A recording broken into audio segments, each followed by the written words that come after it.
Hello, everybody, and welcome to the 2020 Taiko World Cup Finals. It's Finals Week 1. Dolan here, joined by Juan Crystal. Hello there. How's it going?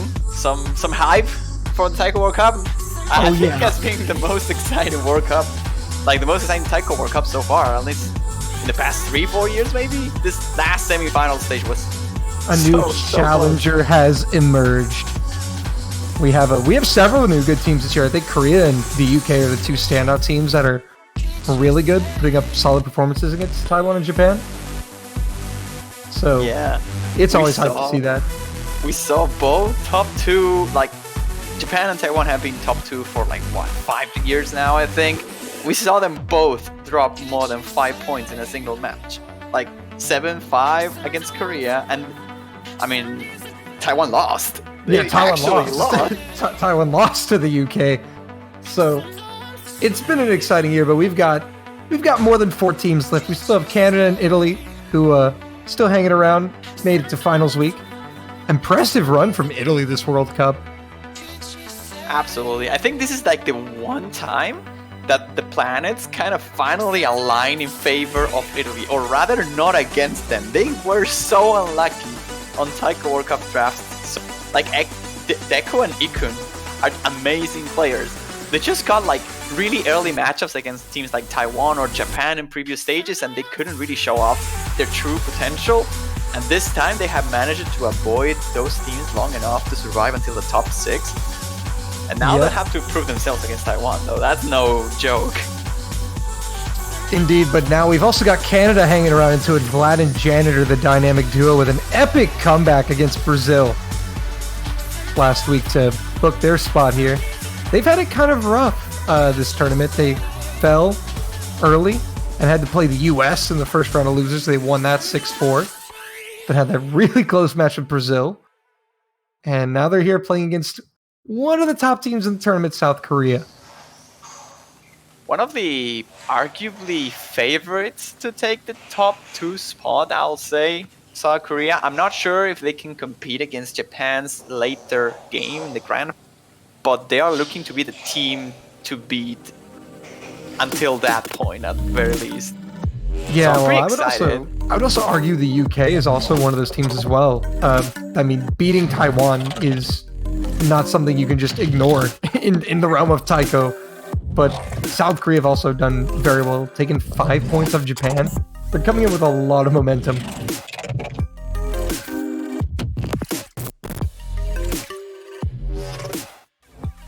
But Korea has one of the best rosters out there. Peaceful and Appler's 2 notable players.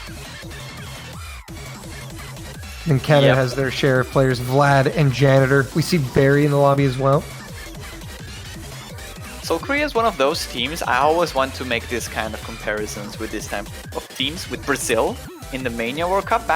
Those teams, are super crazy good, but they have to scale. They need to get through the late game, and once they are on the semis, finals, grand final stages, they just absolutely destroy every single thing you throw at them. And I think Korea is very similar to that. They have a better early game. They made it until the semifinals without losing many points at all. Now they're on the losers bracket, but they're on their ground. They're on the finals. This level of difficulty is exactly what they were waiting for all this time. And now Canada, even though they have been top 3 in the past, they have been an amazing team this year. They struggled a little bit. You saw them losing early on in round 16. They had issues against Brazil, against the United States, both top seeds and both really good teams.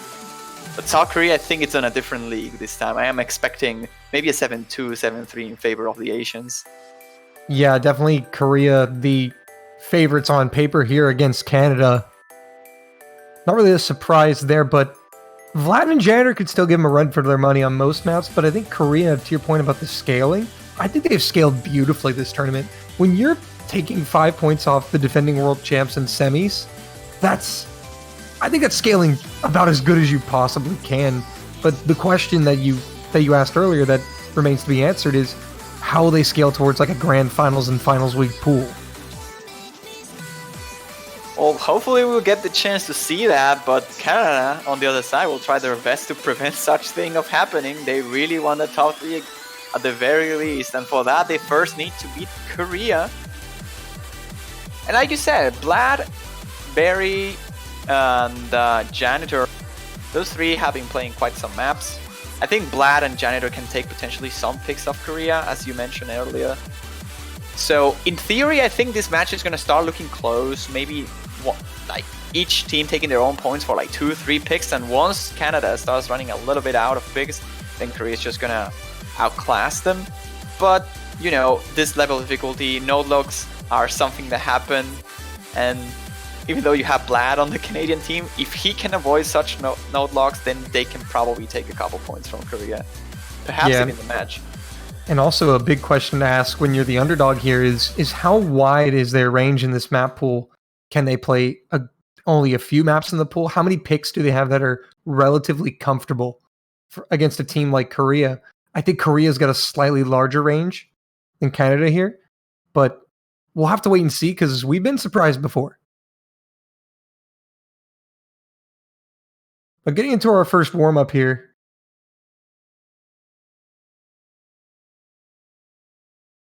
hopefully, if the client allow us. Mm-hmm. But I also like your point what you said earlier. I think you're going to be right here in terms of the start of the match. I think Canada is going to try to play their strongest cards earlier. You know what's also funny that we didn't really mention is that this match also happened in the round 16. This is a rematch for this is actually I was literally just looking at the bracket as you said that this is a rematch of the round of 16.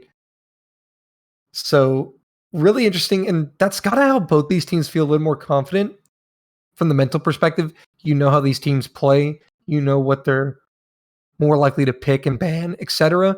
You know, so maybe Canada's not feeling too bad about this because they've played this team before. Yep, they know they have to be careful with things like double time or those extreme picks that Korea will definitely excel, especially with Applers, which is arguably one of the best players, if not the best player, in the harder of the setups, I guess. And they will probably just try to stick to their usual strategy of going free mod here. Canada will try to probably just out-mod Korea as much as they possibly can. Don't know if that's going to be something like realistic for them once the difficulty gets to such a difficult pool. Like once we get into this level of difficulty, Canada might not be able to pull those hidden hard rocks like they did in the past. So yeah, they've always relied on that free mod pool throughout the entire tournament. They've been out-modding teams and that's where they've gotten the majority of their points. But against a team like South Korea, I think the big question comes down to the consistency of the two teams. And I think that Korea is slightly more consistent than Canada from what I've seen so far. I'll agree to that. 100%. The thing again is there any mod that Canada can just perhaps take advantage? Both teams are pretty versatile and Korea just looks like the stronger team overall, so it's gonna be really hard for Canada to find a weak spot.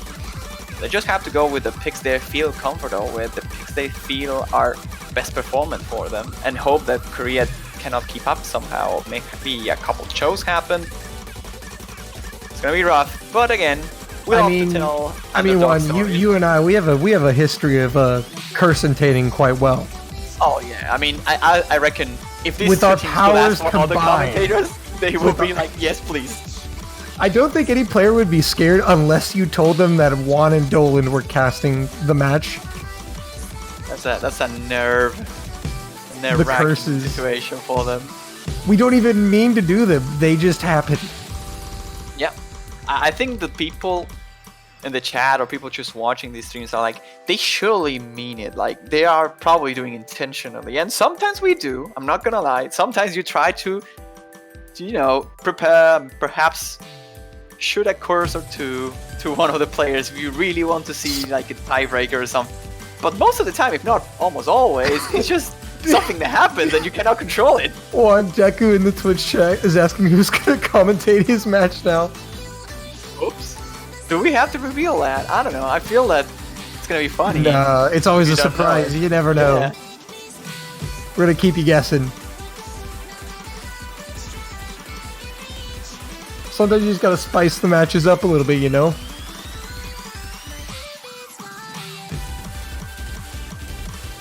Quite a lengthy warm-up here. Yeah, But, it's a pretty uncomfortable time, I think, for South Korea here. It's like morning, so they definitely need longer warm-ups to like warm up. Yeah, Exactly. I think it's Like, I think it's morning for warm up. Korea and on the later side for Canada.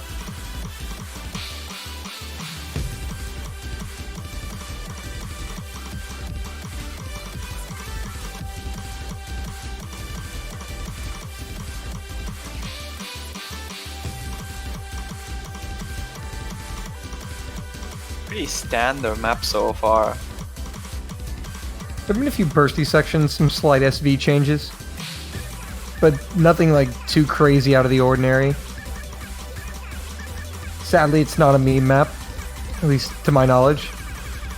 It doesn't look like it, so I don't think it's a meme warm-up. Again, it's probably just Korea's warm-up choice in order to actually properly warm up. Maybe something long that they feel comfortable with, a map they enjoy playing, something that just works to shake off the nerves, getting the feeling in the mood of the match, and only to be, you know, only to be taken out by a meme warm-up now by Canada, probably. Sorry, I'm just fiending for him. You know, it's near the end of TWC, and that means CWC is on the horizon. I can't help myself but looking forward to it. Oh, it seems like this was actually a Canadian warm-up. That's well, that's a great score from Peaceful, though. That is... Okay, this sending now a looks message. more South Korean. Now that I see this map. It's just 335 APM, right? It's not Yeah, too for bad. 4.5 minutes, you know, no big deal. Uh-huh. No big deal. Seems doable, I don't know about you. Yeah, totally.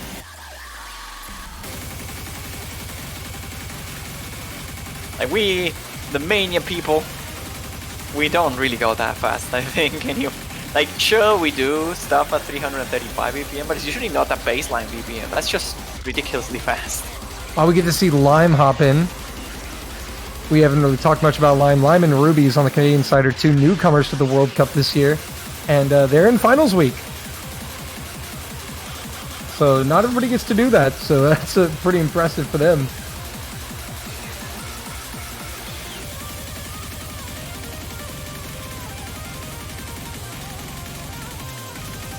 I am eager to see what this map is going to be like. Are Korea just trying to straight up just like wear Canada down before the match? I just don't get how music can get this fast and still make any sort of sense. Like kudos to Camellia, actually. Like, this actually sounds as close as you can get to music at 335 BPM. As close to music as you can possibly be. Before it's just inaudible screeching. Yep. Also, Bam goes here.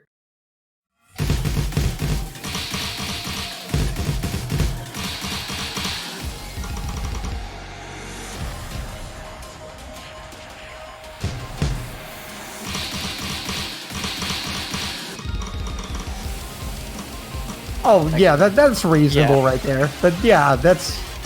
Yeah. I was about to say, I feel this might be the type of map we'll see Korea just absolutely trashing anybody they face. Sure, Canada is not playing with like Janitor and Vlad, which are the most experienced players, but anyway, like, why would you anyway? Why would you play this map if you had the choice not to do so? If you have Vlad and Janitor, you know what? You guys can take this warm up, have some time on stream. We're gonna just not the tactical moves, but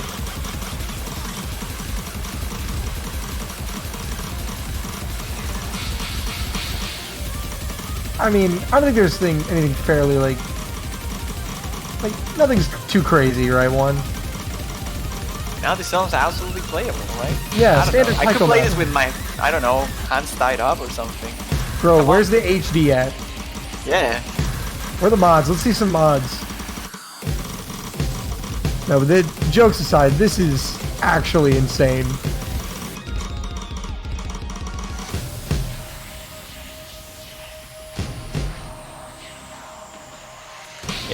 ridiculous. Barry is still hanging in there. I really like this like white line gimmicks. And they're not really gimmicks, they're just like visual effects, and I really like how that. It's like, hey, don't get distracted. The white line gimmick probably added a whole star in difficulty to this just by its existence alone.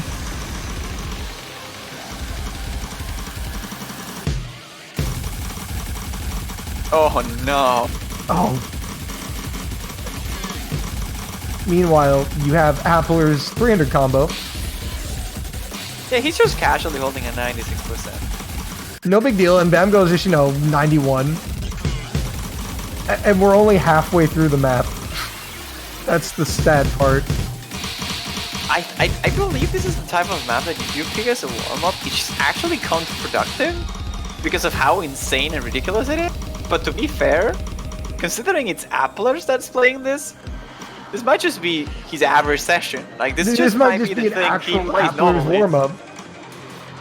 I mean, he's 96%ing it. Maybe this is what he considers a little bit of a challenge,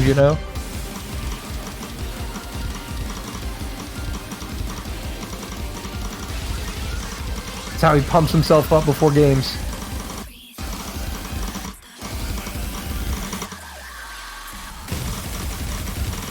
I'm sorry, I'm just in awe just watching these players. This is... I'm just saying the Applers is not missing. Like, how do you read that? It's not really the challenge to just read it, but actually, like, swap your finger. Like, the finger control is required to do 335 BPM. No, he almost had 1,000. Actually.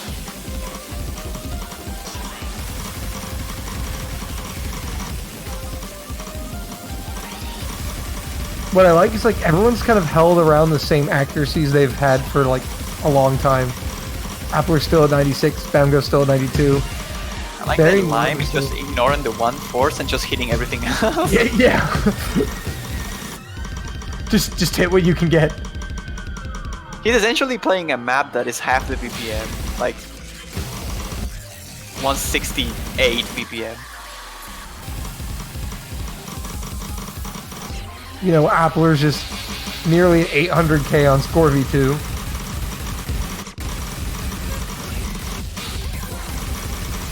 I just don't know what to say. I mean, I know the line didn't really take it seriously, but the fact that Barry, who actually tried a bit, doesn't even get to half the worst score of South.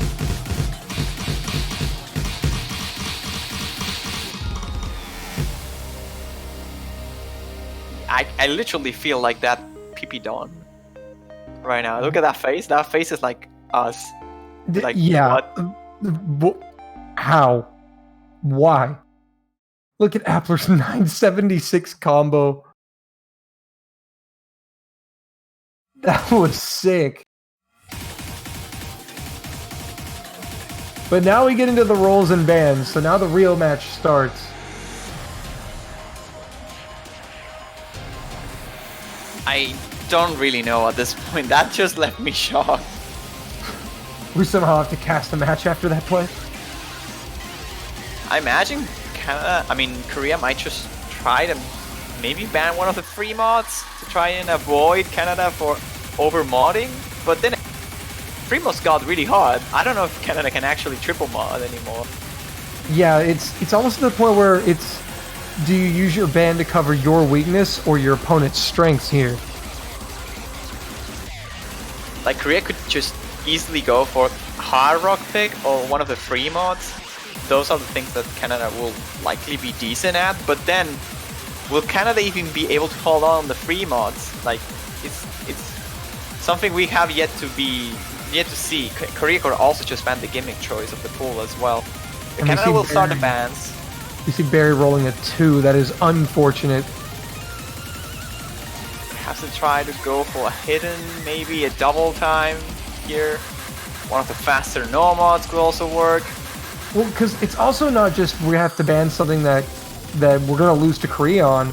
We have to ban something that we don't think will win against Korea on that we think they're going to pick. Because if they have any idea, because they've played Korea before, if they know where Korea may ban, or might pick, they can really use that ban to potentially help them.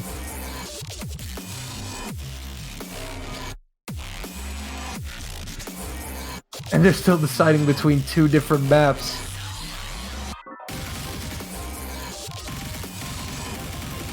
I don't know, I'm feeling like... Hey, just maybe they remember, go- there's a time limit. You don't want to run out. We've seen what happens when it gets randomly picked. Canada knows this. Oh no. It happened to Canada. Don't let the clock run out. I mean, it can always be a counterclockwise chant, right? No. You can try, I guess. Okay, so they're going for OD. Yeah, there it is. They've been kind of that's where they've been aiming their bans to for most of the tournament. So not a shock. But now here's the bigger question that you posed earlier. Will South Korea go with free mod, or is the pool at a high enough difficulty to where they might fear a specific map that Canada could win on?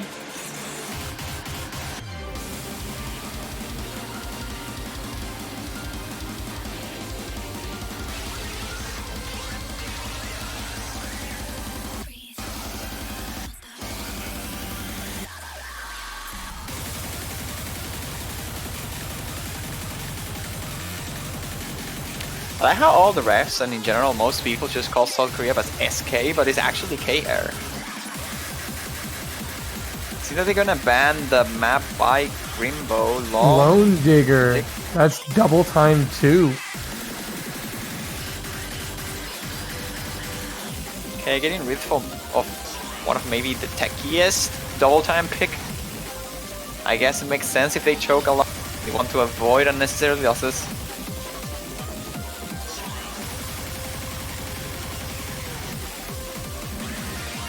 So OD and Lone Digger getting the ban. South Korea will be up first to pick. I wouldn't be surprised if they just go for one of the no mods, but they could really just open up with anything they feel confident. They probably know they are like the physically better team. Yeah, So they might just want to overpower Canada here. Maybe something, like I said, counterclockwise or Daydream or maybe even the Hard Rock. I just think everywhere but free mod is kind of safe for Korea is where I would expect them to open here. Because you maybe don't want to jump straight into free mod because we know that's where Canada have been historically good this tournament. But I think you're right. Any other map in the pool is kind of wide open, and this is what we mentioned earlier about Korea having a wide range here. I mean, they have so many maps that they could probably feel comfortable on here.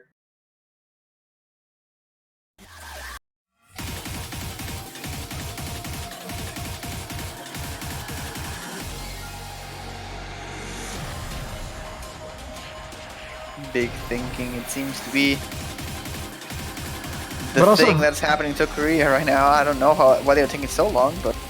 Well, we also got to remember, Canada's not a bad team. Vlad and Janet are great players, so what you really don't want to do as the team that is favored to win is pick right into your opponent and have them get a break point. But they're going to go for free mod. So they must be confident on this.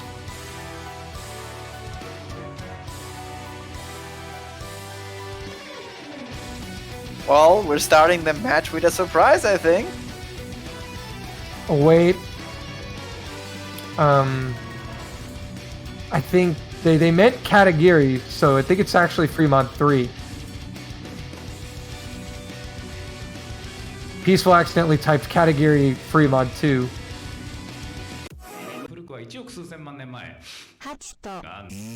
Okay, but still free mod.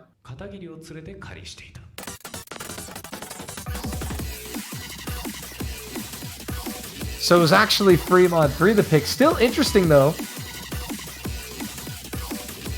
Alright then, we're gonna see some free mod action, it seems then. So it looks like Kompaku is going to be stepping into the room. Kompaku up for Peaceful. Who's gonna be the two Koreans actually are going to be playing this. Seems like Comeback will actually. This will be Janitor and a. Oop.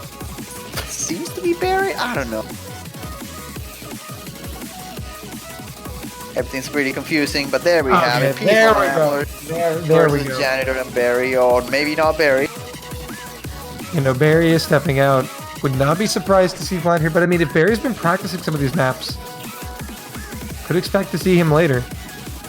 He could be playing maybe the Hard Rocks, but like or Hard Rock in the free mods. But I believe Vlad might just be better at this difficulty level. Or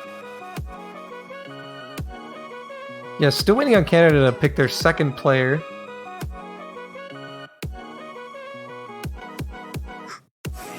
Could be having some issues getting that player into the lobby.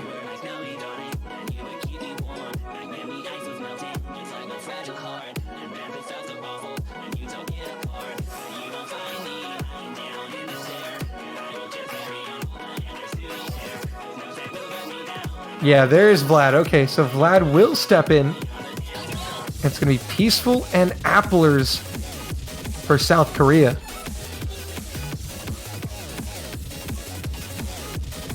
is Janitor actually rolling for who gets the mod? That would be funny. You never know with these guys.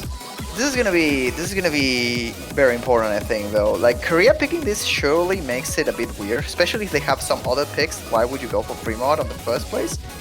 But it will also speak volumes about how this match is gonna look like, because if Korea takes this, Canada's in a really, really complicated situation. They are losing on what we expect, or everybody expects.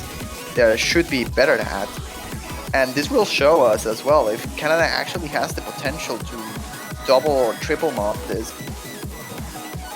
Yeah, this could be a brilliant start for Canada if they're able to capitalize and get a break point here, but to your point, also South Korea may just want to establish dominance in the free mod pool, given that that's the one that they might feel they may have the disadvantage on the most.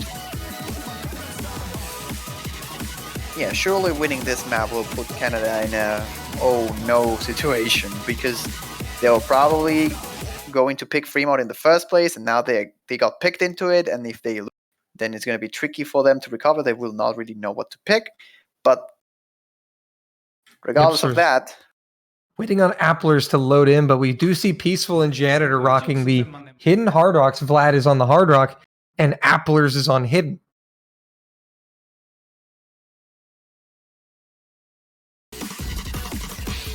Alright, then here we go. The first map of the match, first map of the final. We're underway, an early miss coming in from Vlad on the Hard Rock mod. He is struggling down to the 93s. Applers is still maintaining the SS.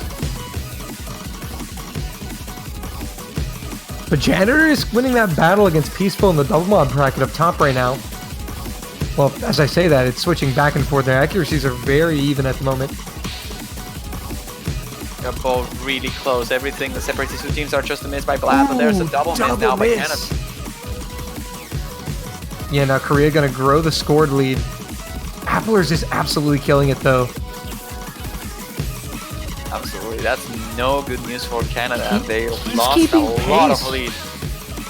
He's keeping pace with Peaceful score, and Peaceful has a second mod. And another double miss from Canada, but Peaceful will find the break. Applers continues. That's a big lead right now, 70,000 points in favor of Korea. Canada doesn't seem to be consistent enough here. It's just Korea outplaying. There's no mod advantage to any of these teams. It's just the combo from Applers, this full combo actually, and just more misses across the board in the Canadian side here. They can certainly take this still if they see some accuracy drops from Peaceful and a couple misses. They're still in their range of recoverable, but a third of the map has already passed, and this difference stays pretty comfortable in the favor of the Koreans. Yeah, they are going to need to see misses from South Korea at this point, but Vlad is going to find the break as the song kicks off again. That's just going to help Korea even more. And Peaceful has recovered quite well from his miss, and Applers is showing no signs of weakness. I like the unstable rate of Peaceful. Look at how accurate his hits out. He missed it. But regardless, this seems to be really good for Korea now. Halfway into the map already, and there's not much to be said. So long as Applers keeps this full combo, he's just doing incredibly well for his team. His accuracy is insanely good, and Peaceful is just outplaying Janitor in every way, shape, or form, both on accuracy and combo advantage. And Vlad is just having troubles to keep up with this map completely. That Hard Rock, trying to equalize the mods against South Korea, is maybe not looking as good as it should have been. Many misses for him, and the lowest accuracy in the lobby. Well, actually now not the lowest anymore, since Janitor is below the 96.6 mark now. Yeah, but Peaceful is going to find another break, but Applers is still carrying on with the hidden FC at the moment. And Korea's just run away with this one. About 160k. If it wasn't for that log. Ooh, it wasn't for that log by Peaceful. Yeah, Peaceful did find a no log there. Unfortunate. It does get back to the recovery, but I think the damage may have already been done. It will take up Meltdown. And certainly not with Applers still FCing. Well, absolutely. But I was just pointing out this accuracy by Peaceful on the hidden Hard Rock is incredible. He was almost on the 98.8 mark before that log happened. And that alone looks even more impressive than the full combo hidden by Applers, I'll say. Yeah, that accuracy is still very high despite those misses. Still 98.5 is insane. The map is soon to be defined in favor of Korea. It looks like it will. Yeah, it looks like don't there's... see Canada winning this in any way. Yeah, Korea has got this one. Peaceful does find another miss, and Applers coming to the end. Will he hold that FC?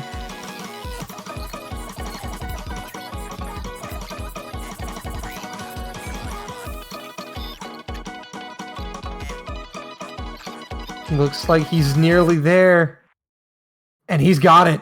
FC from Applers and 1-0 South Korea. He actually did it. That accuracy by Peaceful as well is insane. This Korean team is looking really scary.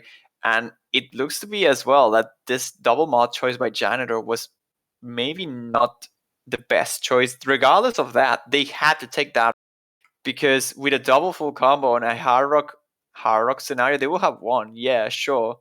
But they will need an amazing accuracies as well. It's looking really tricky for Canada to take the free modes. I mean, if Korea can pull up some performances like...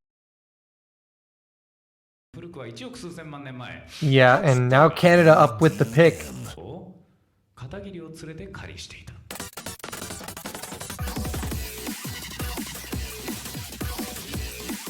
It looks like they're going to pick Nomad 1.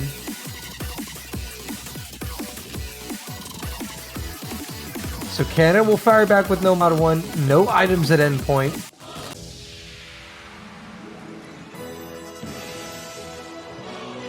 No. Wow. This song. Oh yeah, it's in the World Cup, boys. Let's go.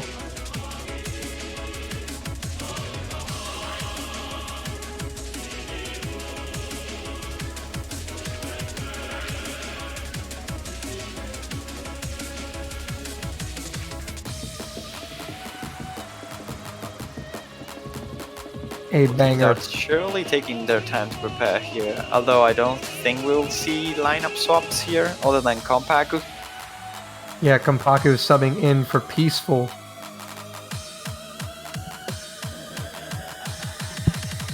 This is a pretty crucial pick, I'll say that much. If Canada can take this, this opens up some possibilities. They can go for some of the other normals that are maybe on the easier side, or on the gimmick side. Maybe normal 6, maybe even normal would work for them if they can actually take this one in their favor. If not, then Korea will get their first breakpoint and they will be looking pretty good for the rest of the match.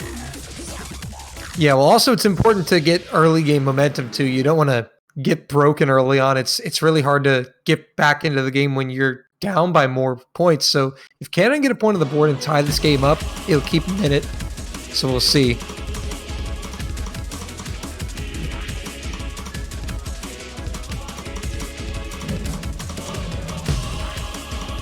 Here we are. It seems like both teams are just double S-ing so far, so no difficulties on this easier intro. Have to see once the map gets a bit trickier if they can keep those up. Accuracy is going to be crucial on this map for both teams, considering it is the Nomad 1 pick. Couple of hundreds there for Janitor and one for Kompaku as well. There is only a single 100 being the difference between these two teams. Yeah, Korea leading off of 100 at the moment. They're tied again, but there's a couple hundreds again traded between Vlad and Kompaku. Now it seems that it is in favor of Korea, but not by much again. Just a couple. Even Appler's now dropping accuracy. Yeah, it's going back and forth. It is going to come down to accuracy here. We're only a third of the way through. And it's actually holding a bit of a lead here with his drops by Kompaku in terms of accuracy. They are right now actually outplaying. Yeah, again, it is Vlad and Janner, so a Nomad 1 pick here. The consistency. They are prevailing right now at the moment. Kompaku is the big difference maker at 99.2, but Vlad will find a miss, dropping down to 98, back up to 99 now. Right before the break, that's the worst possible point where you can miss, losing all that free combo. But the song is speeding up now, and that's probably a good thing for Korea. Applers will definitely take advantage of this speed. Yeah, Applers is going to really like this part, but also Vlad has recovered his accuracy quite well. It's a little higher than Kompaku's. If Kompaku keeps finding hundreds, it's still within the reach for Canada. It's still so close. It really is that close, and if Kompaku... And there it is! As you say, oh, but Janitor drops! Oh no, Janitor will find that miss, and it's still crazy close. Janitor's preserved the accuracy though, and that's what's crucial. It's looking like a bit of a better lead now for Korea though. With no full combos, they need to reach that combo cap, and as soon as they do, Vlad just drops again. Korea's not dropping. Accuracy alone can only carry you this far, and they will need a drop or two for Korea now, and it's gonna be really hard even so, because the map is almost over. Yeah, they just need potentially one drop and a couple hundreds from Korea, and they're right back in this, but Vlad will find the miss, and now Korea's growing the score lead. Applers is down. It's still kind of close, but Korea holding a slight edge. Will Kompaku be able to hold up? It really comes down to that. Vlad is now on the combo cap. A miss needs to happen literally now if Canada wants a single chance, and it's not happening. It seems like Korea. Applers and Kompaku. Janner's accuracy is keeping Canada in it, but there's nothing that can be done. Korea's looking strong to hold on here, and they're going to take it. 2-0. They do. 13,000 points of difference here. A single miss by Janitor is what made the difference here. And it's literally just that full combo from Kompaku. Kept them alive rather. Because his accuracy was so much worse than anybody else. 44 100s from Kompaku. That's what kept Canada in it. They were just one or two misses away from being able to tie that game up. That's a big point for South Korea. Very big full combo there indeed. I think with a miss there by Kompaku, we would have been over, as you said. Yeah, it was definitely within reach. That score bar was less than 20,000 points, and that is winnable. But now where will South Korea go? Map pool still wide open.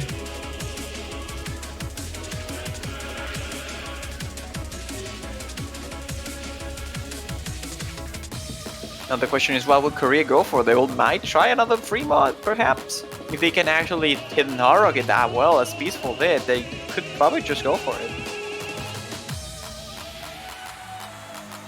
Will they do it though? That's another topic. Yeah, but also the question is, has Canada scared them off a Nomad? Because even though Korea did get the break point, it was very close. They may not feel completely safe picking into a standard Nomad map, but here we go, free mod 1. Gotta love some good old Sakusyo.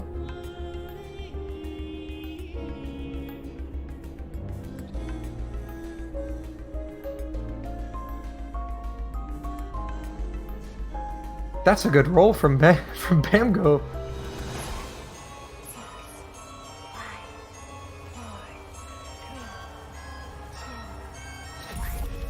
But a pretty hype song coming in. This one is shorter. 2:26 in length.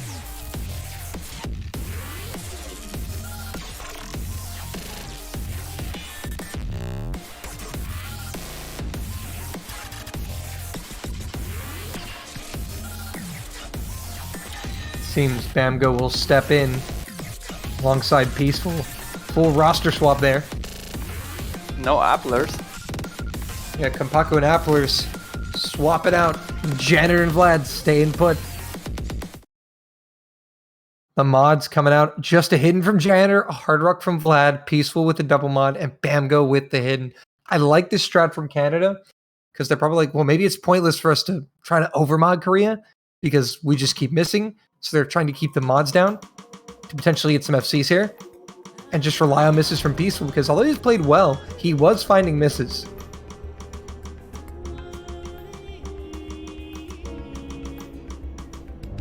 This kind of slow, jammy parts are gonna be tricky for Peaceful to hit. Even with the hard rock, it makes it a little bit easier to read alongside the hidden, but it's still really, really difficult.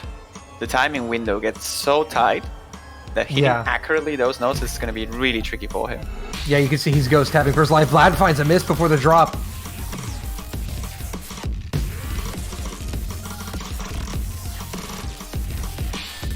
Vlad's struggling there.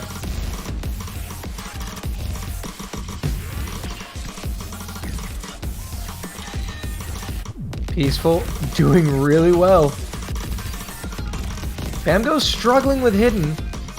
And that's kind of what's keeping Canada in it. Bamgo's accuracy. He's still got the full combo, but below 98 right now.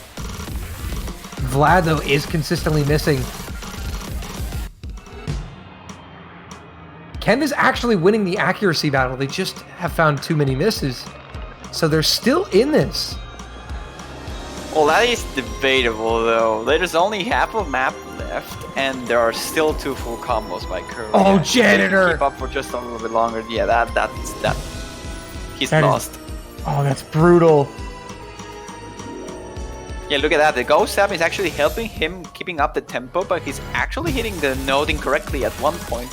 He was like spamming the dawn when it was a cat coming up, so that made him miss due to the... Yeah, now it's not looking so good for Canada here. Korea is just growing the score lead. Are they just gonna go for a double full combo? Is that actually gonna happen?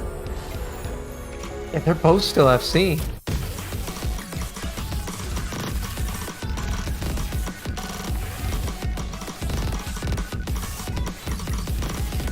And oh, there's a no, Peaceful drops it.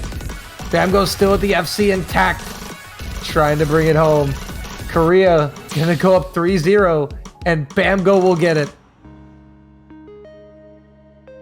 That's actually a really good accuracy as well, 98.5 almost. And Peaceful also doing really great on his own with a 96.93 in the hidden hard rock. It's already better than any of the Canadians. He got those unfortunate misses, sure, but this is looking like a really solid pick for Korea. And actually, Fremont looks like a very solid mod bracket for Korea completely. If they just manage to took win two this of them. match at the very... I wonder how the other team's gonna be able to pull off points on Fremont against Korea. Yeah, Korea looks so strong on this Fremont pool. It's ridiculous against the team that's played insanely well in Fremont this tournament. The Canada are going to switch it up and go for Hard Rock too.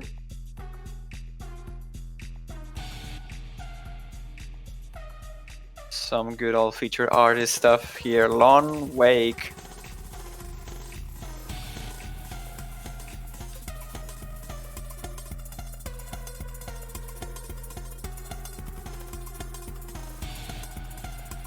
Looking to see Vlad step up on this one. Hard Rock. Right in his wheelhouse. Janitor can play it too quite well, but Appler's stepping in with Peaceful. It's not going to be easy. Well, maybe not Appler's.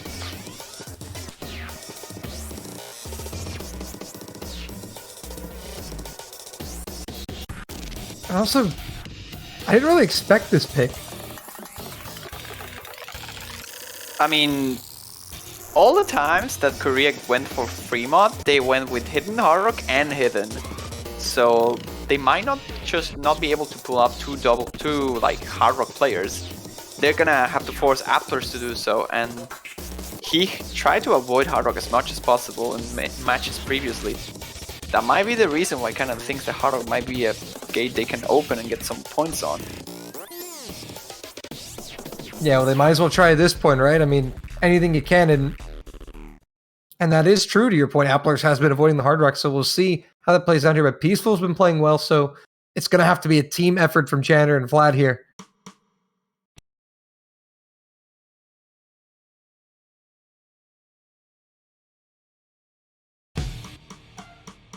But here we go on Hard Rock 2.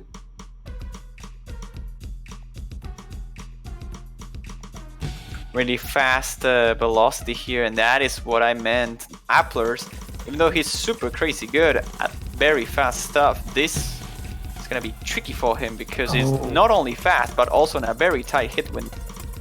Yeah, he's down to 94, but recovering. Got a little behind on the 100 count there. Canada with the lead.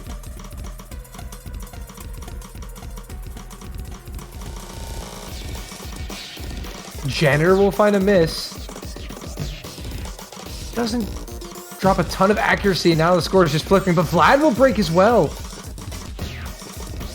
Vlad's accuracy is actually really solid though, despite the miss. Peaceful is the one that is actually carrying Korea. But as time goes on, Janitor will likely stay in this range of accuracy. I don't think he's going to get much higher than a 98. So it will come down to Applers as well, if he can keep up or not. Because both Vlad and Peaceful are going to keep high accuracies. Vlad already missed, obviously, but... Oh, he breaks again there. They will need misses from Applers now.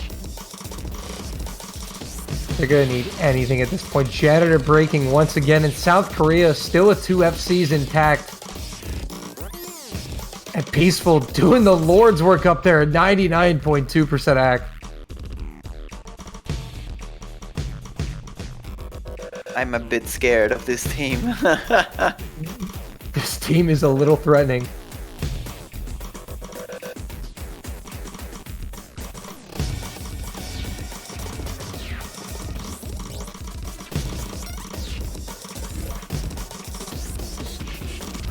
Oh, Chandler gets caught out on that quick little speed up there. Vlad misses the ending of it, and South Korea is so strong right now. They just double full comboing again. Every single map they play, they were like this on the is double finals full week, so guys. long. You want to talk about scaling to a map pool? How about this?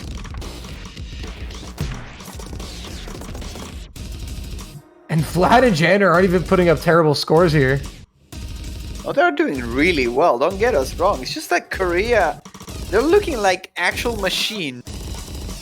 And not like humans. Oh, there's a miss. Hey, oh, Peaceful gets caught up there. He's real. He's real, folks. Dude, but Applers, would this be a second FC for him if he gets it? This almost makes me feel mad, like how a team can be this good and not be named Japan. Taiko World Cup's competitive now, boys. But South Korea is so strong, and Applers will bring it home. 100,000 point difference. Like, sure, that is a great full combo by Applers. His accuracy is not as insane, but both Vlad and Peaceful, the hard rock mains on both teams, pulling incredible 100 counts. It's just that this issue that Vlad always has, that he misses. He misses quite more than a player of his caliber. He also has an amazing accuracy to compensate, but then there is Peaceful, who just was so close to get a full combo as well, but with similar accuracy. You just cannot compete against that. Janitor obviously trying his best there, equalizing in accuracy to Applers in terms of 100 counts, but again, he's not a hard rock main. He's not on the team to pull off some crazy scores on hard. Neither is Applers, but then he just full combos that. I'm speechless. All right. Well, this is now becoming a situation for Canada very quickly. Down 4-0. Korea has the pick. They've got to put points on the board soon.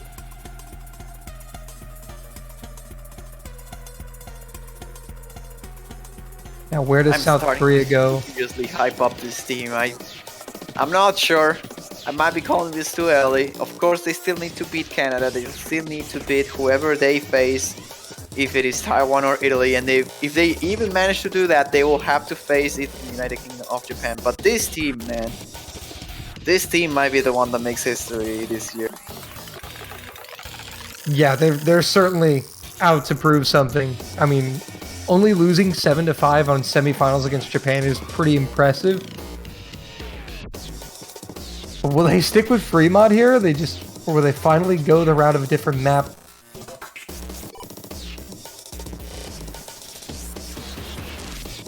I mean, at this point, I wouldn't be afraid of going for Gate of Doom.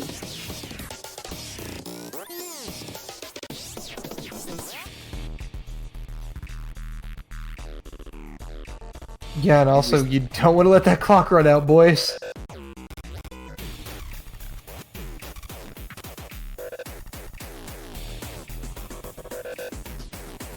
They may feel comfortable on the other Hard Rock pick as well. I doubt they will try to go for bird text. They could, obviously, but why would they risk it, right? They know that Apple's gonna be the timer's up. And they are gonna throw out HD. I was like, did they not make the pick in time? They did. No, they didn't. They didn't. It's gonna be random. Wait, is it? Yep. Oh man. It depends on the referee's discretion, but if the timer hits 0 and they have not made the pick, it is random. This happened to Canada against Brazil.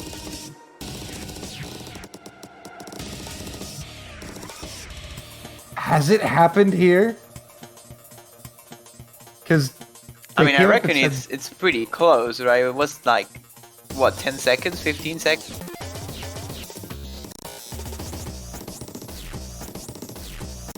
Five is the roll. Does that mean not 6? I will assume it means that. You know, it was actually one number off picking the map they actually wanted to pick. Wouldn't that have been crazy if it had rolled and it was HD? Yeah, it was so close. And it's the gimmick map. That's like the worst possible outcome. Oh, this is not good for South Korea. I mean, they're still leading 4-0, but this is the map they probably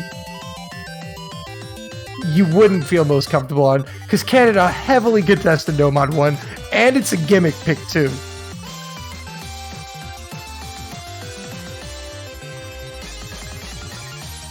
Let this be a warning to the teams.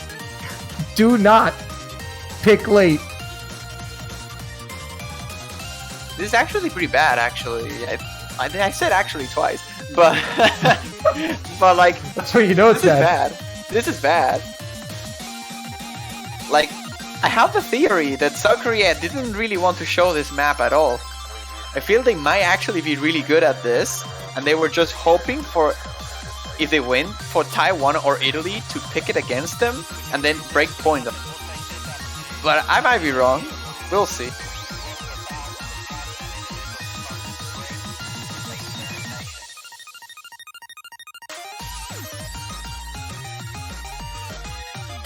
Yeah, normally, I mean, it also depends on the ref. Sometimes some referees are gracious, like the time's up, they say, okay, give me the pick now. Like, no, I mean, it's absolutely fine. But that is the rule. I was just not sure if it was after the timer or right on the timer. That was it. It was because like 10 seconds off or 5 seconds off. Yeah, because we can't see the timer, so it's hard to tell, like, did they get it in time? What's happening? But all right. Yeah, this is a thing. This is a 2020 thing. People has to be really precise with the picks. They need to have a game plan, otherwise this thing. We have a schedule to keep, all right? Yeah. But here we go. Vlad with an early miss here. Act drops all across the board, except for Janitor, though, who didn't drop a ton. Until just then, he had the SS for most of the intro there. Well, this, I guess, pick is looking fine for Canada so far. It's very, very close.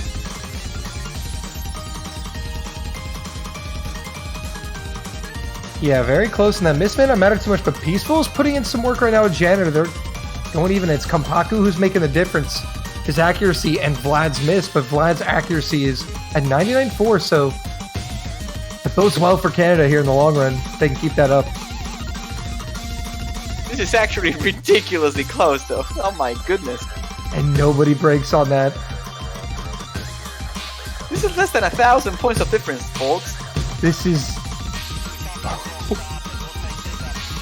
Because Kompaku is recovering his accuracy. Yeah, the accuracy from Peaceful and Janitor are just exactly the same, but Janitor! Oh, Janitor missed! That's totally not my fault. I don't take responsibility on that. Kompaku now and Peaceful. Peaceful's checking out here. It's still winnable for Canada. It's not over. Oh, absolutely. Just a single miss and that's... The table's flipped once more. Because Janitor was able to preserve most of his accuracy on that, so it's not disaster for Canada yet. Oh, there it is! The slider! Vlad! Probably too hard for Vlad to keep up with, but Kompaku trains it. Oh, Vlad is just collapsing. Oh my goodness, he just lost so hard. Look at his accuracy, he's just gone. Bye, Vlad. No. He got mega locked. He got destroyed. Just the way he came off that slider. It was just at the worst possible timing, and it messed him up for that mono stream and for everything else immediately after. You hate to see it. You hate to see it happen.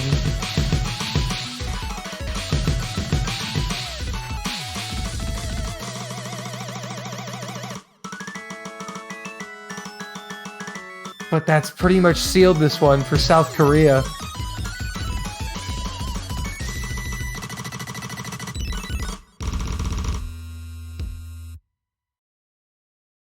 And that's going to make it 5-0. It is the gimmick map for a reason.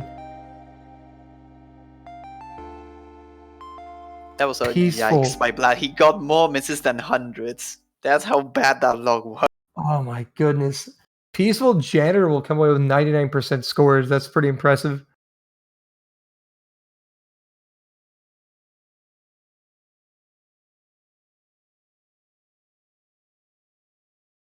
Thanks, Carter.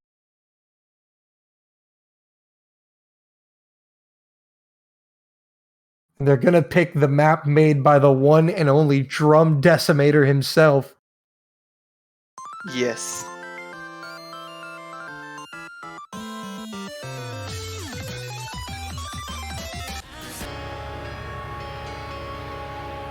That is Bad Nomad end. 4.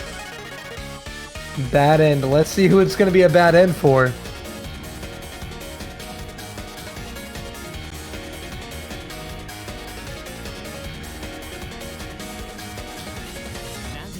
I remember 2018 SK team and it was suck. Wow. I love broken English. I actually find funny as well that Koreans themselves can't call themselves SK when they're actually KR, but I guess I'll never get over that. The things you think about, man.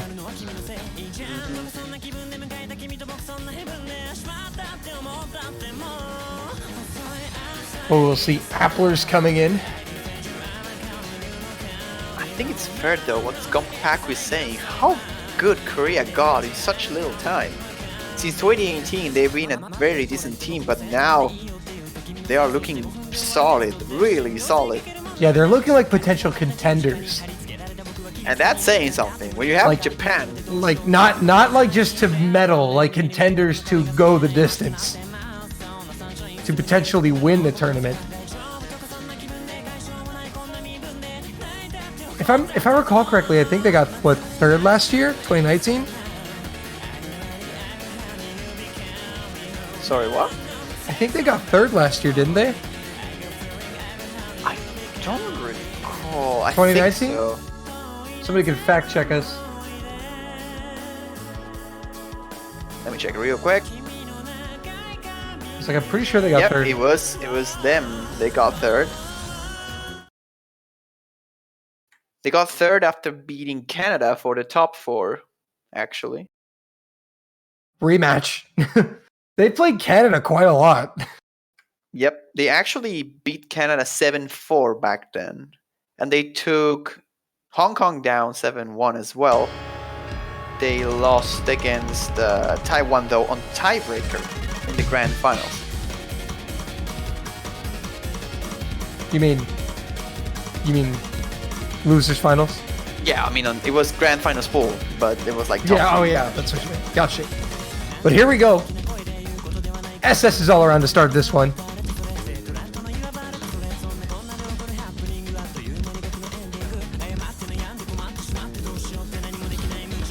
100 from Janitor.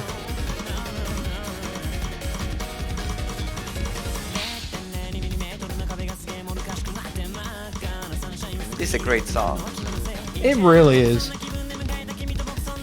So far, 3SS is on the board. A very small lead for South Korea. I believe it's 200s now from Janitor. Applers, Kompaku, and Vlad still keeping it up.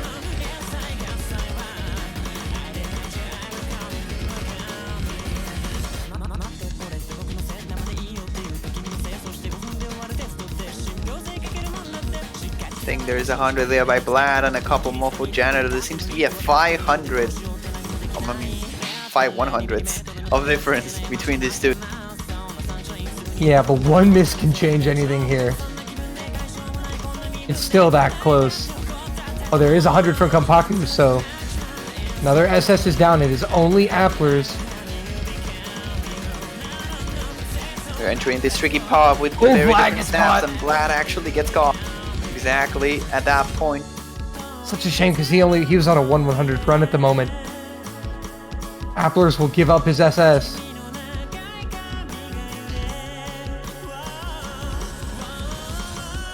At this point, accuracy might not be enough, and there's another miss by Vlad on this calmer section.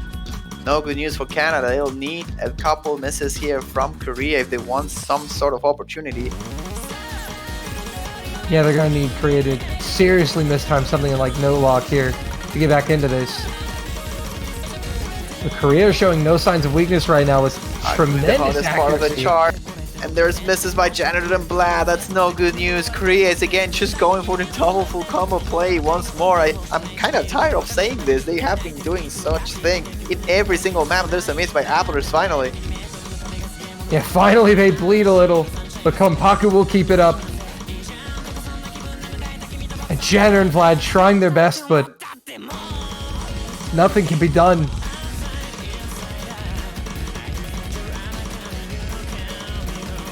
I like that Applers got a miss, but he's still on a 99.8. The dude's an animal. Who's an apple?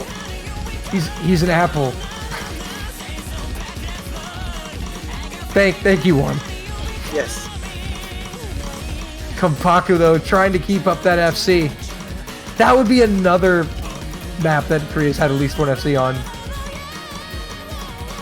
I think there's like they got a single FC in every single map so far, right? No, I think there's only one that they haven't had FC on. And it's not this one. Kompaku gets the FC. 6-0 Korea.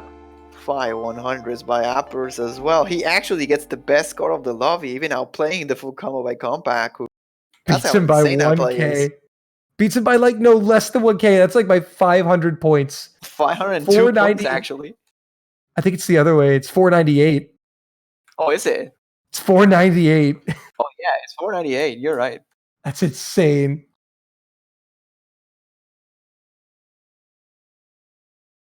Not to discredit the plays by Canada here. They got a couple misses though, I'll say so much. But in accuracy, they've been pretty good in the whole match so far. Yeah, it's just been the consistency issues for Canada. Their accuracy has not been too far behind South Korea. But now Korea with the pick. A chance to put it away early. Will they go with free mod 2? Or will they go with HD1, the map they meant to pick before the random pick?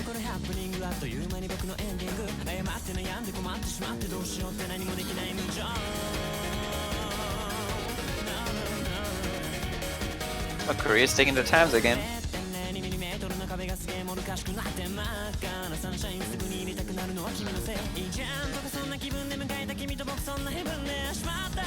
We might see the BM waiting time.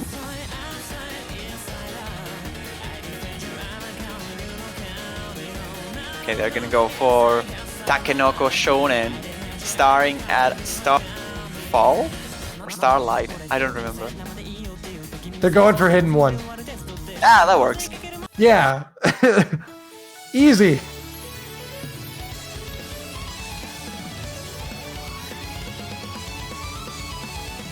It's also a relatively short map compared to what we've been playing so far. Under 2 minutes, just barely.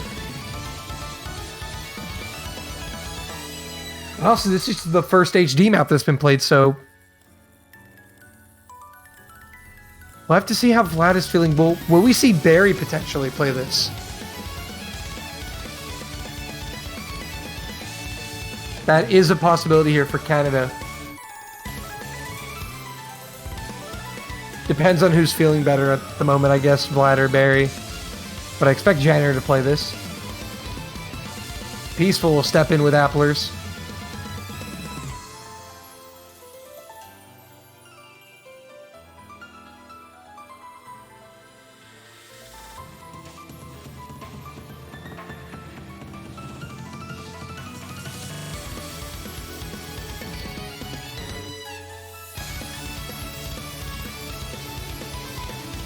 We'll have to wait and see, but no switches coming in.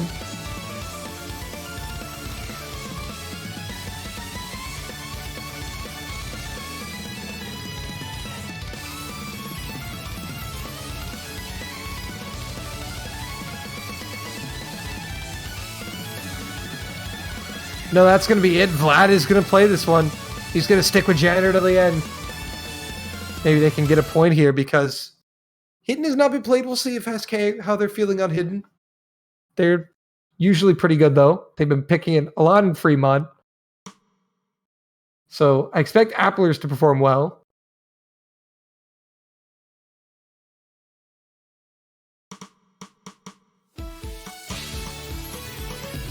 And speaking of Applers, we don't got him. We're going to try that again.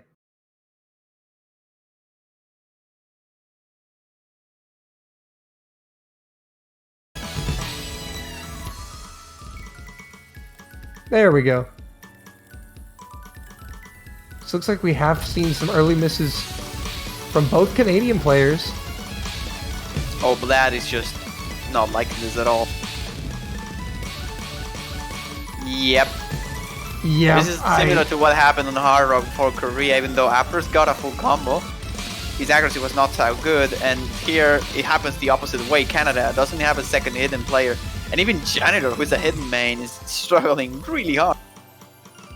And both Korean players just holding FCs. Peaceful actually outplaying Applers here on the hidden at the moment.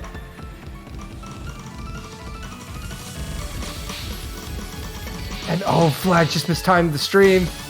Peaceful does break though.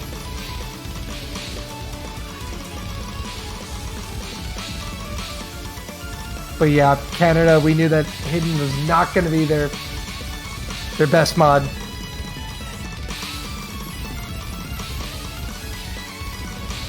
And unfortunate, Canada were in it for a little bit. They were competing on some of these maps, just in several cases, one too many misses. And then Korea just putting in an absolute dominating performance with an FC. I think on... they get this, it'll be 6 out of 7 maps.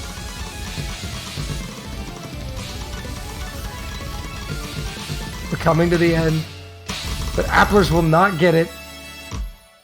But Korea will take the point and the win. 7-0. They are through to the top 4. Canada will go home in the top 6. Good performance from them this year. Korea, though, making a statement. What a statement it is. There are your winners. South Korea. They will face the winner of Italy and Taiwan. And the winner of that match will confirm a top 3 spot with the UK and Japan. Well, it's going to be GG's 1. What do you make of it? Well, I'll say I'm a bit surprised. Like, I was pretty sure that Korea was going to win this, but 7-0, that's a bit of a shocker.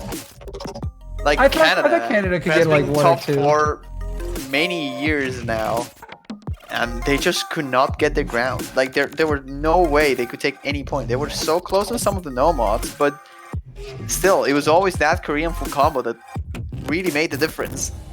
Sure, Canada's missing 100%. some of their key players, like, for example, Tasha, and you could argue that Vlad might not be on his best shape either this year, but still, you expected maybe 1-2 picks won by Canada at the very least, and Korea just goes there and sweeps. And they are now waiting for the winner of Taiwan and Italy, and I'm sure those two teams are very, very scared for whatever happens if they win. Indeed. Well, coming up next is going to be Taiwan against Italy. That approximately 8 hours from now. So you got some time till then, some time to kill. But Korea prevail 7-0 over Canada. They are top 4. 1. It's been a pretty insane Taiko World Cup so far, and I can't wait to see how it concludes in the coming 2 weeks. Me neither. Might this be the year when we actually see another champion? We already see a different top 3 from last year. We already know as well that the grand final will not feature Taiwan. This is a year of many changes, of many upsets, and a lot of teams that are really, really scary. The UK and Japan both waiting on the winner's bracket. Taiwan, Italy, and Korea, the only 3 remaining in the losers one. And I don't know, man. I really don't know. I have no clue who's gonna win this tournament, and that's something I have never felt in a Taiko World Cup before. And it's really refreshing. I'm really enjoying it. And you've got even a European contender in the UK in the mix. They have guaranteed a top 3 spot. And the funny thing is, South Korea could end up stealing the last one. Taiwan could be left out of the top 3, which would be insane. Who knows what's going to happen, man? But stay tuned to this channel. Only time will tell, yeah. We don't know what's going to happen, but we know where it's going to happen. I know you can also just buy some banners, right? At this point, since we don't really know who's going to win, you could just go for any of the teams you support the most. At this point, anyone has the potential here to take it all. So if you want the banner to stick a bit longer, you might have to take a little bit longer as well to pick the right team. This is not as easy as just Japan as last year. But don't wait too long on those banners, folks, because I do believe that Grand Finals weekend, are they still available? Is this the last weekend they're available? This will be the last weekend, yep. Yeah. This is the last weekend you can get your banners. So if you have not gotten a banner to support your team or the team that you love in this tournament, still, go do that. $2.50. It is so worth it. Makes your profile look awesome. You will not regret it. And stay tuned for the hype madness. Well, Juan, I think that just about wraps it up for us. I think it does. It's been a pleasure as always, Dolan. I know I'm not casting as often as I would want, but it's always nice to have that once in a while. You never know. We just got to break out the legendary curse-tating duo on him every now and then, just to keep him guessing, you know? Absolutely. Well, this time around, we kind of didn't really get much of a showcase. Like, Korea just killed it. But hey, perhaps our powers will have to wait a little bit longer.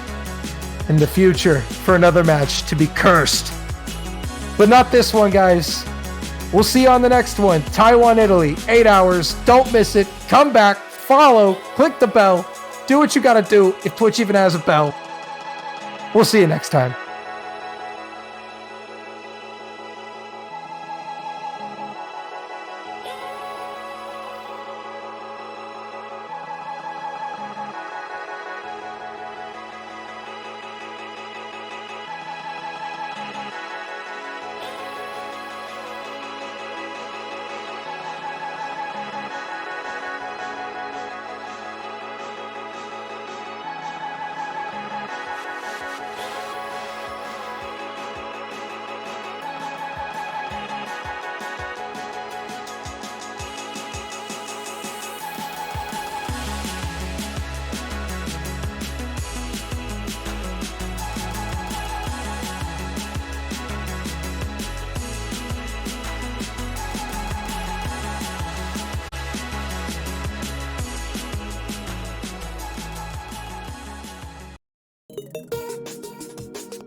Hello, and welcome to another finals week match of the Taiko World Cup 2020. I'm Bubbleman, and I'm joined by the one and only Mango Miser. Hello. My guy. I'm good. It's been a fairly relaxing week, actually. Relaxing week? You're playing Japan. Yeah, I know. So we're very confident in the outcome of that match. Hey, we're extremely confident. 7-0 then? Yeah, probably. Yeah, good luck, guys. Can't wait to see you 7-0 Japan. That's going to be great if you're that confident. Either way, jokes aside, we've got Taiwan versus Italy now. The Japan-UK match is going to be happening tomorrow, along with the victor of this match versus the winner of the last match, South Korea. Oh my god, this song! I actually know this song because, well, I grew up in Hong Kong, and this is TVB. It's the freaking theme song for the news station. It's like BBC. Yeah. It's like sort of like the theme song of BBC, but except for that's very good. Should we just let this happen?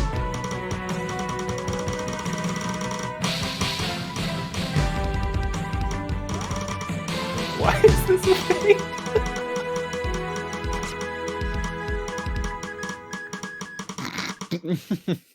I love how they're mapped. I love how they're mapped as well. But, that's brilliant. The mono burst as well. This brings back. That looked horrible. A lot of memories. I have not heard this song in almost a decade, I think. That brings back a lot of memories. I assume that was Taiwan's warm-up, so I'm sure it was. That's a very good warm-up. Either way, of course, it's finals week. Finals weekend. This is the top 6 now. These teams that you're seeing playing for a place in the top 3, in fact. Teams that go out here are going to be out in 5th, 6th place respectively, and then the winner of this, who goes on to face South Korea, and the loser of that match will end up in 4th place. The winner moves on to the grand finals week to play against the loser of Japan UK. But you know how brackets work, I'm sure. And of course, I'm sure you know these teams by now. Taiwan and Italy. Not mistaken, this is Italy's first time in the finals stage, I believe. Congratulations to them. Every year prior to that, they've dropped out either in semis or quarters. So they've really stepped up over the course of the past few years. But they're up against Taiwan, which is the defending second place TWC podium spot winner, whatever. Indeed, in fact, the furthest Italy have gotten was the first Taiko World Cup, and they've placed 5th to 8th. They've either been group stage team or 13th to 16th out in the first round. So this is, compared to past results, this is an incredible performance by them. Wait, but wasn't that year of TWC like when they had the Italy-Netherlands alliance? Like, I'm pretty sure that was the year. That was the year when they had fusion teams. Hey, seemingly, because there are 5 5th to 8th place teams listed. But hey, that's still a placement for them. That's still on their record. Maybe as a solo team, 9th to 16th, their furthest placement, 13th to 16th last year. So to get 5th, 6th this year, or to even go one step further and get 4th place if they beat Taiwan, or 3rd place if they beat South Korea. It could happen. We've seen the UK step up and beat Taiwan, so they're not... Rise up, European gamers. Rise up, Euro gamers.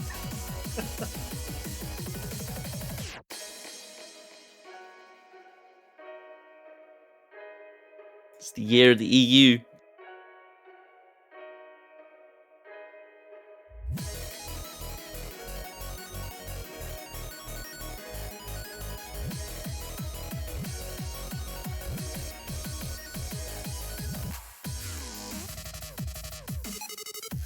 But yeah, you know these teams by now, and you know the players on them. On the Taiwan side, Ishida, Stu, Kyoreki, Monkey D. Luffy, and 0%.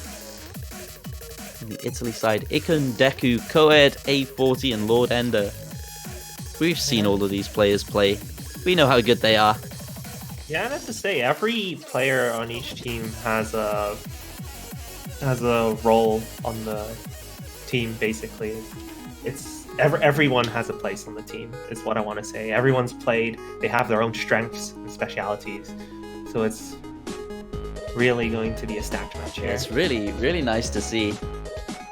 Probably see every player in the lobby for both of these teams. This is Italy's warm-up, I'm sure. Diff name Pasta La Vista. Dear me. Dear me.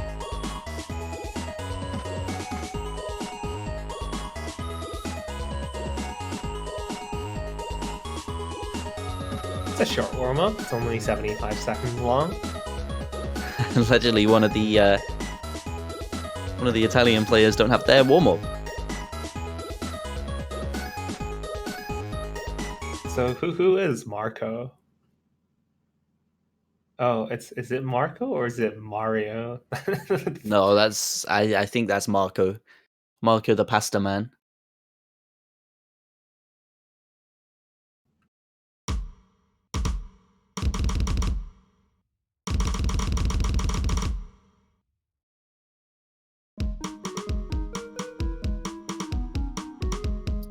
Unfortunately, I am not creative enough to come up with a good substitution to put pasta in the Mario story, but just assume that I am. Something like, Princess Pasta instead of Princess Peach? No, I'll stop. Mario and his brother, Linguini. I don't know. That's better. There are so many types of pasta out there. I'm sure there is a pasta for every letter of the alphabet.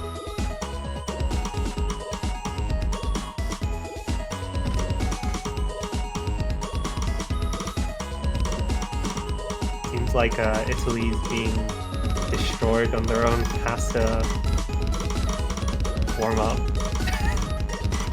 Well, Lord Ender didn't practice it. Deku's going strong, it's his own map. Maybe this was a surprise for his own team as well as a surprise for the others. Oh, they do take it though. I think that was entirely off the back of Deku.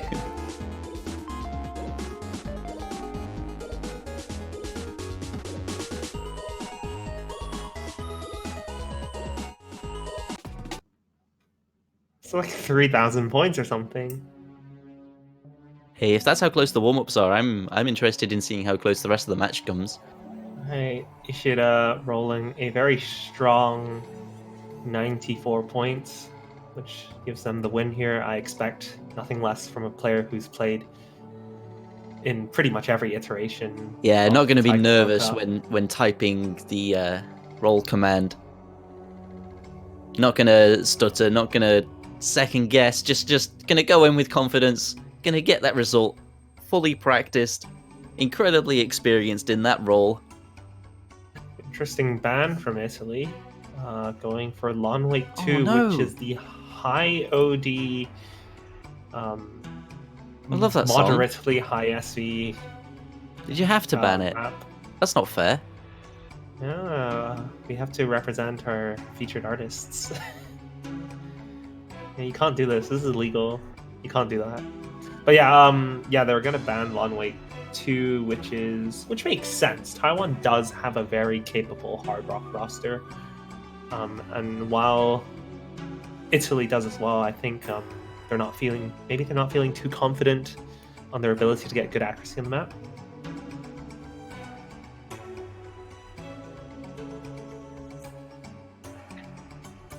Seemed like Bang Go appeared in the room. We got free mod 2 ban from Taiwan. Gate of Doom. They pick Daydream. Goes to 3-1-3. Yeah. Gate of Doom ban makes sense. Italy's shown, in particular, Ikun has shown himself to be an amazing hidden hard rock player. So it's good to sort of target that sort of strength, considering Gate of Doom is probably the easiest of the free mods in the pool. I'm gonna go right for No Mod 5, sending in Kyoreki and I assume Stu. This is, according to the map pool selectors, we'll see. According to the map pool selectors, this is apparently the hardest map in the pool.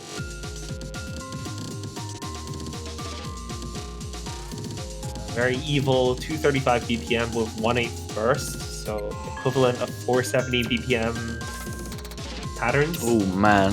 Very evil. Incredibly difficult. Looks like we have an Italian playing for Taiwan.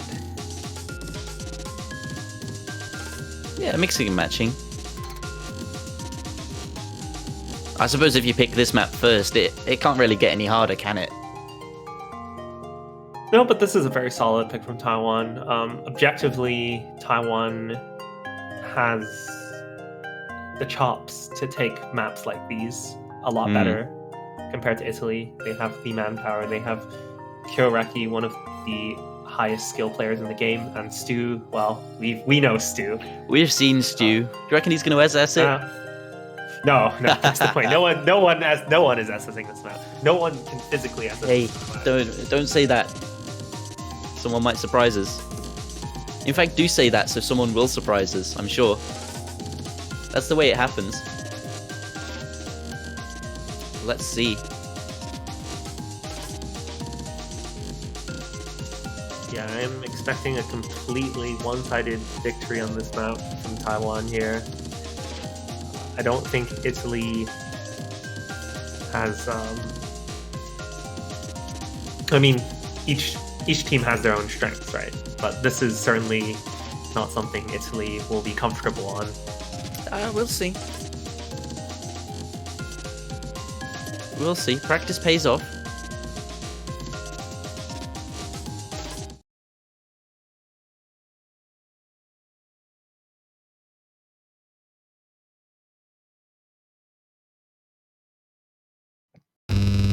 There's very fun theory that having numbers in your name make your taiko ability better. So I'm gonna be looking at co-ed here. Yeah, that O should be a 0, shouldn't it?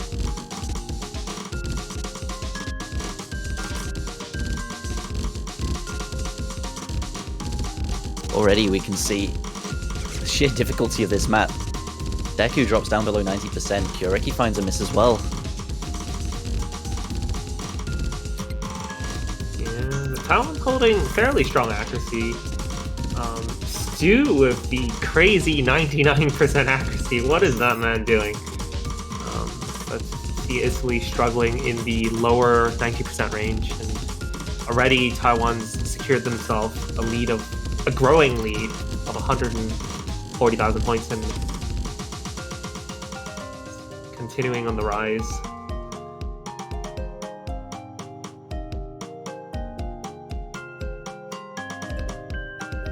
Yeah, well, you predicted this wasn't going to be a Taiwan map, and this wasn't going to be an Italy map, and it does seem that way. Italy struggling for accuracy, and Taiwan just both above 98, Stu above 99.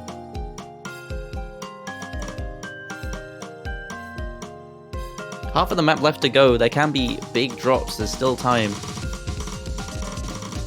But it does look like Taiwan have it on lock. coming herring out of the gate with possibly one of their best picks in the pool. Can you blame them? Get the momentum rolling? Gotta establish your dominance.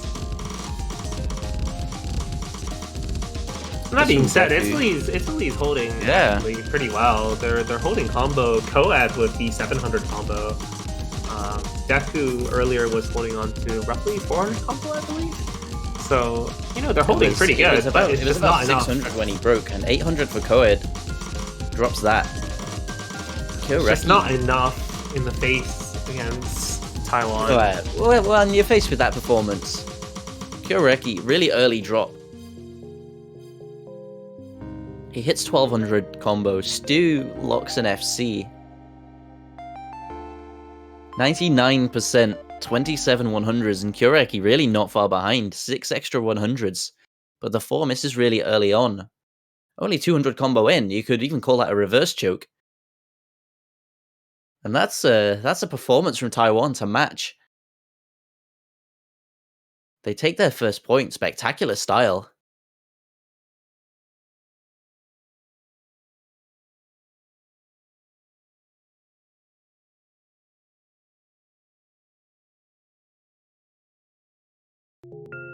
This is just what we do, they say. This is our stomping ground. Considering Taiwan banned free mod earlier, I can see Italy going for one of the other free mods potentially.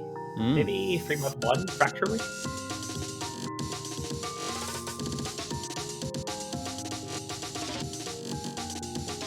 With the increase in difficulty of the pool, a lot of the no mod maps are becoming very challenging and dangerous for a team like Italy, especially against a team like Taiwan, who undoubtedly would have practiced very hard. So I feel like free mod is the way to go here.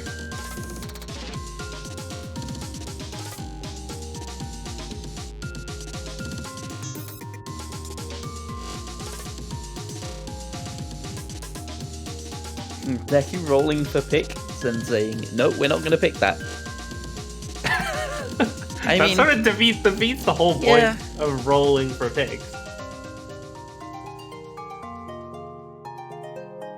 Come on, man, you got to commit.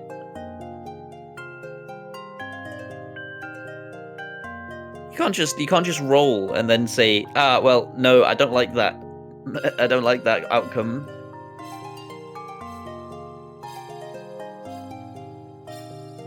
They will actually just go with it. Italy's showing not a lot of confidence. I think this is the first time we'll be seeing this map. Alethea, OD. I mean, to go for one hidden to the other hidden, was it better to take their own role?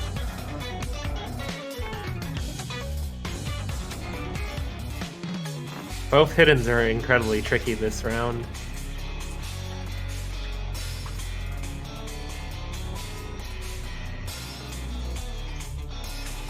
So what can you tell me about this one? Is this the low SV slot still? Well, it's got low SV and it's got a bit of higher SV. I would say it's more like SV tech hidden. It's definitely technical, very yeah. But there are low SV sections. It's on the lower side, as opposed to the hidden one, which is on the faster. A very technical one. Watch out for the patterns.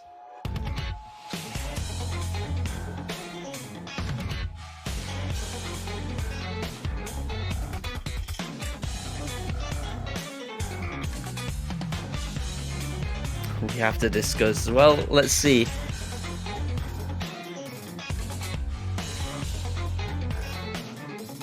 Yeah, I think Italy going for the random dice roll really threw Taiwan off their feet here. Could this have been the best pick that they could have made? Oh, it's like rolling universal dice, right? Operston stepping in for hidden. I have a feeling that possibly some people might not have practiced this map as much as they could have. That's the sort of feeling I'm getting here. Yeah, well, who knows, right? Well, we can only see. Might be a sight read for all 4. Okay, now we decide to roll, says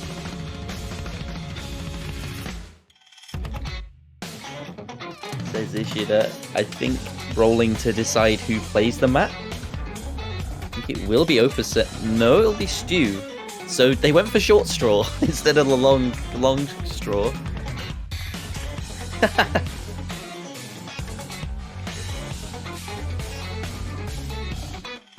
Or maybe Stu just say, nah, I'll play it.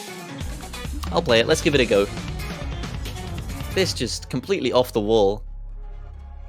Throwing the match into absolute chaos.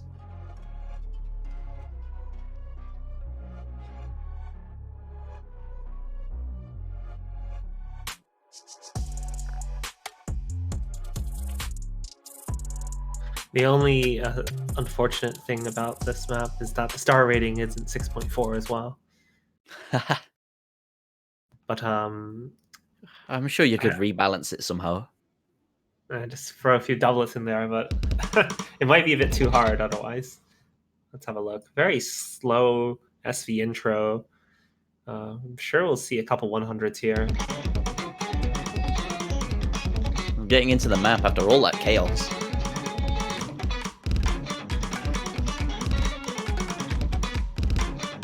You see the changes in rhythm already. You see our first drop of Deku. One over 3 snap, 1 over 4 snap, 1 over 6 snap. All jumbled together in a big, cohesive mess. Tough on the reading difficulty. Ishida finds a miss. It's going to equal Deku's, who does actually find a second. Drops again, and Stu. But mirrored by Coed. Yeah, both teams relatively equal, apart from the lacking in accuracy on Deku's side. You got Coed matching Stu here, but Ishida's got the edge over Deku for now. Indeed, for now. That could change. Ishida could find big string of misses. But if it stays as it is, there's a 120,000 point lead. More now, Deku misses, but Stu drops as well. Still with 97% accuracy, the highest score in the lobby, I think, at the moment. Hard to tell sometimes. But with scores so close. Finds another miss. Now relatively equal with Ishida. He's built up a combo. Stu again, finding some trouble with this. No, actually Ishida with the highest score in the room now.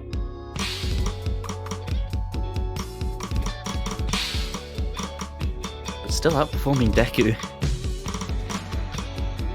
Deku's the only one in danger of not passing here. He's still under the 50% mark, and there's only a quarter of the map left to go.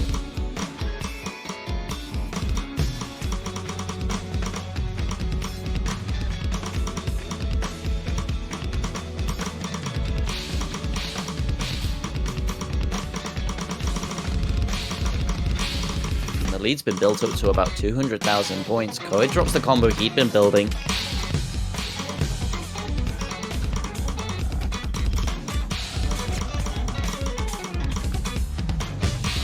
Finds a big string of misses, but it's just too wide. The lead's too much.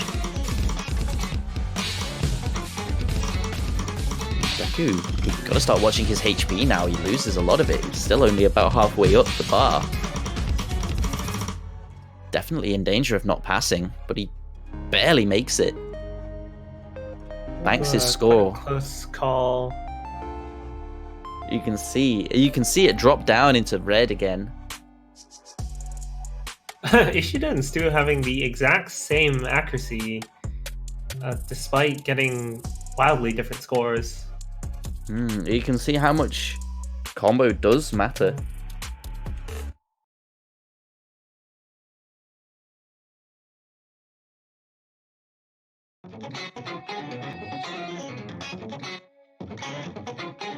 Right. Not even missing a beat. Taiwan going for the swing DT, Lone Digger.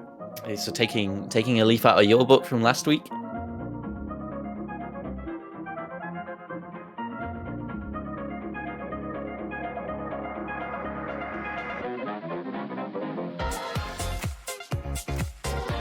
I think Taiwan were always very prepared. How were you doing that last week? Did you have just a what do you mean? Just a list of picks that you were going to go through in order? We had a pick order in mind, and then if they banned something, we would just pick the next map in the order. Like, we just stick to the plan. Like, even if regardless whether you lose or win a map, you just stick with a plan. Hey, yeah. And it worked, I guess. Designed to be the optimal strategy. So just but Yukon feels sick. Yukon's ill. Oh, We're not going to see him in the match.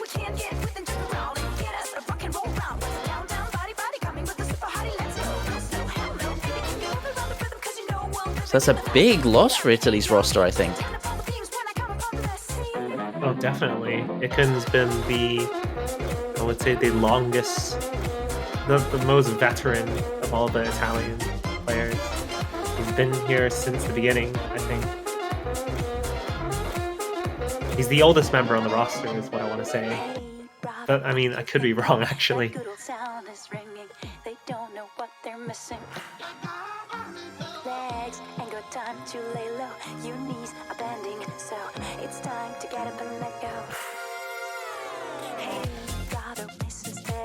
you think he could have changed the flow of either of the two maps that have been played so far?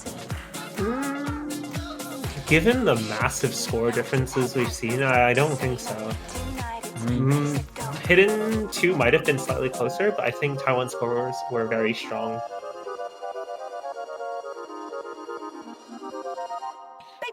It's still unfortunate to lose a member like Yukon.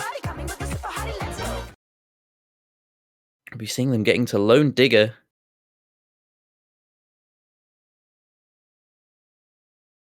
Grimbo map. Someone unplug the audio cable again. Okay, there we go.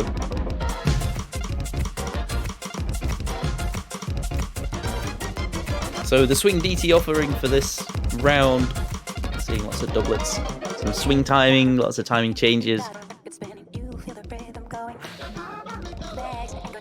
Gonna be tough on accuracy. We see Deku and he should have missed.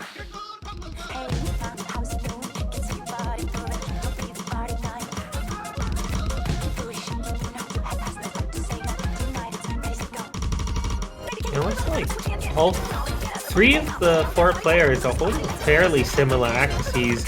On the top left corner, I'm just not going to draw too much attention to there, because we're witnessing something quite spectacular here. Oh, there we go. There he goes. Big accuracy from Stu. Of course, almost come to expect it at this point. We have seen a miss from Koed in that chorus, so the advantage is on the Taiwanese side, including with the accuracy anyway.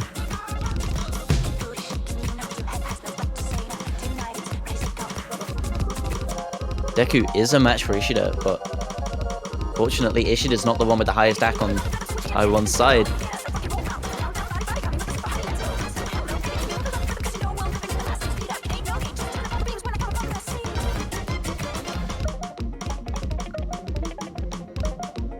Here comes some of the faster bursts.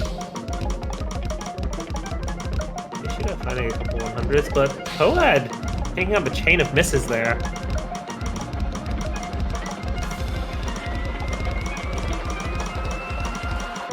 Koed's just not finding getting into the swing of things. Hey, very good. Saw what you did there.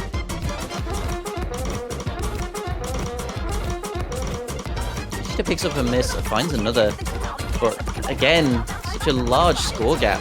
250,000 points that's going to end up as.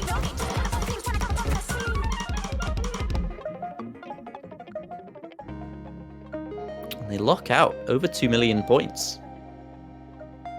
Right. Another FC from Stu, 99%. This is ridiculous.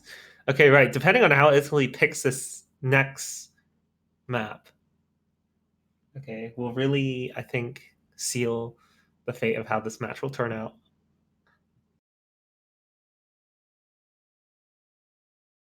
If Italy once again goes for the roll pick, I think it's pretty clear that Italy.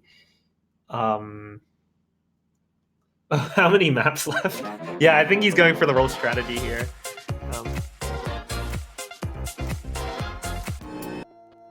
Well, we'll see what they get.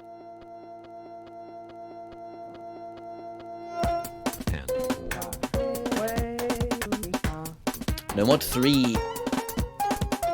Counterclockwise chant pattern. I love how I feel like Coed's already resigned himself to... If you look at what Coed said in the chat,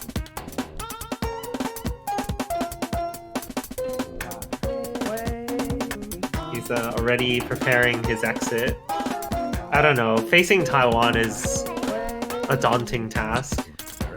Indeed. There aren't many countries. There are many countries who want to face head-to-head with Taiwan. Italy's really feeling the heat here.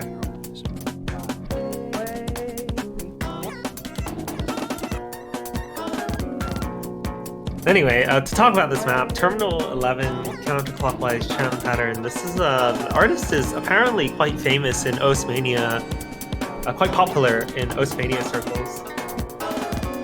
It's a weird thing to say, but so map by Zay, very bizarre patterns, very difficult to get good accuracy. Lots of mixed snaps, very highly technical map. Expected to see misses from both sides, actually.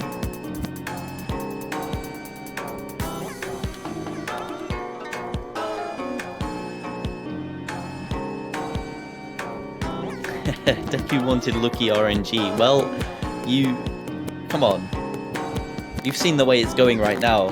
You rolled hidden 1, you said no. Then you rolled hidden 2. You need more than RNG to defeat a team like Taiwan. I mean, you need more than RNG to pick the maps you want to play.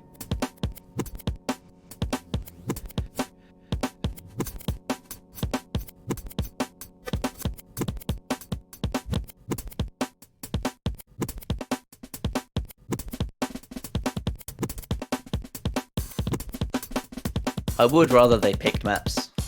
Yeah, I agree. Yeah, it's not not cool. not the coolest thing to be doing. You're in top 6. Come on, man. I feel like maybe they're lacking leadership in the form of Iku, and he is the team captain after all.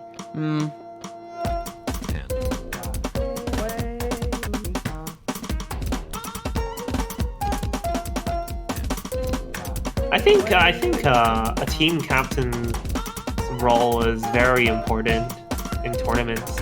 It's really understated how important it is. I mean, it's not just about playing, is it? It's I mean, you can say OS or any rhythm game is sort of basically a single player game, but I think when it comes to multiple bigger tournaments, I think it goes beyond that. I think it's about someone who has the confidence to give you confidence. As a team, I mean, how long have you been the captain? You're still a group of, I think that was my fourth, no, it was my 5th tournament. 16, 17, 18, no, 4th tournament. 5th tournament, 4th captainship. But having the leader, having the spearhead, I suppose, the front line, the general even, giving out the orders with confidence, saying, we're going to pick this map, we're going to win it. They've picked that map, okay, that's fine, we can win that too. It's the voice in the back of your head, the presence of pure confidence, trust even. Can I just say Guraki's only got 100, which is ridiculous, I didn't want to mention it. Come on, man. two 100s now, but like, what on earth? Both Taiwanese players holding on to that solid FC. Italy, not doing so well. Shida will finally drop her FC. But they've already built themselves a very comfortable lead here. It's 200, almost 200,000 points, 150, but it will widen in that direction. Kyoreki holds this. He said before, one of the most high-skilled players in the game, and he's showing that right now. Taiwan showing why they have that pedigree.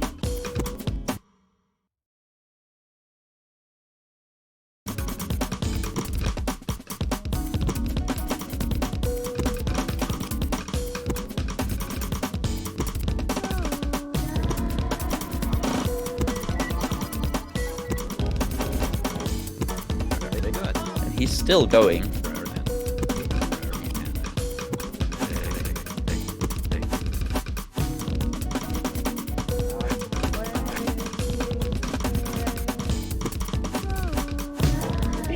What Taiwan is concerned about at the moment. I mean, it's clear that they're really dominating Italy on a variety of maps at this point. Is one, I'm thinking, like, if I were Taiwan, I would be thinking in terms of the future match, what's ahead, and what sort of impression we're going to give to their next opponent, which is South Korea. Very good. So even though Taiwan is very comfortably winning on these maps, I have to say the way they pick these maps has to be they have to be quite careful which cards they show on the table. Hey, or maybe they just want to show this sort of card and say, "We're coming for you, South Korea." Yeah, I mean, there are different ways you can play it. But, tournaments, I love tournaments. Not because it goes so much more than just the individual matches. There's also the wider macro scale that I feel like a lot of people don't really appreciate. I'd agree with that. There's a lot more to them than just playing really well in one match. No items at endpoint. No mod 1.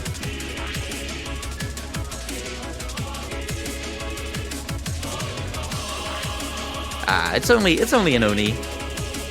Not even in a Oni. Only Oni 8. Yes. You know Galaxy Collapse, the ranked map, the ranked taiko map. It's also only Oni. It's 8.8 stars. Not even in a Oni.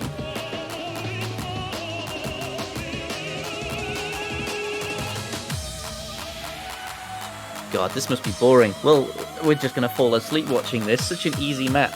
Easy difficulty. Not even the highest difficulty.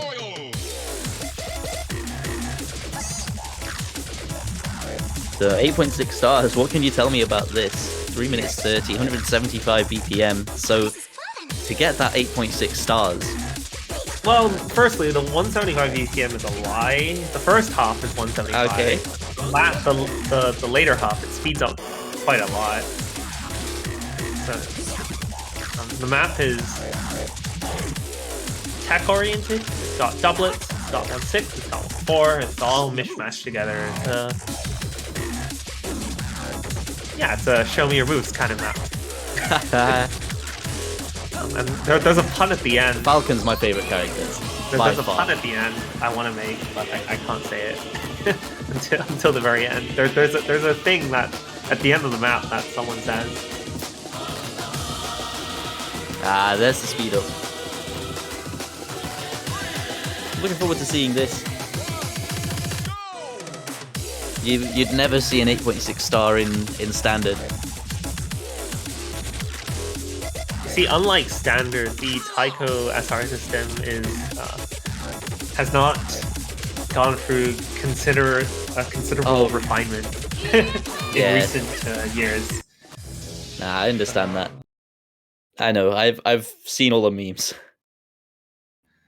No, Fixed taiko star rating.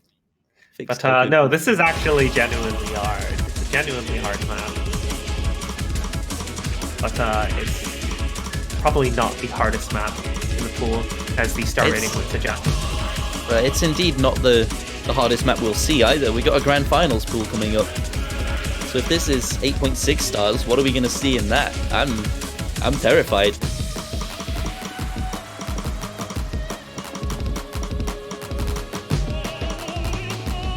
Last year we had a 9-star map in finals pool, but obviously it was inflated.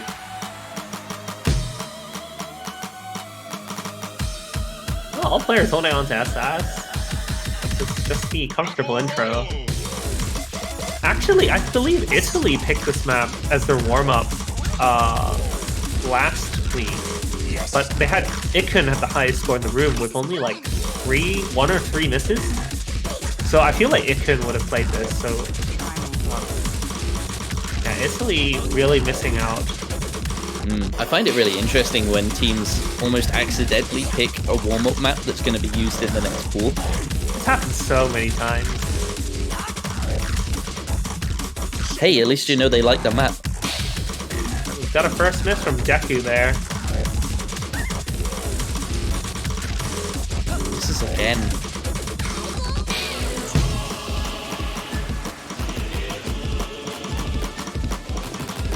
Here comes the speed up.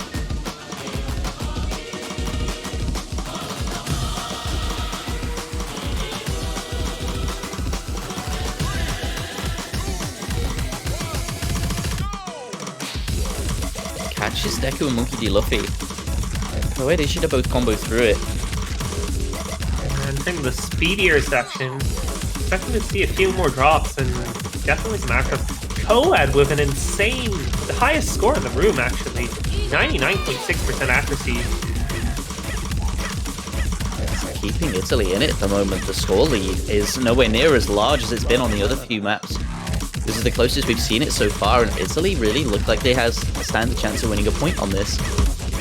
It might not be a sweep, and they should have misses. Lee's gonna close up. Lee? Still a quarter of the map left to go. In fact, less than a quarter of the map left to go. Coed still with the FC is going to be taking it for Italy. The lead, you see it shrink ever so slowly, but it's shrinking. As long as Italy hold on to their accuracies, that's going to slowly shrink, but Deku finds a miss and gives it back over to the Taiwan side. Monkey finds one as well, and Deku and Monkey both trade. The lead relatively stable now. It's not going to be moving very much further. We're going to need another mistake from Taiwan. There's not and it enough. Doesn't look like it's coming. It's easy. This is from the this point ending onwards. flourish. Yeah, there's no more hard sections left. Hey, there could still be a mistake. You could lose focus on the easier stuff after comboing the hard stuff. I know it's happened to me a few times. But That time was up. surprisingly close. That was very close. Coed with the only FC in the room with the best accuracy in the room. Good score from Coed, and, well, maybe if Ikun was here, this could have gone another way, but I think Ikun got unfortunately, like he just isn't. 950k last week on a warm up, so you know it could have gone differently, but we'll never know. They have the power though. They have the ability. It's 8.6 star FC on command from Coed. Just throwing that out there. He's showing that they can actually keep up. Yeah, if you're interested in star rating and stuff, that's you know, quite impressive.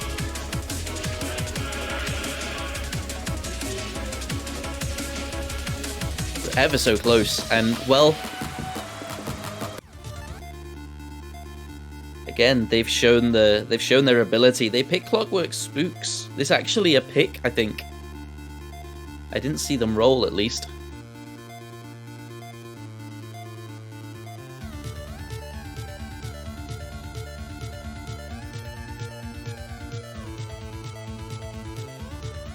This is Coed's map.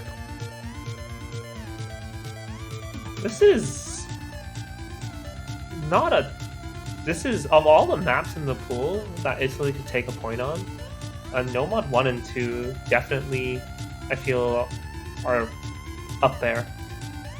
Not least because this is Coed's own map, having the mapper advantage, but Lord Ender, I think surprising everyone this World Cup, has shown that he's very capable on speed maps, having excellent accuracy and consistency.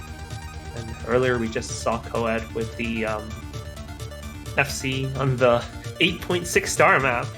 So if this map is only 7 stars, then it's obviously just... it's so much easier.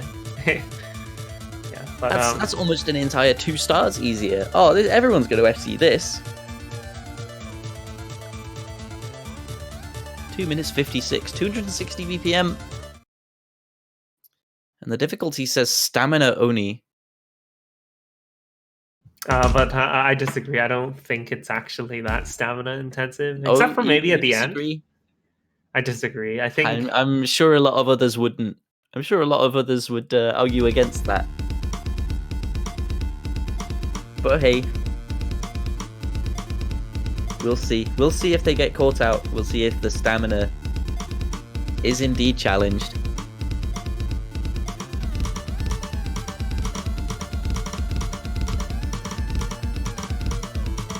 And of course, stamina, maybe not just referring to hitting the notes, but also reading them.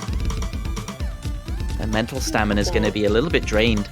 They've played 5 maps already in this tournament, or in this match. A couple early 100s from both teams. Lord Ender and Monkey Luffy still holding on to SS. Kyoreki with 1 100 and Coed with 2.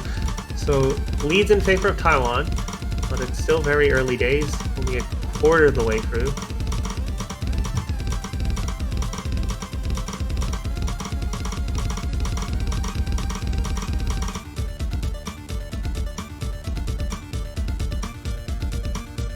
Have mapper advantage, but also look at Lord Ender. He's matching Monkey D. Luffy at the moment with an SS. About a third of the way through. This could change. The map's not quite over, is it? It's only just getting started.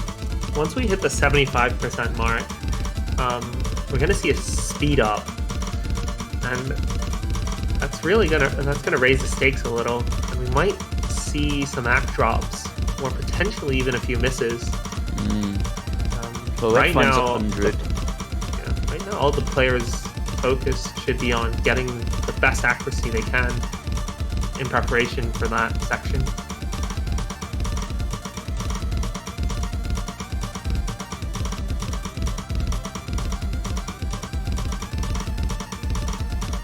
It is only OD6. So accuracy not going to be too much for challenge. Monkey D. Luffy finds a miss, gives the lead to Italy, drops a load of accuracy. No SS's on the board. Lord Ender's found his 100. Matches Kyoreki, who does pick up another 100 though. The lead is with Italy. All they have to do is just not miss. They just have to not miss. Oh, Coed going dangerous, but Lord Ender! Mirrored by Monkey D. Luffy, but Lord Ender finds another miss. They trade.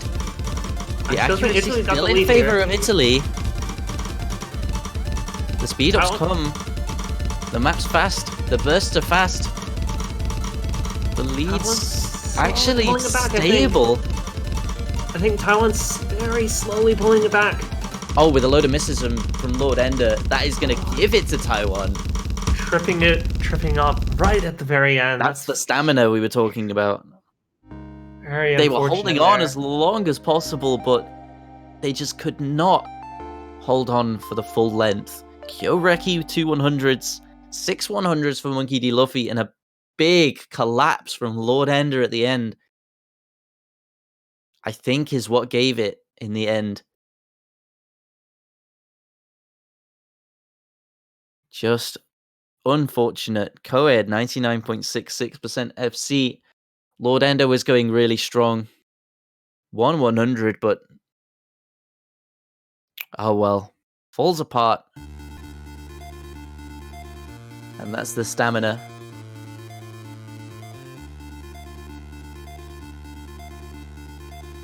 Right, it's match point for Taiwan. Things aren't looking great for Italy.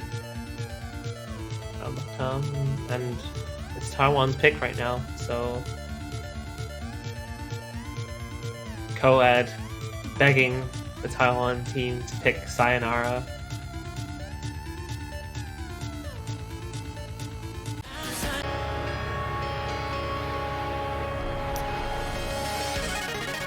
They say no. It looks like they'll be denying them. They want their own pick. Yeah. Say so, Baccarat's boy. Mapped by our very own Drum Decimator.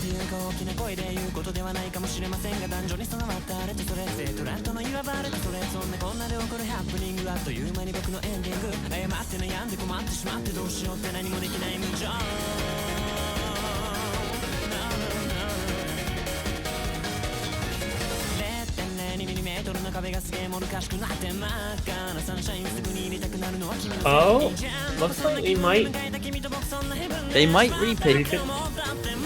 They might change their pick. It's sort of like a last meal request from Italy.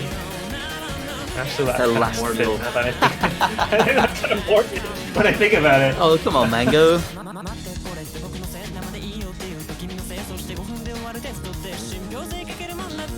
Well, it's up to the referee. You know, if they want to be merciful, if Taiwan want to be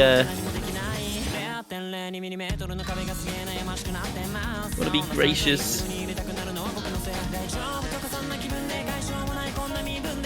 they have all the power in this match at the moment. They're on match point. They have 6 match points to go. They are so comfortable in their lead.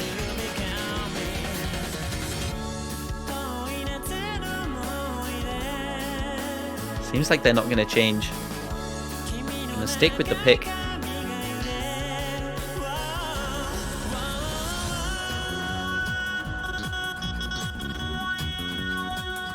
If both teams agree, I think we could see...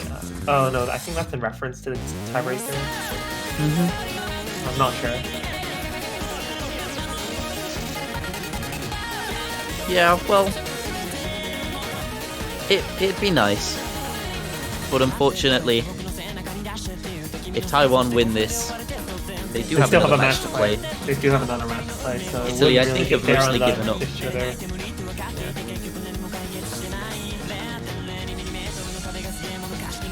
We could always showcase all of the Italy players if they have them around. Nah,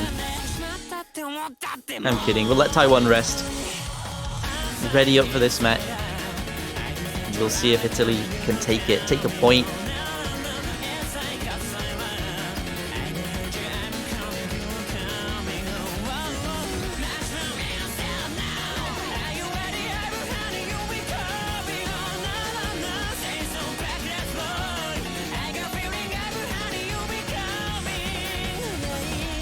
Going with the same roster with Hawkworth Spooks, and I mean this map is quite similar to, I say similar, but it really isn't. But it's high BPM, it's 310 BPM, and 310. Yeah, the other one was 260 for the most part, but this one's 310. Makes sense to stick with the current roster.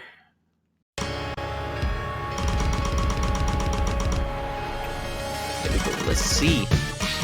Let's get into it.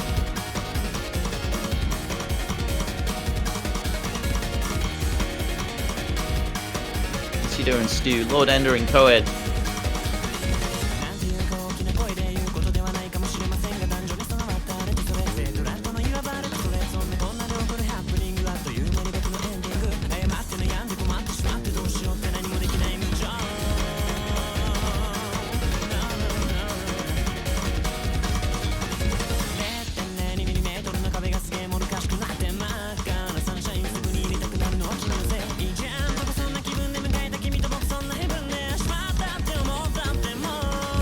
All players holding on to the FC, but we see like double S from Taiwan. Whereas Italy is holding into the sort of the mid 99 region in terms of accuracy.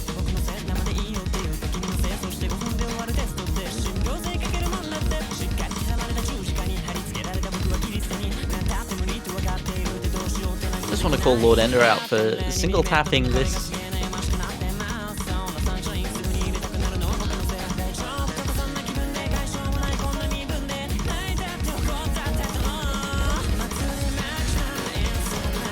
Into the chorus, Italy's still holding their combos. We have 100 from Ishida on the Taiwan side, still an SS from Stu. 99% for Italy across both of their players. They're still there. Halfway through the map, the lead is not widening. Right. But immediately after this section, because of the calm, we're going to get significantly trickier sections where we'll definitely see some act drops, but potentially a few misses. All right, here we go. Yeah, there we go. Lord Ender finds a miss really quickly. Boed drops a little bit of accuracy, and Lord Ender falls off that completely, down to 97%. Either picks up a few 100s, but holds a combo. Lord Ender drops again, and Coed finds a few hundreds of his own, and Lord Ender now really struggling.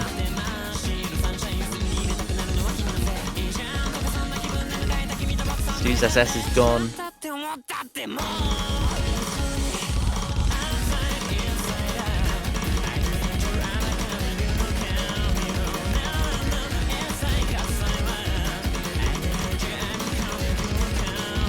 Back into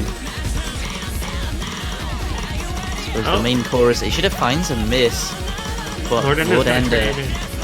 It's a little too late. Lord Ender is so far behind. It's not gonna matter too much. Taiwan, it'll be a really big drop to keep Italy in it, but it doesn't look like it's coming. So we get into the outro, the finishers. Mark the end of Italy's time in the Taiko World Cup.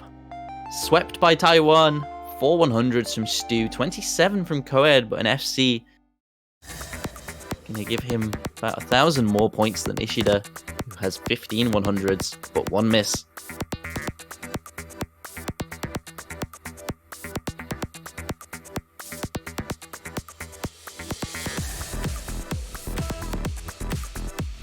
Commiserations to Italy.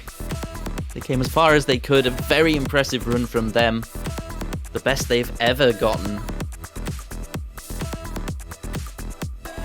Well, it looks like their run will come to an end here. Yeah, the journey's come to an end. It's a definitely very good run, though. Meanwhile, Taiwan will ascend. They'll be moving forward to face against South Korea later. I believe the match is tomorrow, actually, at immediately after the Japan-UK match. Both teams, South Korea and Taiwan. Oh, immediately before. Oh, it's before. Okay. 11 UTC tomorrow is going to be that match. Korea, Taiwan, that's going to be a battle of giants, and it's going to be the first time, I think, that one of these teams... Well, actually, yeah, it's the second and third place from last year. Yeah, a new challenger has arrived. I'm just looking for third place. Oh, it was Canada in 2018. Canada was 2018. Every other year, it's been Canada. So it was Canada in 16 and 18, and Korea in 19, Hong Kong in 17, and then France in 14 and 15. But it's kept changing. But well, there's definitely going to be a change. Taiwan, do they have the chance to keep their second place finishes intact? You know, it's exciting. I mean, we're nearing the end of this tournament, and there are potentially, like, there are only 4 matches left in this entire tournament, potentially 5, if we do see a winner's bracket reset. But like, we're nearing the end of the journey, and the matches, they're just so stacked. It's really exciting. We're coming especially to the now there's the here. top 4. It's the top 4 teams. Of course it's going to be stacked. Yeah, we're nearing the grand conclusion here. I believe we are done for today. I believe the remaining 2 matches are on Sunday. Indeed, that's it. No more for today. But we will be back tomorrow. The final 2 for this weekend. South Korea, Taiwan. And the winner's bracket match, Japan, UK. Going to be tomorrow from 11 UTC. So I hope to see you back here. Thank you very much for casting with me, Mango. All right, pleasure, as always. Thanks, and remember, Rhythm is only a click away.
Hello guys, hello and welcome back to the Taiko World Cup 2020 Finals Weekend. My name is Bubbleman and I'm joined in the room by Mango Miser, who should be warming up. You've got a match in an hour and a half. Yeah, I do, but I figured, this is a match I really don't want to miss out because South Korea, Taiwan is very iconic. It's a very historical match, I would say. Last year, South Korea saw Taiwan in the second place match. Is that the correct term? It's like when you... I'm actually not sure. Losers finals, I think. Yeah, losers finals. And this time it's the one before that. So we have seen this matchup before. Both teams seem a hell of a lot stronger than last year. Taiwan didn't have Stu last year, and South Korea's picked up Applers this year.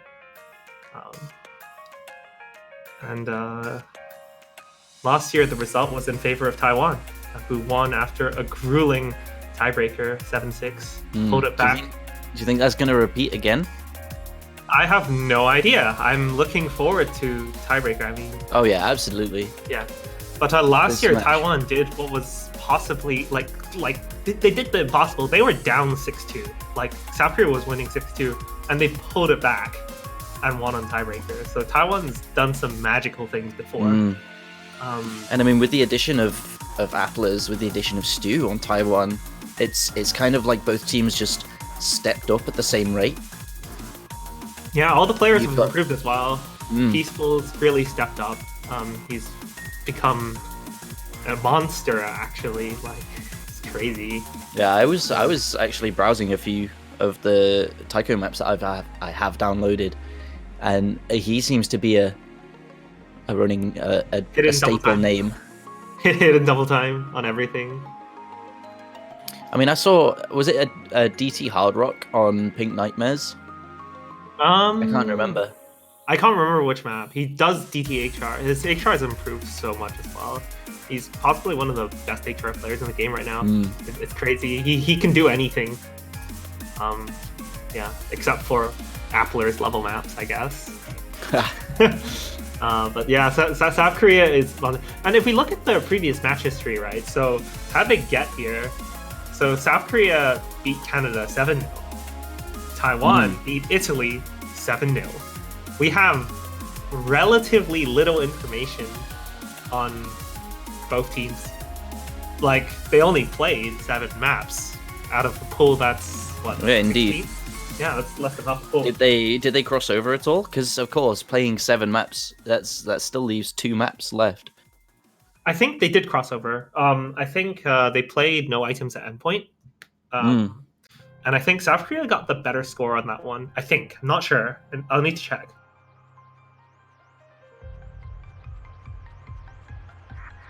Because this match is historical wherever you go. It does seem to be... it always seems to be South Korea and Taiwan that face off against each other. Somehow, they always find each other in every game mode.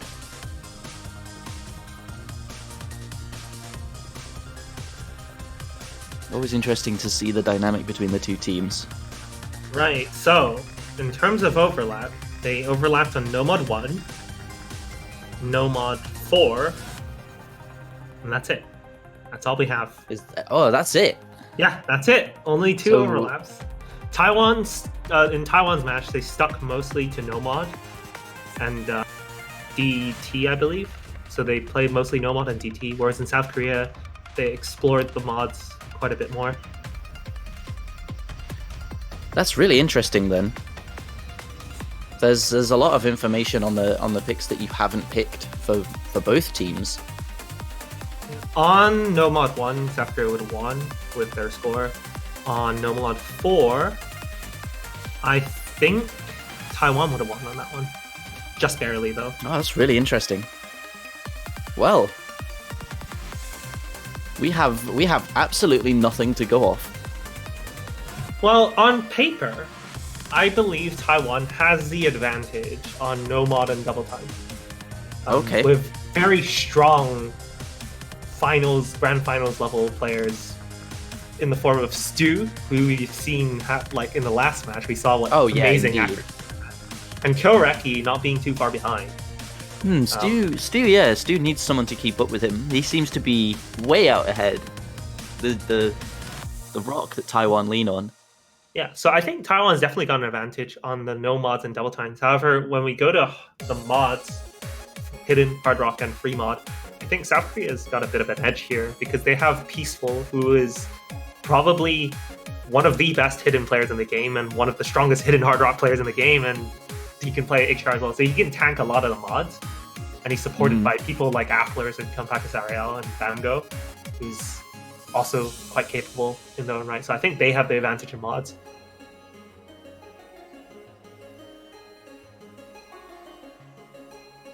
I'm excited. I'm really excited. Are you excited? Yeah, I'm really excited. Is the chat excited? How can you not be excited? How can you not be? This is possibly one of the best matches we're going to see between two teams who absolutely stomped their respective losers bracket. I mean, they're like mirror matches. In the semi-final stage, South Korea lost to Japan 7-5. Taiwan lost to the UK 7-5. Like, it's the same score. And then yeah, that's true. Yeah, and then in the final losers, like the first one, they beat the respective teams by 7-0. It's been completely mirrored here. So they seem to be so even. But on different strengths. Like, they have different strengths, completely different strengths.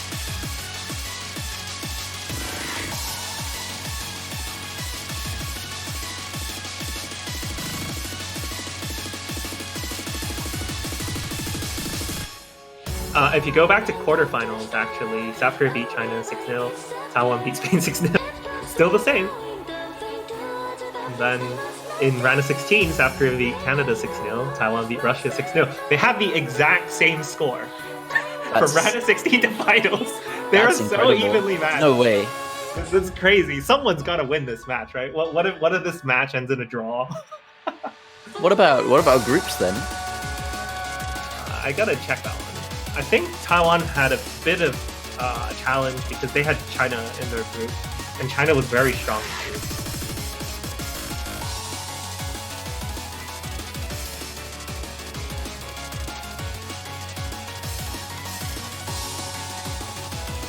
Yeah. Well, looks like we got players in the room. Taiwan had a win-loss ratio of 12, and South Korea had 14. Oh. China put up quite a fight in their group, taking Taiwan to 5-3. So that was really close. So there's the slightest of differences then. Yeah, but I think group stage is two maps towards different. South Korea. It's too, like, it's the difficulty of group stage is so far from what we're had. Yeah.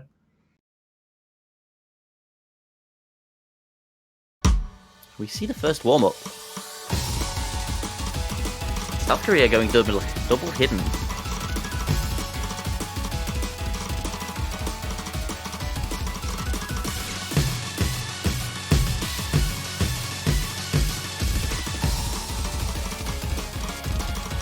Do they want to be doing this on You gotta warm up somehow. On a sight read? Well, I suppose they do.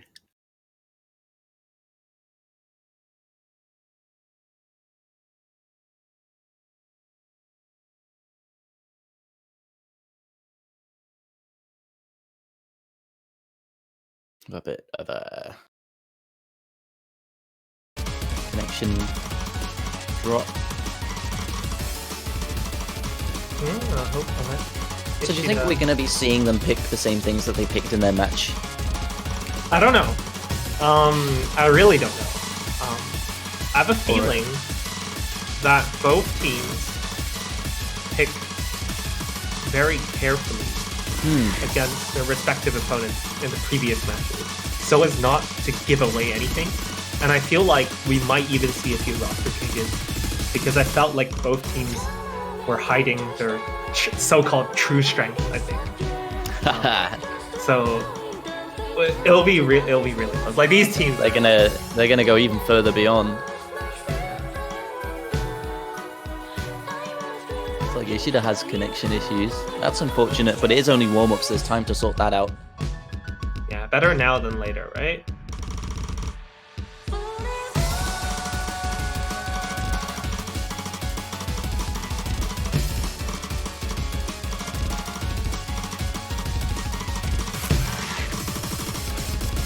Do you think they're going to switch up their picks completely? Because if they've picked really carefully, if they've hidden their true power level, were they picking maps that... I wouldn't say that they weren't. You wouldn't say that they weren't? I don't know, like... I like how you're wording this. It's really hard to say, to be honest. I feel like, if you recall from the previous match, Italy's picking strategy really threw Taiwan off, I feel. So they were expected to play a few things that... well, it probably threw them off, but hey. They still won 7-0. Apparently this warm-up is 33 megabytes. This is... oh my god. What rate is this? Is that 1.60 or 6.8? It's 6.8, I think. That's... This no? Is, Appler's die. Appler's unalive. 10 stars. 40 minutes long. At least it's HP 0, but I wonder if we'll see, like, fails on this, even though it's HP 0. Because it's, like, 10 stars. My god. I don't know. I don't know what is... I can see Appler stepping in to play this. Is this not fast enough on 1.5? I don't know. This is South Korea's... There he is.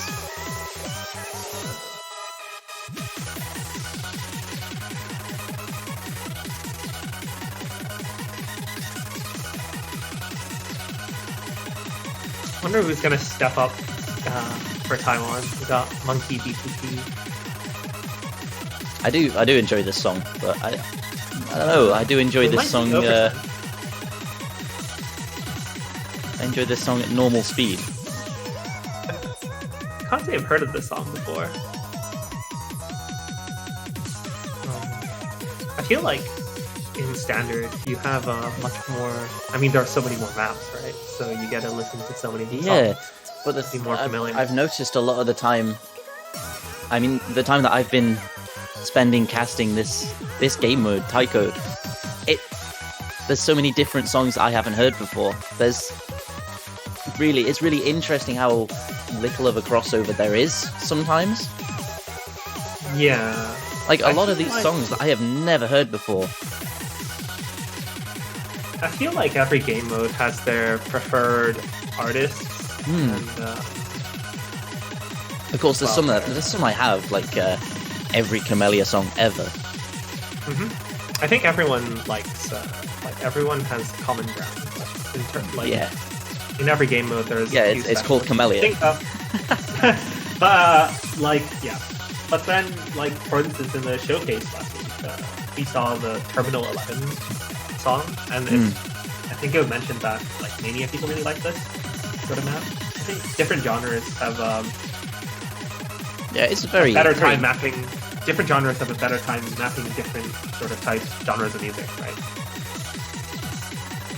Different game modes have a better time mapping their respective genres of music. Yeah.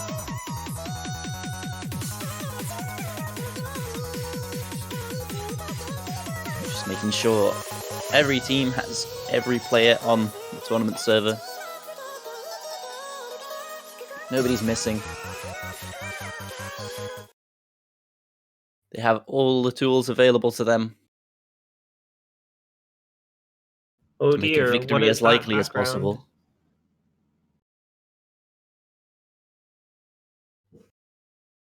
So it's probably 370 BPM if it says it's 185. Yeah, I can imagine that.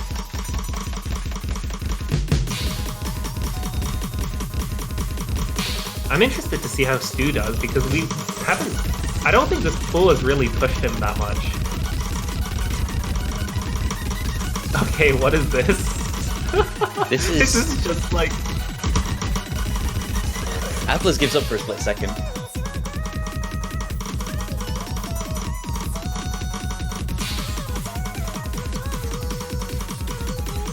Yeah, you know you were saying about HP 0. I think everyone's got a bit of HP. Taiko does have a few interesting peculiarities with HP.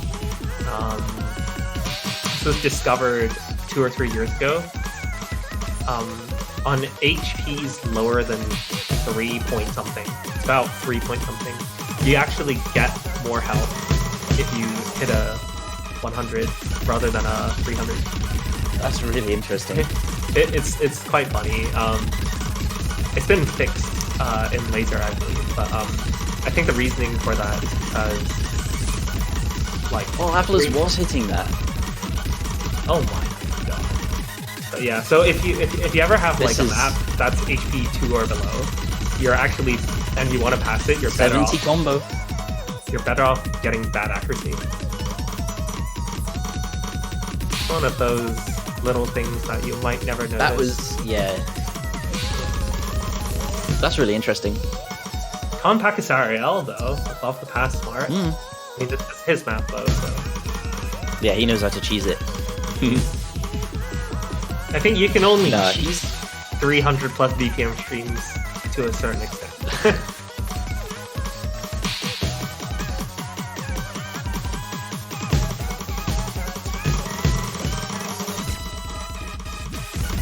That was a burst.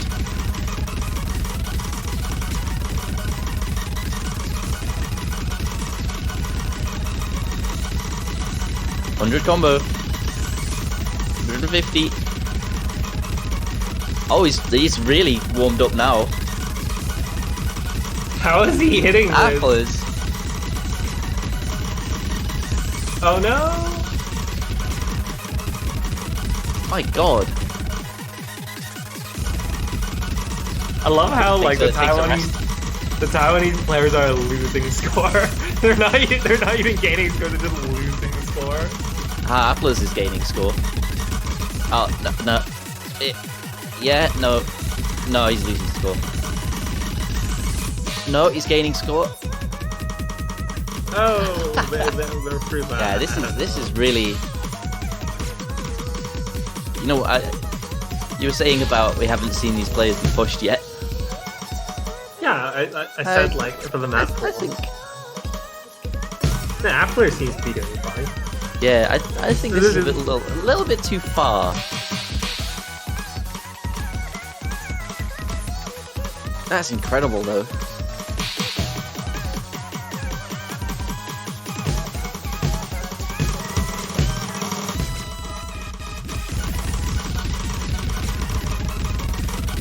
Oh, we're almost at the end of the map. I think we've got like 30 seconds left, maybe? Stu is just doesn't want to play it. He's probably gone to the bathroom or something, like just get a sip of water or something. Yeah. Oh, there he is. That was He's back from another. his break.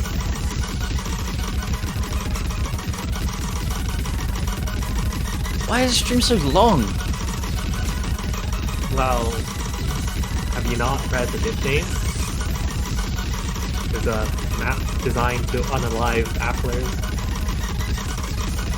It's not doing its job. 1.68 times the rate. Its HP bar's full. Or it was. Applers live.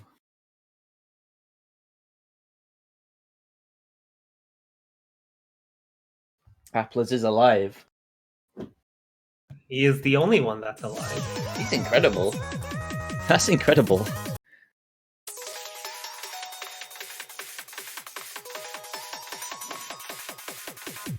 Alright, warm-up's out of the way. It's time to get rolling. It's time for the match. It's time to step back a little bit from 10 stars.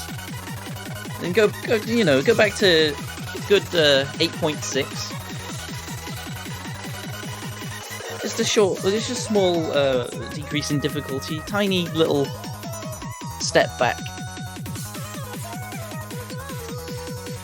Hey.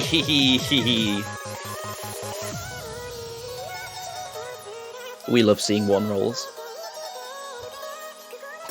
I'm pretty sure we saw a one roll last week as well.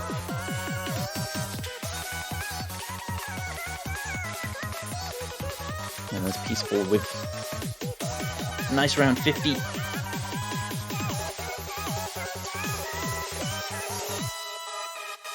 Taiwan banning Hidden One.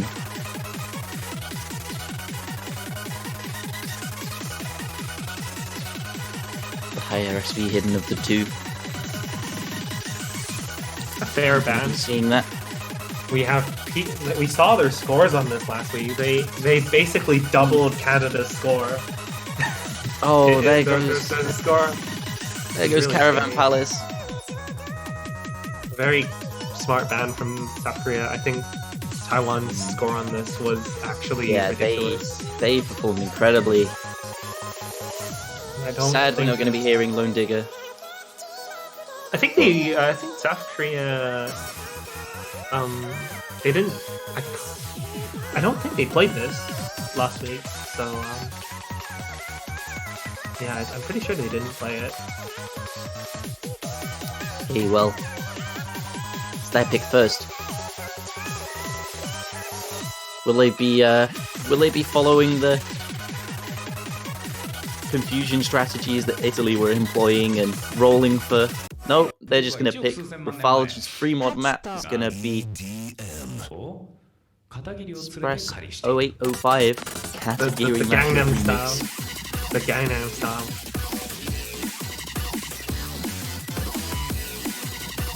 This is fairly in line with the strategy against Canada. This was South Korea's pick as well.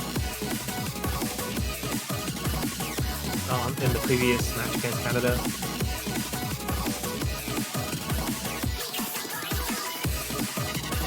Just a reminder, Peaceful went for Hidden Hard Rock, and Applers with Hidden. And combined, they got a score of almost 2.1 million. It's actually crazy. Oh, wow. Taiwan I was going to say something about, was that just a strategy to lower their score a little bit? But no, if they got 2.1 million, then... Almost. Ooh. So, I don't know how Taiwan's gonna match that. I can see Stu going for Hidden. Definitely. He's gonna be fine on Hidden. Stu's very strong. It might just be a case of take the lower mods and hope that South Korea mess up a little bit. Yeah, you see, if Stu goes for Hidden and Kyoreki goes for no mod, then, like, that's not enough. So I think they both have to go for mods in order to be able to match South Korea here. And as we see, Kyoreki going for the HR. There we go. Peaceful, the Hidden Hard Rock player. Slaps on his signature mod combo. So, in my opinion, this map is quite a bit harder on HR. Because it's OD7, and with HR it becomes basically OD10, OD 9.8. That's 9.8. Yeah, 9.8, which is it's basically the same as OD10. There's a slight difference, but for the purposes of this, it's quite similar. Atlas picking up the first miss. It's down below 97%. I think what needs to happen here is... I think Peaceful's going to get the highest score in the room, I think. Assuming he holds on with Hidden Hard Rock. I think what Stu's got incredible act on Hidden, so he has to match Peaceful as best he can, and then Kyoreki just needs to edge out Applers here. He's doing a great job by holding compo, whereas Applers just missed earlier. There's still 3/4 of the map left to go. It can change very quickly in a map as long as this. Lots of notes to hit. Mod advantage on longer maps is insane. Like Peaceful you can see potentially. Yeah, you can see the score slowly moving towards the center. Appler is getting his act back to 98%. Meanwhile, Stu with the 99.9% accuracy. But even that's not enough to overtake Peaceful. Indeed. The lead is going to flicker and change hands. The mod advantage. Gorecki having a bit of trouble with accuracy.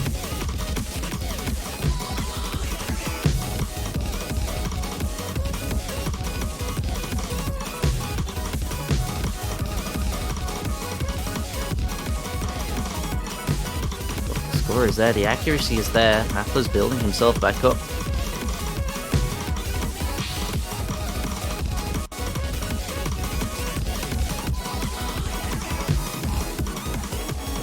Lead, the mod advantage now comfortable for South Korea. They're just going to be gaining more and more score. They gain score far too quickly for any form of accuracy to really rival it. You can see Peaceful about 25,000 points ahead of Stu now. Apple is in fact ahead of Gorecki, who's got a lot of accuracy.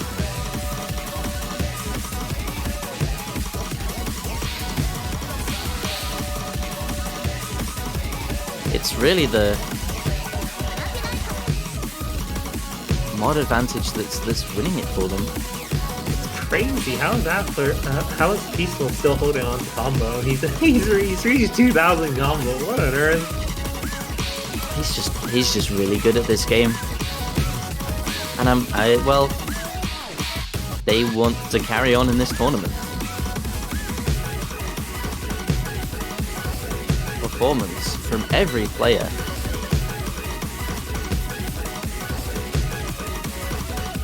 It's outstanding right now. Stu will finally drop off his FC, but I don't think it would have mattered anyway. Look at what kind of lead South Korea has built up here. It's like 80,000. And that's a drop. Oh, and Gorecki just in the outro finds a miss of his own. There's no FCs on Taiwan now. Looking at the combo, really, Stu pretty much mirrored Appler's reverse choke. He's held a combo right to the end. And a miss from Gorecki as well. It's going to seal it out for them. South Korea take a repeat. Peaceful picks up 98.82%. Hidden Hard Rock FC on command. That's actually ridiculous. Like, what on earth is that score? What the heck? Nearly 1.09 million points. You Absolutely are not supposed incredible. to hit in Hard Rock maps. You're not supposed to hit in Hard Rock maps in finals level pool. Like, what the heck? What is that score? Yeah, just need to make the pool harder. I'm pretty sure this is probably the best score we'll see all week. Don't speak too soon. Don't speak too soon. The match is just getting started. And if this is the performance we're going to be able to expect from every player in this lobby, then I am deeply excited for the rest of this match. Seiso Bakaret's boy going to be picked up by Team Blue Taiwan. I think we're going to see a bit of a roster change from Taiwan. I noticed Ishida playing yesterday, and I think they're definitely gonna switch up. Stu and Monkey D. Luffy in the room. Atlas stays in, and Compact Ariel swaps for Peaceful. Yes, we saw it. We've seen it yesterday. 310 BPM. This was, I think, shared by both teams, so they have information on each other. Yeah, and in the previous match, Stu got away with a 4-100 FC, and Ishida was playing, but she was not playing. But I can only imagine Monkey D. Luffy getting a very similar score to Stu. Conversely, we saw let's have a look at. Hey, here we go. Appler's had really good act on this, but he missed, and Compact Ariel didn't have quite as good. Yeah, maybe it was a strat. Maybe it was a strat miss. You know, oh, we've won the map. Let's just drop a little bit of score. Was that a spinner miss from Sariel? I'm not sure. I think I missed that. See, no, none of them missed. I think it was client lag. Yeah, it's definitely client lag. No, everyone's on SS. Well, in fact, Sariel isn't.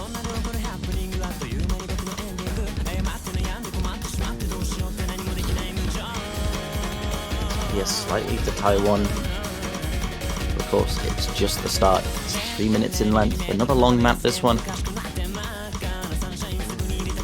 87-2, so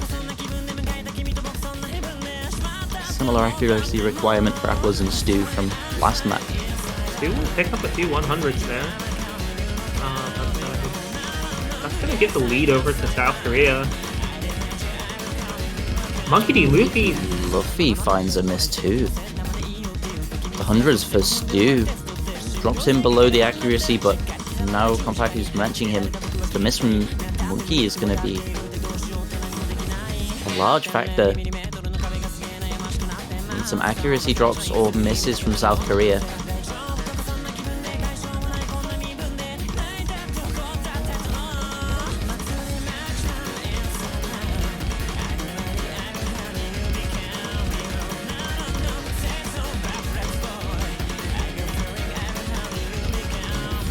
Come out from Compactu.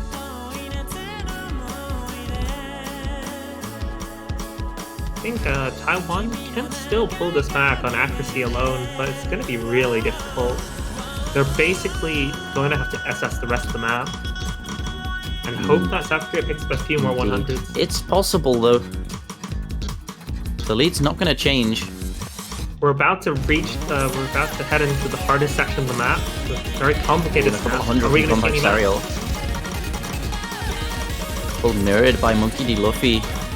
Stu and Apple is going strong. They're mirroring each other right now. It's a battle between Monkey D. Luffy, who misses, and Compact Sariel, who drops a few 100s but keeps his combo. The damage has been done now. Monkey dropping that miss, and Stu with another 100. He falls behind Applers. In fact, it's Monkey that gets caught out. Taiwan's own pick. There's still time for this all to change.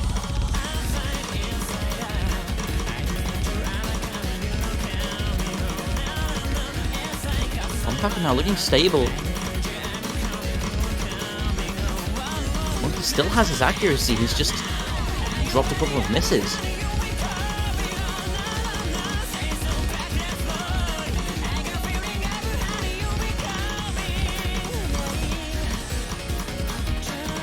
Alright, we're at the end of the map. There's no more tricky seconds left. I think South Korea's got this.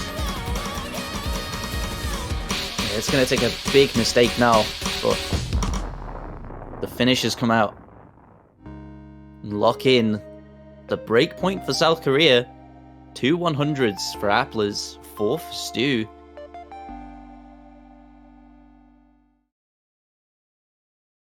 Seven for Monkey. It's 4 misses for him, though, that decide.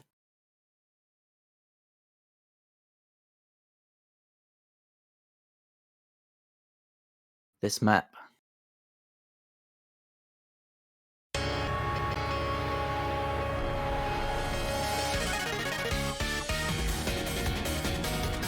No mod 4 goes to the South Koreans.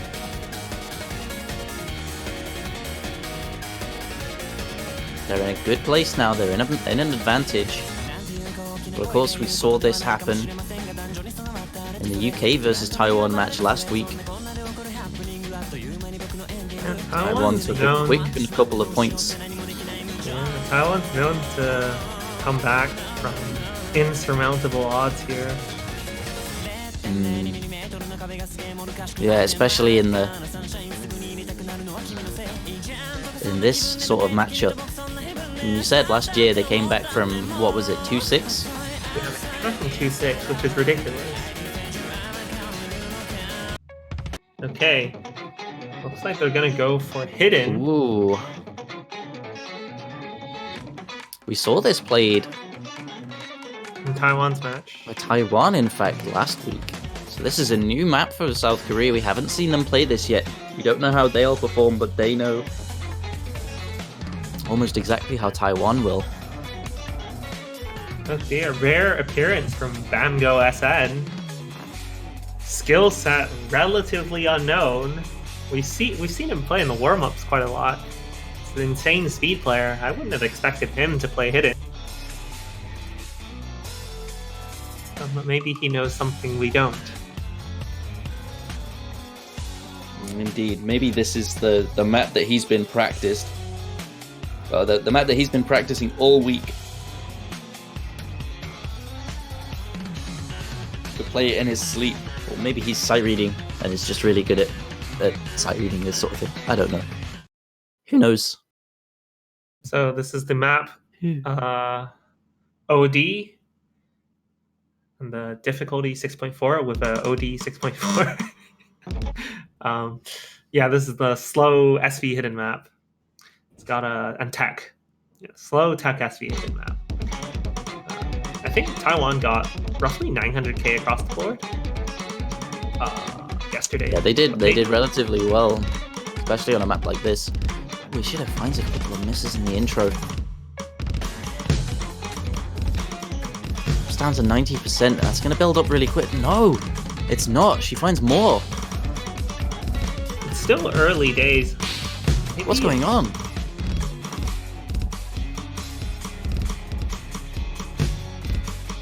Just not able to lock into the reading.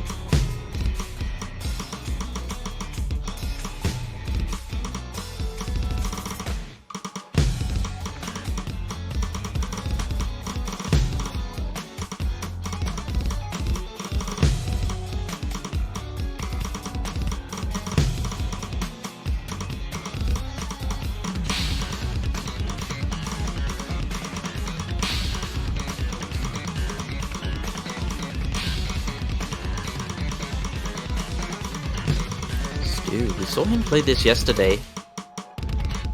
He didn't look too confident on it. Maybe that was a strat too. Bamgo drops a miss. He drops the 99.6 he'd been holding. Very impressive showing from him. He comes back to 99. Ishida, though, did mirror it, but peaceful. Finds one of his own and a second.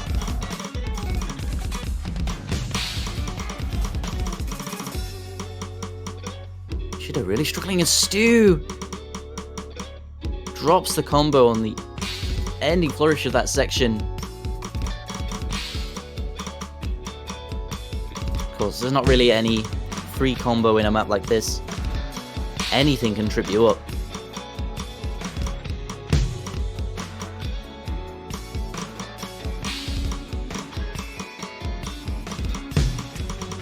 But that was the lifeline that they needed. Stu drops it. 100,000 points now. Nearing the end of the map.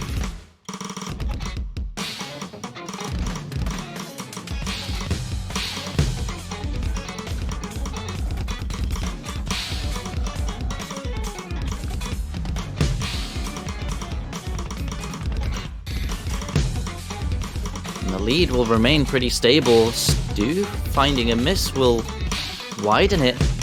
150,000 points now. Taiwan doesn't look like they're taking this one.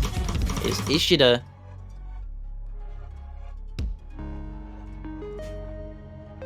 Just could not lock in. No S ranks on the board. Really shows you the difficulty. Alright, sorry about But that. it will be a 2 million point to South I Korea. have returned. Welcome back. Yeah. You few should go warm up. technical issues. I might do. I might Go. do. Get gone. I don't know. This match is just too exciting. I think Just I'm have it feeling on your pretty. I'm feeling. Go on. I'm feeling pretty pumped by watching this. This is. Yeah, but your hands won't be feeling pumped.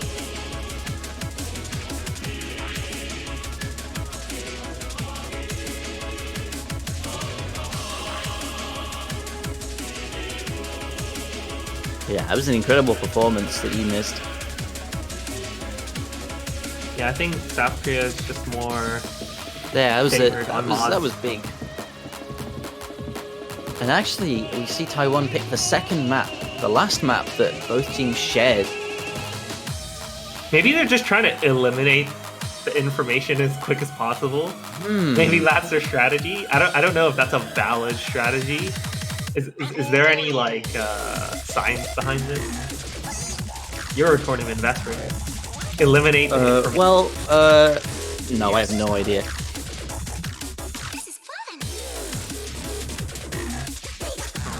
Taiwan's been known for being very strategic, and, like in years past. So I don't know. Maybe they know something.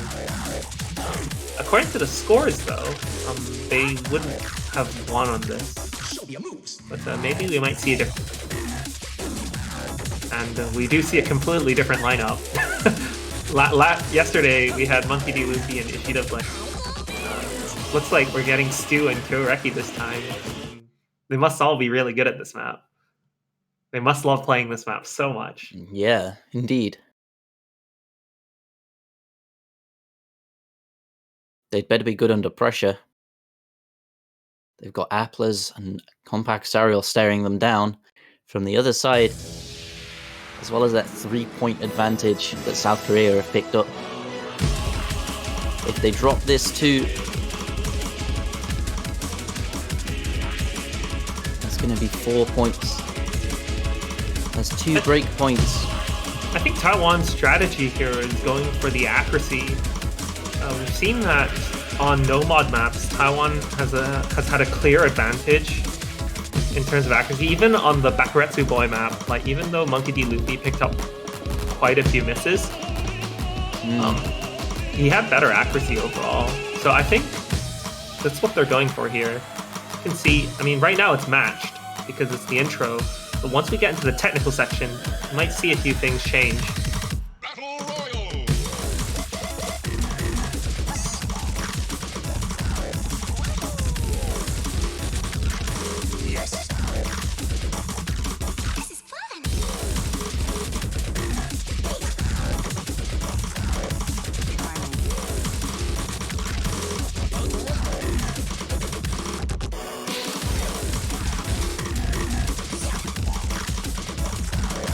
We don't see much changing yet. A minute in, we've barely seen any hundreds. This is just a slow part of the section. We do see a miss from Kyoreki, though. This is as you said, this is a slower section of the map, so a miss there is going to be almost disastrous. I'm gonna speed up Brock's now. combo he could have held into the speed up.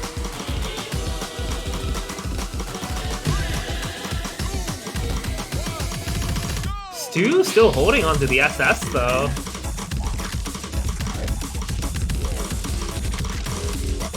Yeah, however, individual player performance, especially when Kyoreki drops another miss in the speed up, not going to matter too much. Stu has dropped his SS.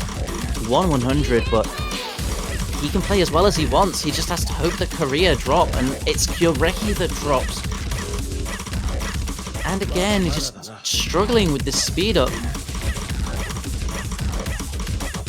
Korea, come back to Apples. As they've shown in their warm-up, they eat this type of map for breakfast.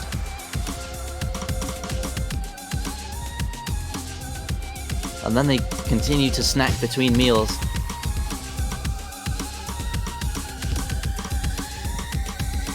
Nothing to them. Accuracy suffering a little bit on Konpaku, but Kyoreki really not keeping up. Not how I expected it to turn out. I think it is mostly misses on his accuracy, though. The misses, the note lock. There are no more hard sections left. So it's looking like this point's going to go to South Korea.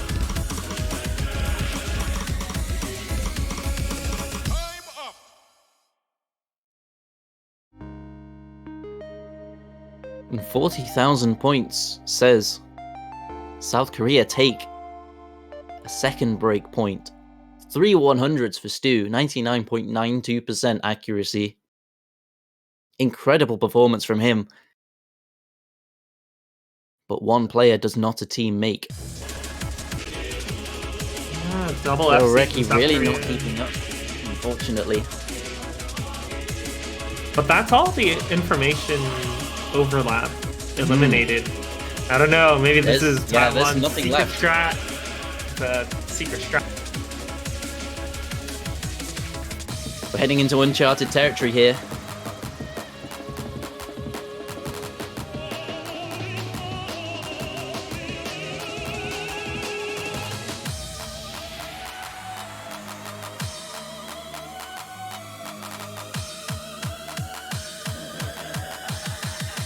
See what they decide to pick.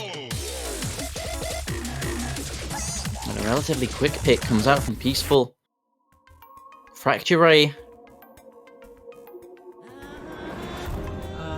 Taiwan's in a very dangerous position now that I look at it, because... Well, of course they are.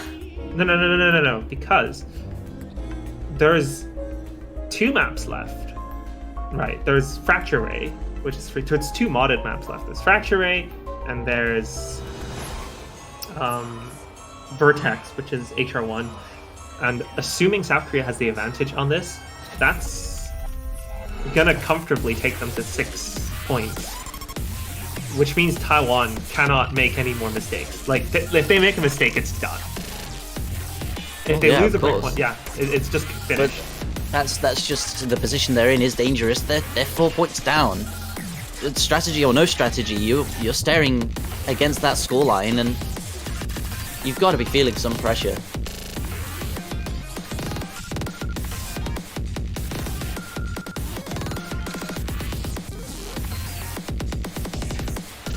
See, looking at... Well, I think again, take a hidden hard rock.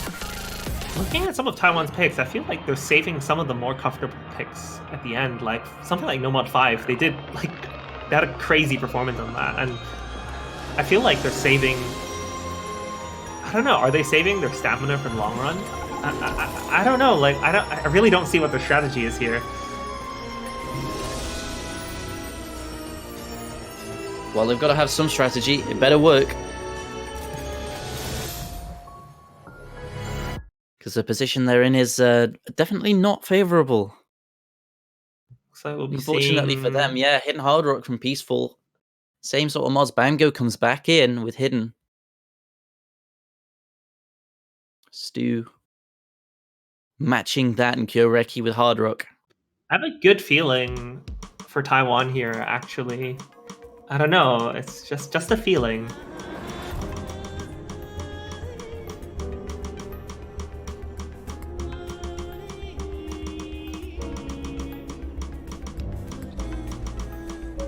Mango, go warm up. No, it's okay. I'm feeling pretty warm watching this match.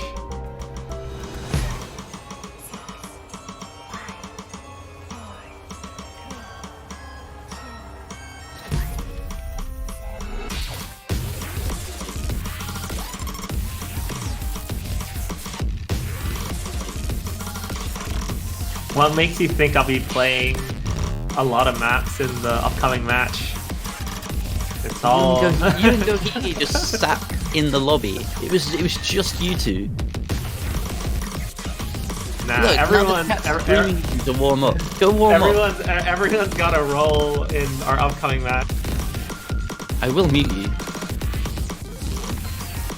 I will ruin the commentary.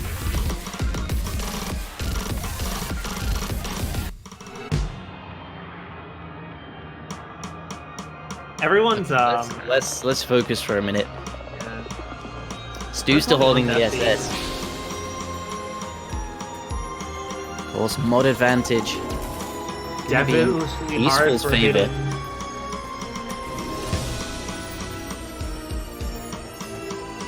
Are we gonna see any breaks here?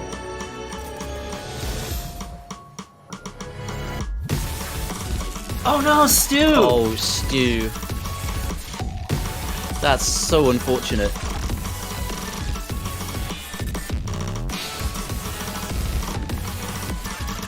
This time it's Kureki that holds on.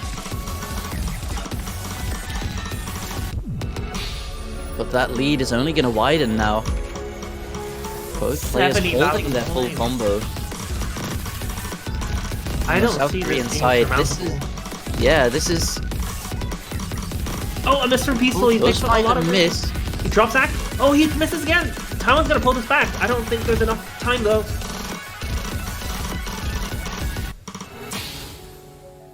Yeah, they hold it strong. If there was a few really more close. misses. If Stu didn't miss, they would have got this. Oh, If there was a little bit more accuracy from Kureki, if there was a few more misses from Peaceful, if Stu didn't miss, many factors come together.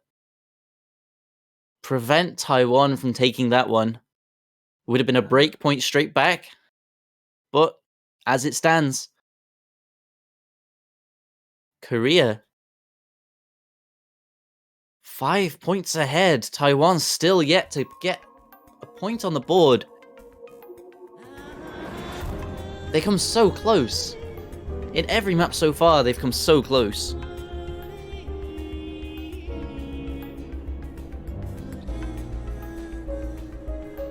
They just cannot seem to convert. And a quick answer, Hard Rock 2, Lorne Wake. Taiwan going on the another offensive here. map. Huh, yeah. We love Taske. So, I feel like Taiwan's changing the tempo here a little. Picking a mod map. Monkey D. Luffy and Kureki.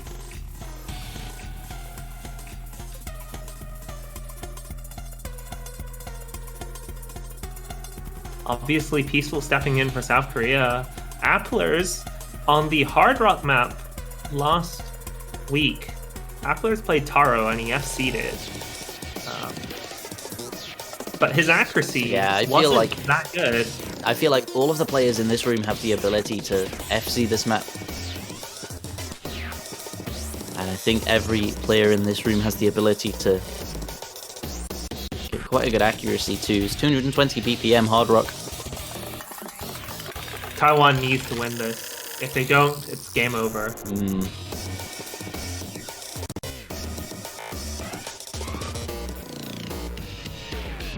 No, they still have the chance, but it's gonna look bleak for their mental. This is a very important point. Really interesting to see how this plays out. Monkey D. Luffy and Kureki against Peaceful and Applers.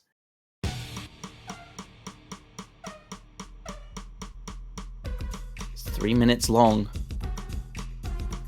OD10. Actually, properly OD10 this time.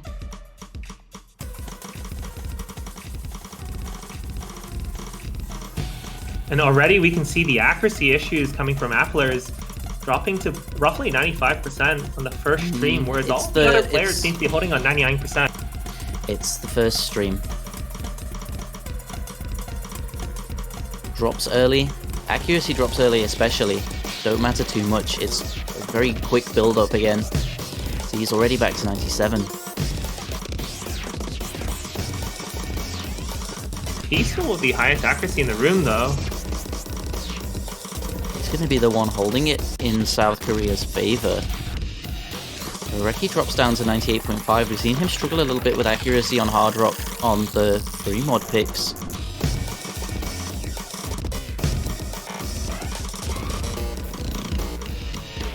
Applers with a miss. First miss in the lobby.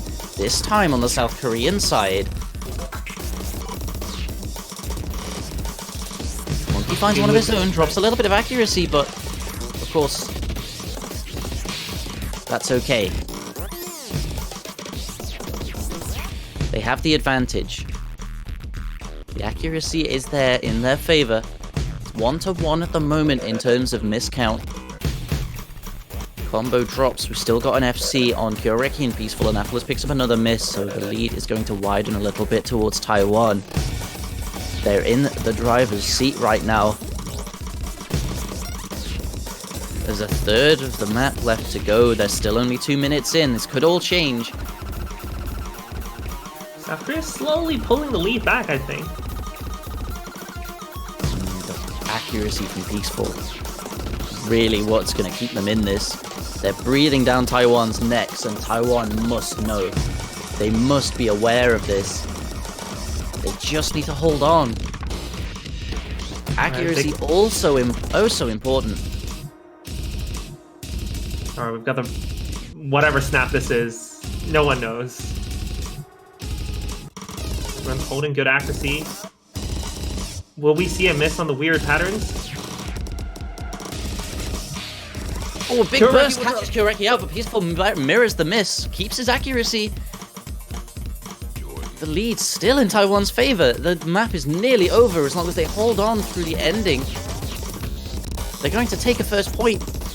Put it on the board, chalk one up to Taiwan. The lead slowly closing, but Peaceful finds a miss in the outro. Crosses the 1,000,000 point barrier, but that does mean that the map is nearly over. And it ends with Taiwan in the lead. They take this point. Chalk one up for the boys.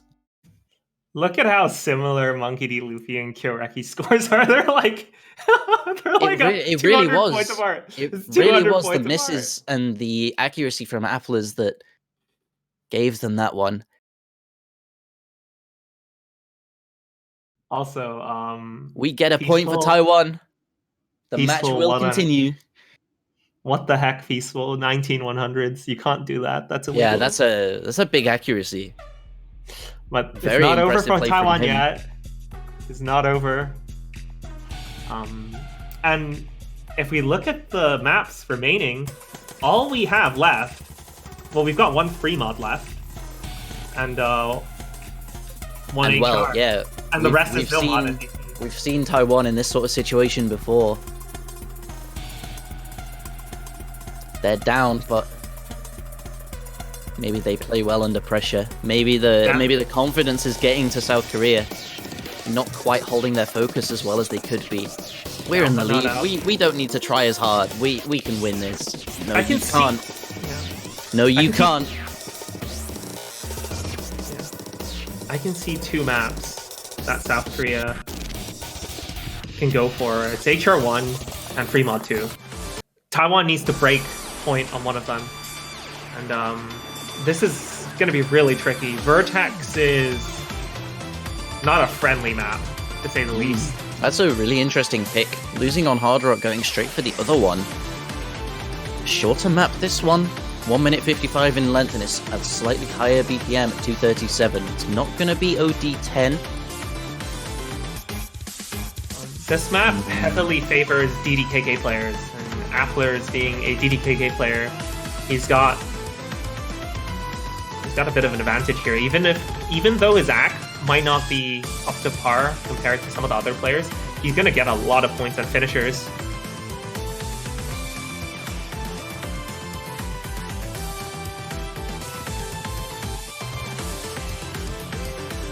But if Taiwan can brave the storm here, we might see a comeback.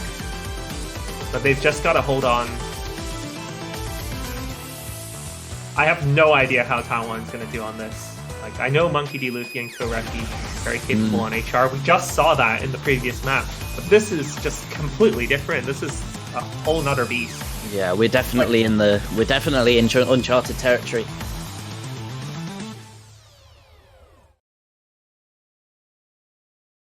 Here we go.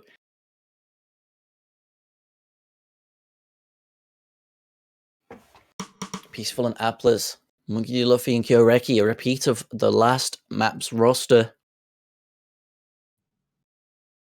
I don't know if Applers will struggle with the higher SV though. I mean, the guy plays 400 BPM map for breakfast, but this is actually, the scroll rate is a bit faster. Indeed, we shall see. In my head, it's not going to be quite as high OD. Koreki finds a really early miss. It's going to give the lead to South Korea, but again, it's an early miss. It's not going to matter too much. We're not very far into the map yet. As I was saying, OD, it's not going to be 10. It's going to be somewhere around 9.4. Monkey D. Luffy finds a miss of his own. That's no combo. We're not going to see combo play a part. It's going to have to be a drop from South Korea to give it back to Taiwan. This is their pick, remember. They pick it. They expect to win on it. It's up to Taiwan to breakpoint them. We're seeing already 40,000 point advantage to South Korea. We're halfway through the map already. It's a short one.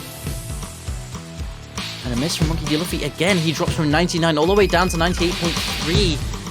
And on the other side, Peaceful, 99.74%.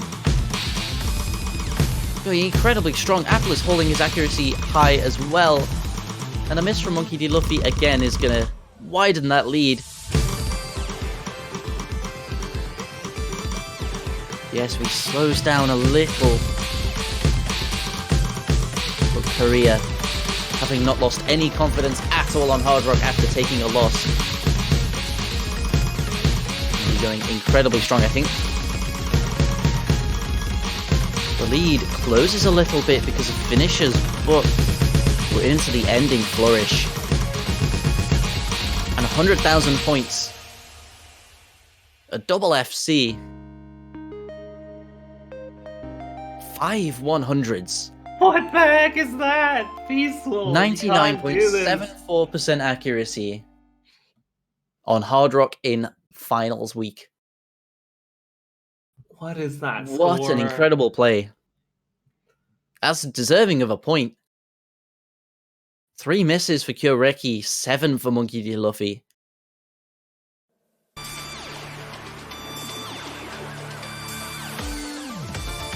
And that's going to be match point. Alright, I can see South Taiwan Korea. picking up anyone? I don't think anyone saw this coming. I don't think anyone saw this coming. But we've seen Taiwan come back from insurmountable odds before, but this is looking not great. Only great. That being said, there is one more map that South Korea has a clear advantage on. That's Gate of Doom, 3-on-2, because we can certainly see Peaceful pick up Hidden Hard Rock there. And if they get a double F on that, they're going to put it out of Taiwan's reach, even if they go double mod. So I feel Taiwan's going to pick no mod 5 here. There's no question about that. Oh, right, never mind. Well, hey, no, they pick no mod 3 instead. Still a very good clockwise chant pattern. Yeah, a good pick. Taking their comfort maps at this point.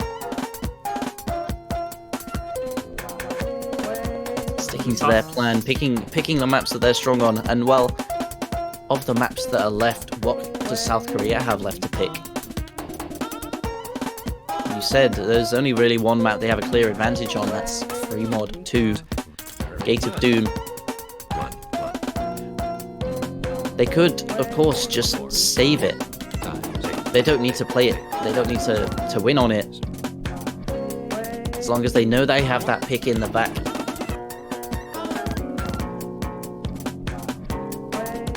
They are in full control. They can let this match go whichever way they want it to.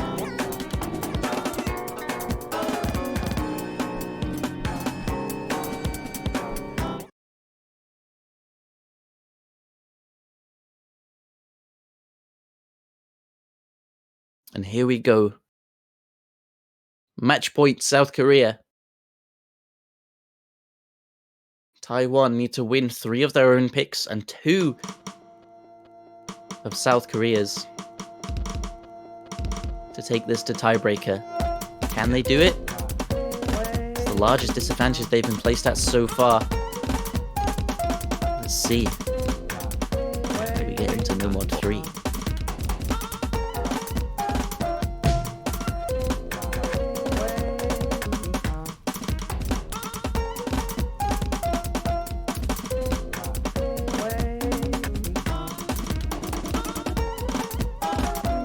saw Kyoreki get a 12-100 FC on the previous match. Very good. And it looks like Taiwan's got the accuracy advantage here, but we've seen that accuracy isn't everything.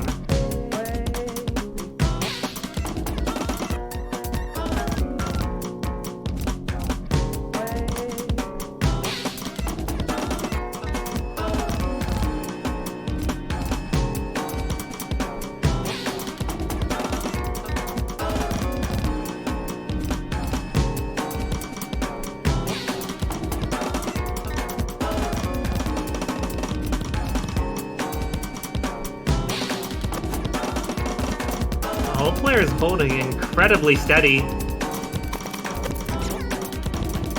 Any misses would be catastrophic, and people will find the first miss.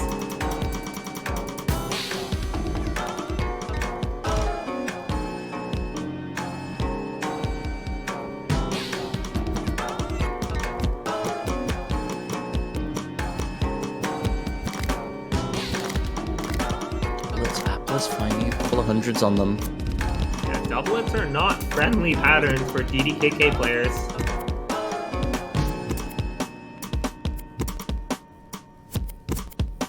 Stu with a 99.9% accuracy. He doesn't want to see his team go home. Neither do we really. We want to see this match go on.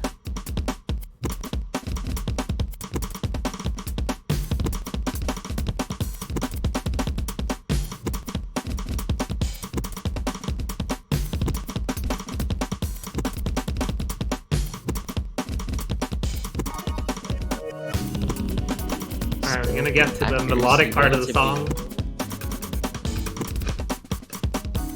Accuracy relatively stable for every player in the room. Apple's building up a little bit. Drops a couple of hundreds here and there on doublets. Stu will find a miss. It will only be a single miss in isolation. He keeps his accuracy really high.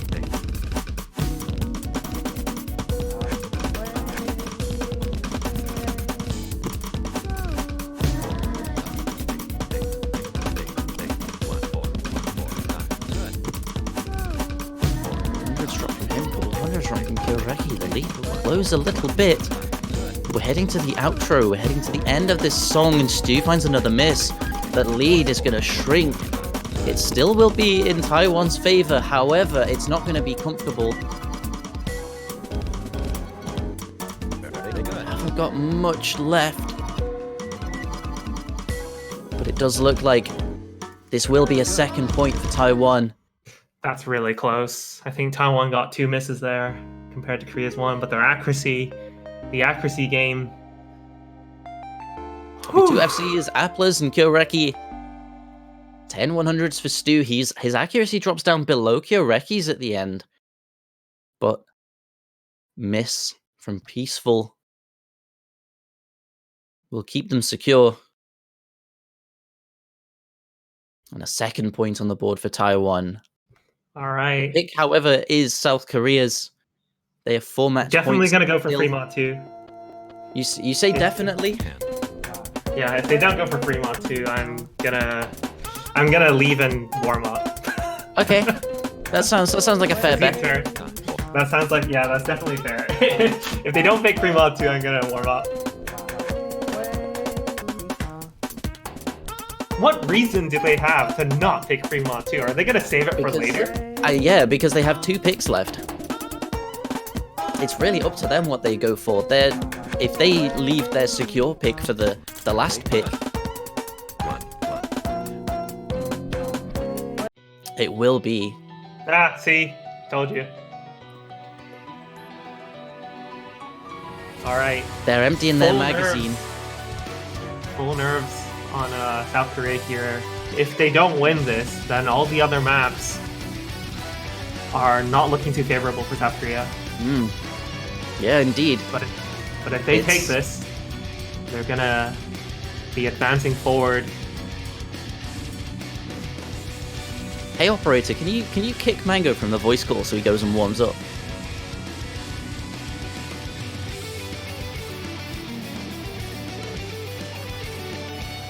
Don't say no.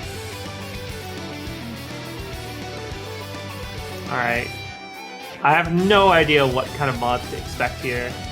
This map, I love Marissa. It's Are we seeing his first appearance?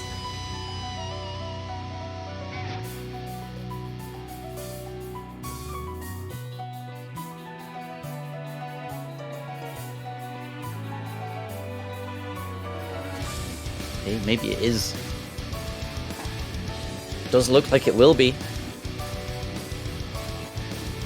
Peaceful, I think, is going to take the hidden hard rock.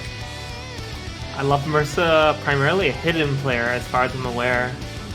This is definitely the easiest map in the pool, but I mean, focus is really important here. Because indeed, he hasn't played yet. He must be completely fresh, ready to take on whatever they want him to take. Will be the hidden. Peaceful going hidden hard rock. We've seen him play incredibly well. Meanwhile, Stu and Monkey D. Luffy will go for hidden and hard rock respectively.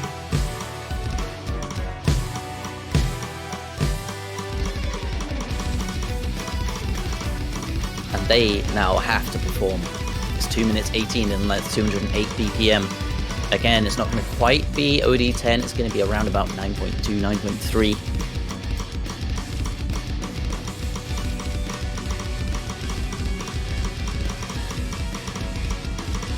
All of the pressure. The mod advantage taken by South Korea is an incredible tool to put pressure on their opponent, because if everything goes perfectly for every player, they're just going to win. So Taiwan need to play perfectly and need to hope for a mistake.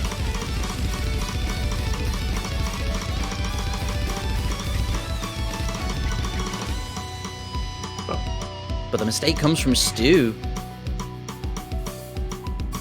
Again, I think it will just be a miss in isolation. He's not going to drop any accuracy because of it. Just going to lose a little bit of score, but that little bit of score might be all it takes. South Korea now have a buffer and Stu misses again.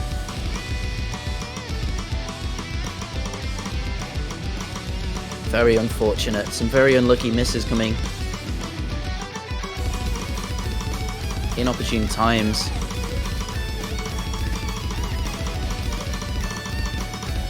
Oh, Stu just cannot seem to lock back in. The pressure that's being applied by South Korea getting the better of him. The lead is widening. Nearly 100,000 points now. Monkey D. Luffy playing his heart out as well as he can. Highest accuracy. But it's not going to be enough. And Stu with another miss. Drops down to 98.5. And I think we will be saying bye-bye to Taiwan. South Korea.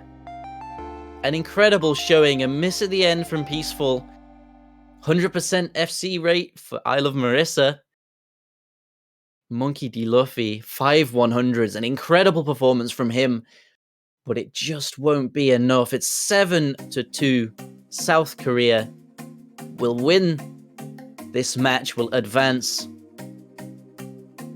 into top 3. Taiwan go out in 4th place. This is a historical moment because Taiwan's defended 2nd place for the past 5 years, and this is the first time in quite a long while that we don't see them on the podium spot here. Well, yeah, I mean, five years. South Korea advance. They took 3rd place last year.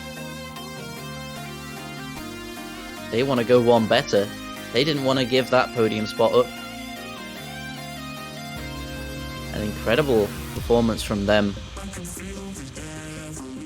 We're so They are incredibly dangerous on the free mods. We are so screwed. Korea's gonna destroy the UK. Oh, never say never. Shut up. Go warm up. Get going. Thank you for casting with me. I've got about 15 minutes to warm up. Get so let's lost. Go. Alright, next Good luck, level. my guy. And we'll try not to lose 7-0. We'll try. Oh. Alright. See you guys. Right. I'll do my best. Shut up. Well, I suppose for the next 15 minutes, and chill out, listen to some tunes, and be back. Japan versus the UK.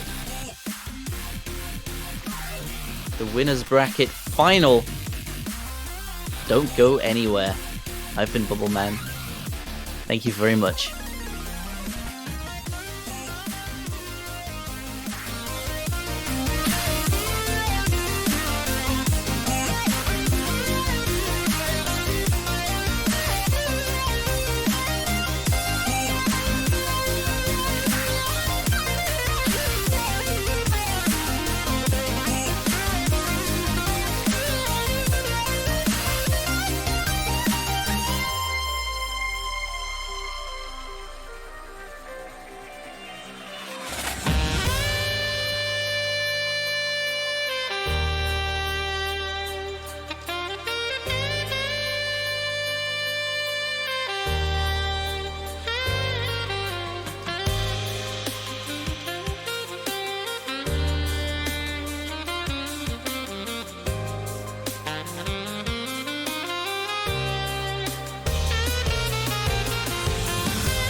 can feel the evolution. All my time no longer frozen. So maybe all the all. I don't know who I will become, but I know what I want more than ever before.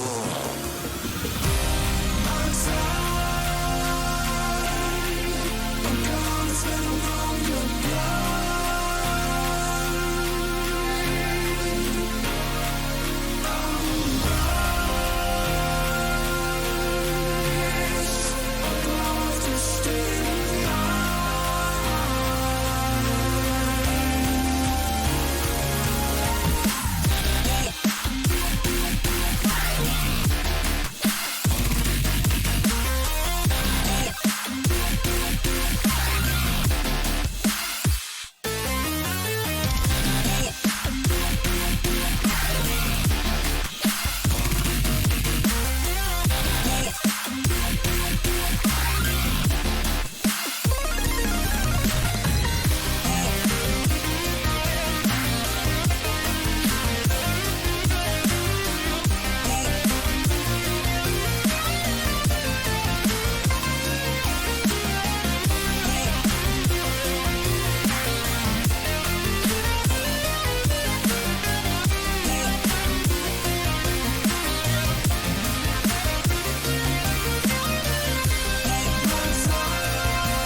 Greetings, user. Neural link established. Ready for takeoff.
Hello.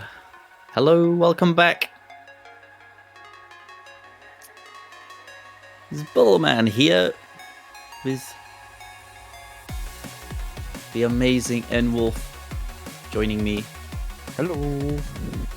So I've just got rid of Mango and now he's appearing back on my screen again. What's this all about, eh? Where do I have to go to get rid of him for good? Can he just go warm up for once? Playing tournament matches isn't warming up. Yes, it is. All you need for warm-ups is after 2 warm-up maps, obviously. Especially when there's something like Mindful Gaps. That's a perfect warm-up map. See, Gohiki saying Mango did not warm up. Tut. I mean, he was casting all this time.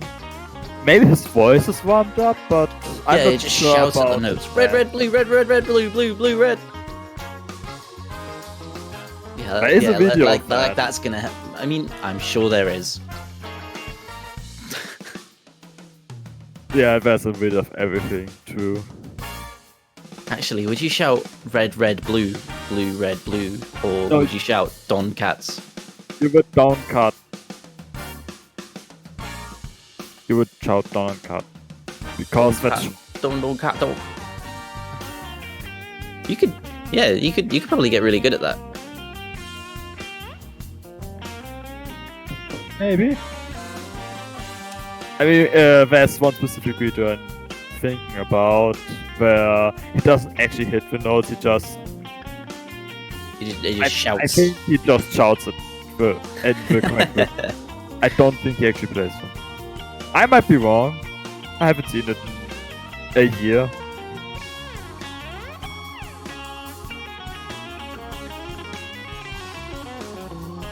Also, this map was in double time last year, and I'm pretty sure we're going to play with double time again this time, because otherwise it's not going to be warm up with double time. It's definitely not going to be one without. No, we're not playing it with the double time. Sorry, We're playing it with Nightcore. my aren't we? apologies. 1, 2, 1, 2, 3, 4. I'm not okay with this. I still see with Hard Rock.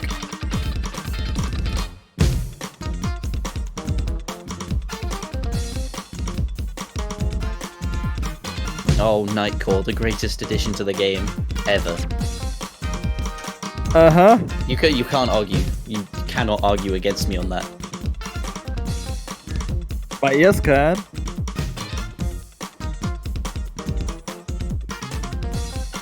Even though I know... Well, your ears would lose the argument. Sorry. No, my ears are suffering. Okay, it sounds okay on some songs. But on most it doesn't. No, it sounds amazing on every song. Yeah, sure. It sounds great on all those Cascada songs which are already with Nightcore. And when you put Nightcore on them, that sounds perfect. No, don't hit the burst. Mango, stop. It's his map. Yeah, he's still not allowed to be the one I'm seeing it. He's not warm. True. Maybe this is actually just the replay of last year playing. Instead of actually playing. Wait, that's illegal. Oh right, I wasn't supposed to tell. Everyone forget that. There he goes. Now he's missed. Yeah, get lost. You should warm up next time. SMH can't even FC his own map. So bad.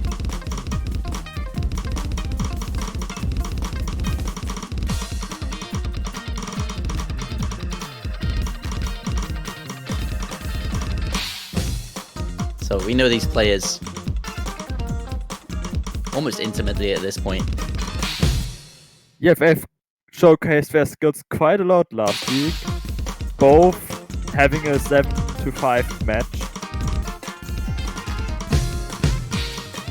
So they also have a good idea of what the other team was capable of on the semifinals pool. So we might have an idea how this one could play out.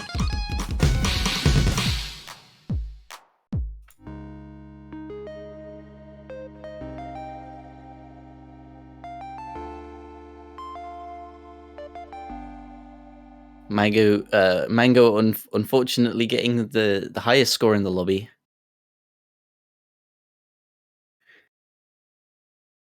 Maybe he is playing with his voice. Maybe he is. Yeah, that was his strat. Just warm up by shouting about 2, 1, 2, 3. shouting about drums. Horizon comes in. See him warm up. I wonder if they're also going to send Dusk or Teasel in just to show them off. I remember them saying they did that for the Brazil match. Yeah, they did. That was quite something. I think it almost cost them the win, but it didn't. I'm sure they had it all planned out, just like they have this all planned out. You know, the strat of commentate the pool so you learn it. You don't have to play through it. Hands are well rested. Yeah. I'm kidding, of course. Come on. UK team begging for Nosso Samba to complete the meme, apparently.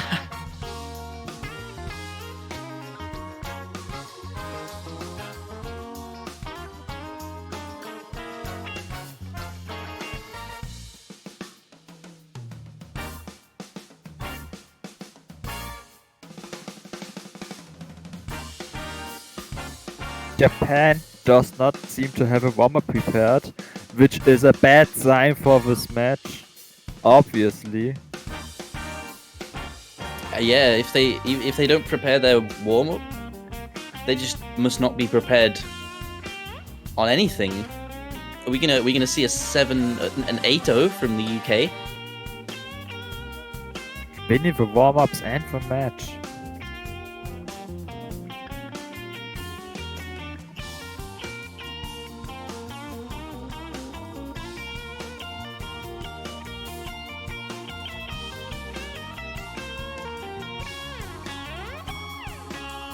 It seems like Japan's struggling to pick a warm up. Okay. Oh god. No. I've had enough of this. You've just.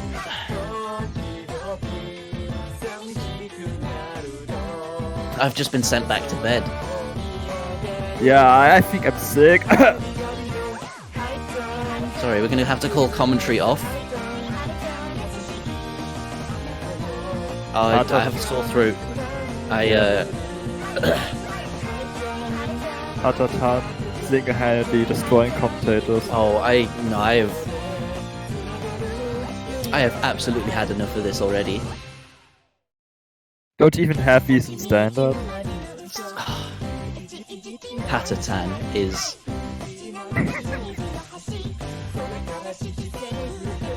I really have no words. I honestly, genuinely did not expect to see this in any other game mode. Oh no, we've seen this. We've seen Hatatan versions in TL. I didn't even think anyone knew who Hatatan was in any other mode. I thought he was just a standard. Actually came from taiko. Really? Yes, it started from taiko. Well, I suppose history lesson for me then. Basically, all the older German taiko people know who Hatatan is. Because he's been very prominent there. These versions especially. I so see with the pass! Yo! Only 2 misses. OP.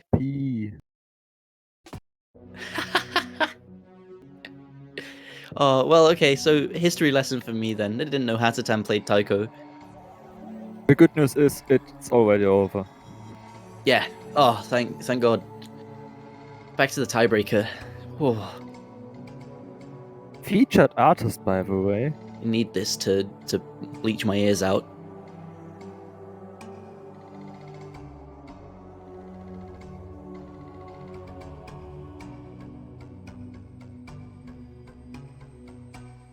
45 for Gohigi and a 13. That's bad luck. Trying to kick Teasel out of the lobby.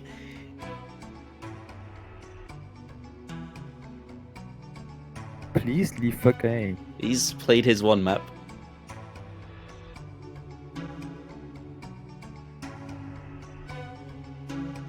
Oh, this is gonna be a fun match, I think. I have no idea what I'm supposed to expect from this match, to be honest. Both teams showed very strongly last week. But I also know how much UK prepared for that. Gate of Doom is bad again. These teams don't like the easy free mod. Well, I suppose if it is easier in difficulty, it's just a case of who drops the silly misses, who loses their focus. Have UK banning the... Go ahead. UK banning the slow, better hidden map.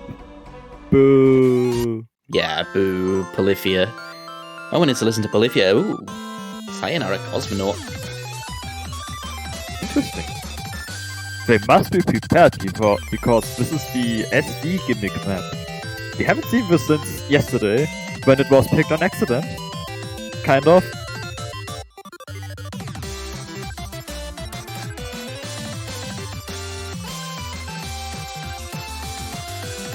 This is going to be interesting. Have we been completely double bluffed? Horizon's on strike.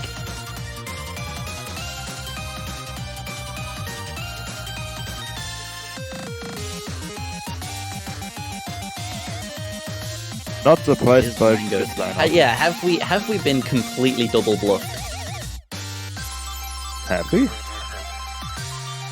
I mean, they've just come out the gate picking the SV no mod. That means they're actually prepared. You don't pick the SV map if you're not prepared. I am genuinely clueless now. I'm so confused. Mango actually warmed up the entire time while commentating. Yeah, he just had a silent keyboard. I'm genuinely so really confused. I don't know whether I don't know whether they're serious in that they haven't prepared or whether they're actually prepared. The mind games. They're even playing mind games with me.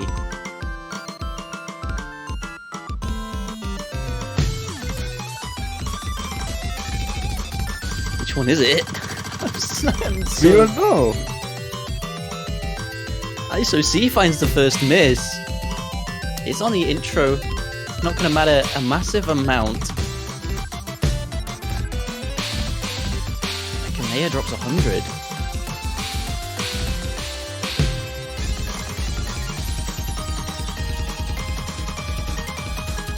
Bit of either section here. A little bit of free combo, a little bit of free accuracy as well. This is 2 minutes 36 in length. It doesn't really feel that way. The song's over before you know it. We're a quarter of the way in though. There's still a lot left to go. Yeah, all the real gimmicks are still ahead of us. This is the first one, but it's doable. And everyone does do it, just fine. Not quite into the reading portion of this yet. Kamea still holding that 1/100, 99.91%. The miss on ISO-C that's giving the lead over to the UK. And the fact they're holding a double S. I'm so upset. I am genuinely so upset. I think we've all been double bluffed. The wool has firmly been pulled over our eyes. Gohigi drops 100, but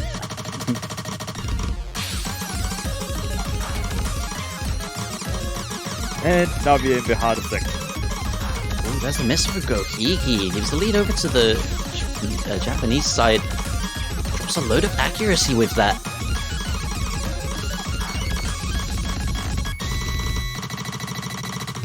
ICC finds a few hundreds of his own. The lead closes up a little.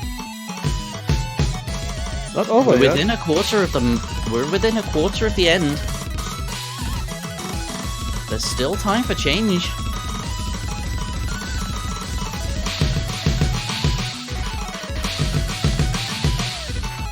Everyone playing the finishes. No change coming here. We have one last tricky burst still coming. Ooh, Mango finds 100. Ekame are still holding 2 or 3 100s. And Gohigi will find the miss on the burst. That was Japan takes that point. I am, from their performance on that, I am genuinely livid. I have been double bluffed completely. that was close. 7 100s from Mango. 3 from Ekamea. It's the early miss from ISOC will be the only miss he finds.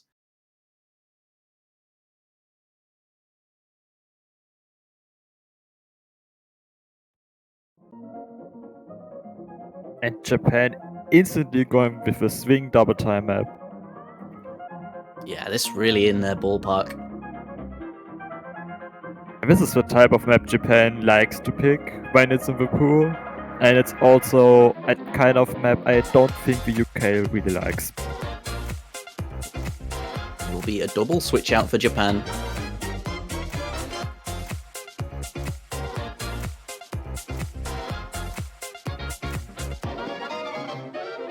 ISOC posting that robot face.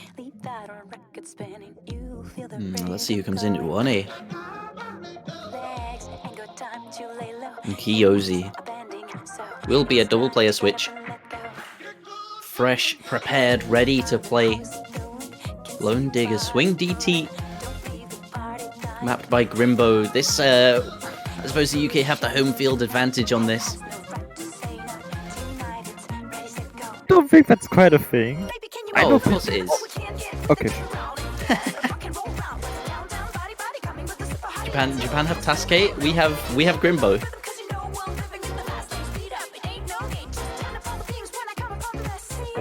Japan has an advantage by default because there's 2 Tusker maps in this pool.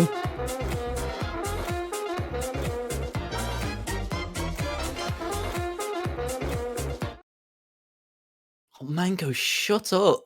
Oh, I'm genuinely livid with the. Oh, I'm just gonna stop. You only need to play this once. Oh. Here we go. Get into it.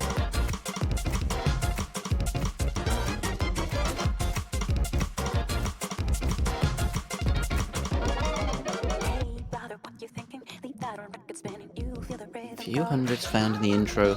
Mango dropping down to 96%. It's early on.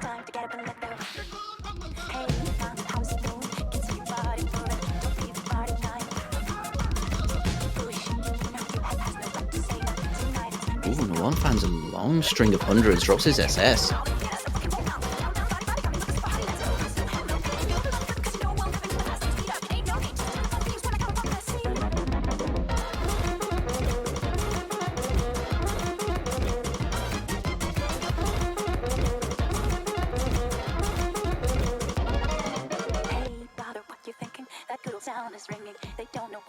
Lots of 100s on the UK side. Is at the moment Japan in the lead with accuracy. All the FCs still intact on the board. I think they're so familiar they could even afford a miss. That is a big lead on accuracy, and the miss comes from Gohigi instead of Japan. The lead will widen in that case. They'll pull it out further and further away, further out of reach. Third of the song to go. Yet again, everything could change. They're still within striking distance if there's a big drop from Japan, but they are incredibly strong, and a double miss from the UK. Both their combos are gone. That lead will only widen. This is the hardest section, and Japan isn't bothered by it at all. Oh, absolutely not. showing their strengths. Mango finds another miss.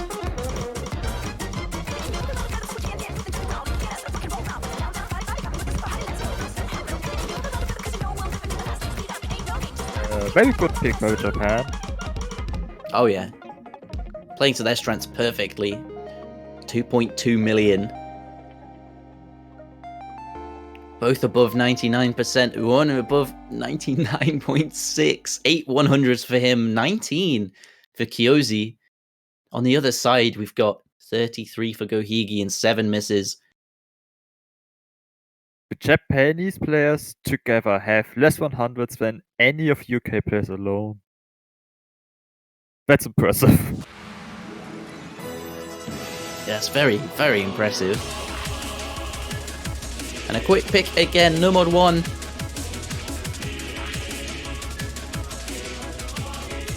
No items at endpoint. Attack map. Kind of consistency based too.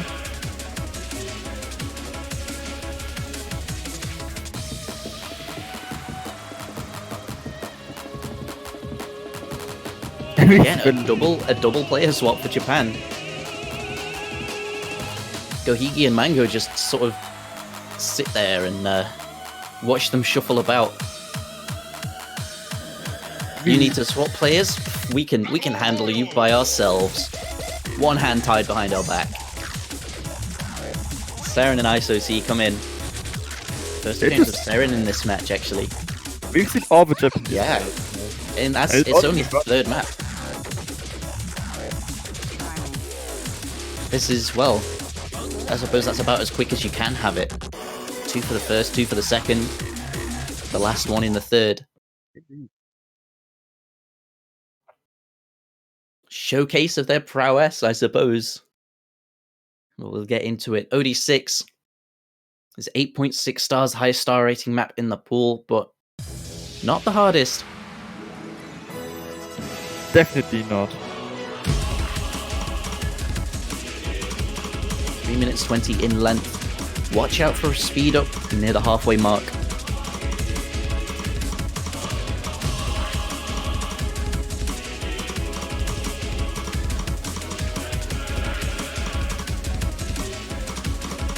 This should come down mostly to accuracy.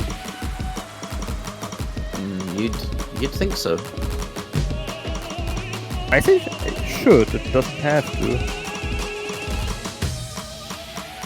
We'll see. The accuracy out of the intro is even, but of course, it's just the intro. We'll get into the real meat and potatoes of the map now.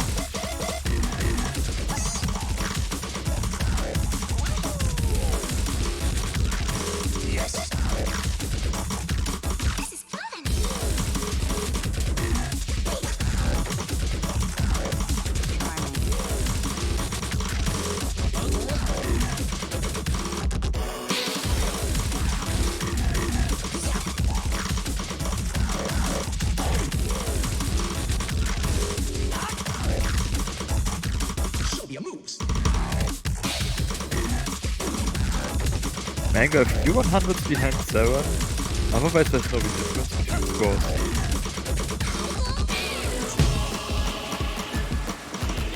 Here comes the speed up. Slight advantage in that slower section. It's not going to be that slow for much longer.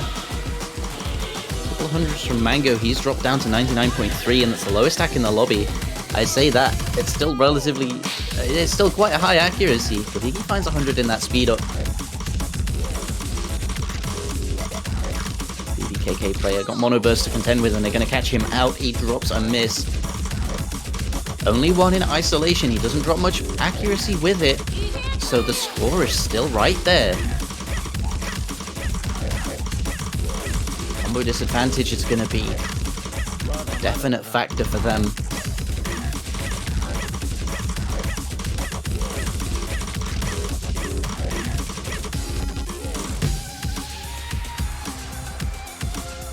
Quarter of the way from the end is a 20,000 point advantage. Things could change. I mean, we've seen historically Japan just drop a little bit of focus at the end of maps And nearing the end, this is the hard section. Mango will find the drop all the way down to 98.5%. That's harsh. Not sure if they can even recover from that if both Japanese players find a single match. And that will be it. Into the outro. Nothing really of note from here on out. Two strong FCs. High accuracy. It will be the highest accuracy for Gohigi, but he finds the miss. And so the highest score indeed goes to Ice OC. 9 100s. Only 6 for Gohigi. 12 for Seren. Sick performances. Very high tier. Great plays. A miss right in the middle, actually, for Gohigi.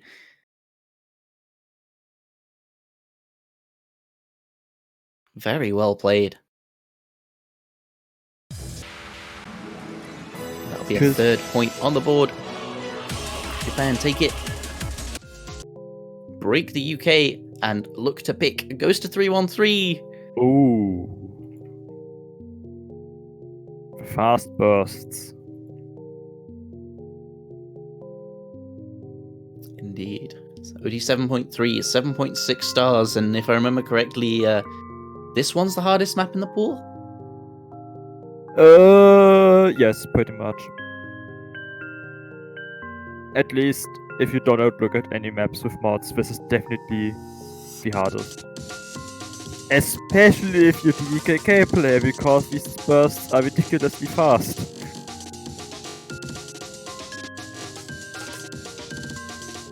For 170 BPM.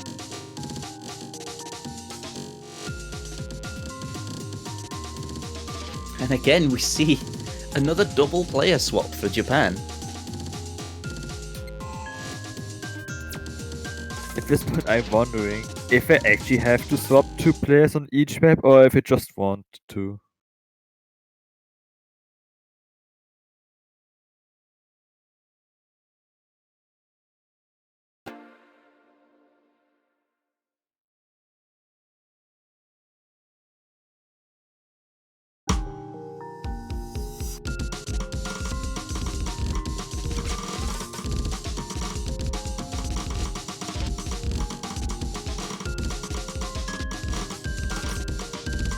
Early drops for Ikomir and Gohigi, but more will follow. Gohigi struggling with these.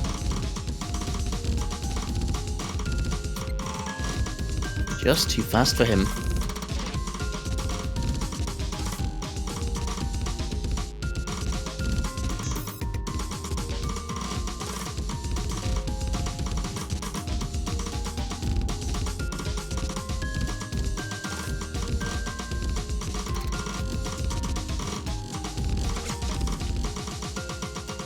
Ooh, misses across the board. Kiyoshi.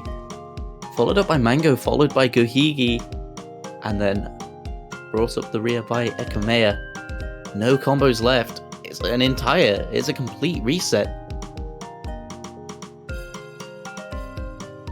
But it's a reset that Japan come out ahead in.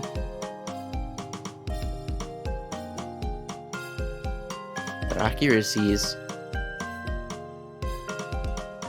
far ahead of those offered by the UK. Mango at 96.5, Gohigi.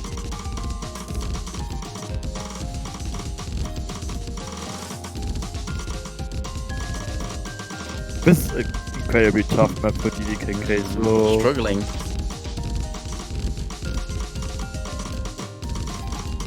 I'd say he's doing really well considering... This is actually still a good performance, it's just... This map is basically Grand Finals level already, and for Grand Finals it will still be hard.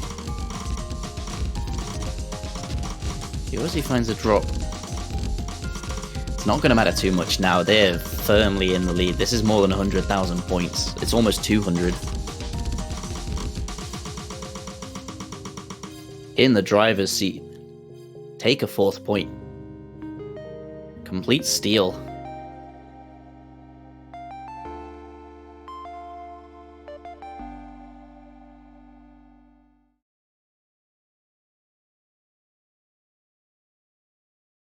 It's the UK pick now. They're picking Vertex. Going from the DDKK unfavored map to the DDKK favored map.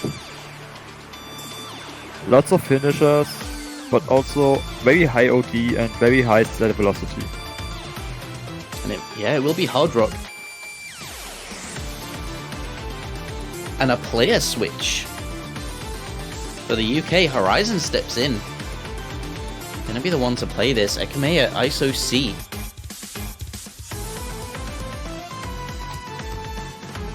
I think this is the first time Japan hasn't swapped out both of their players. Yeah. There goes my theory.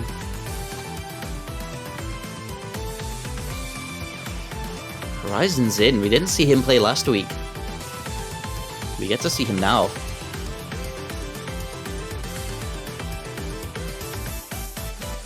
See if he can stick it to the man, as they say. Put a first point on the board.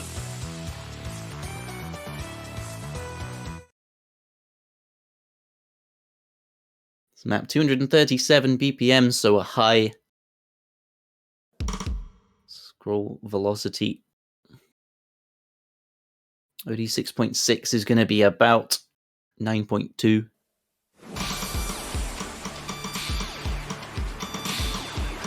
That's 1 minute 55.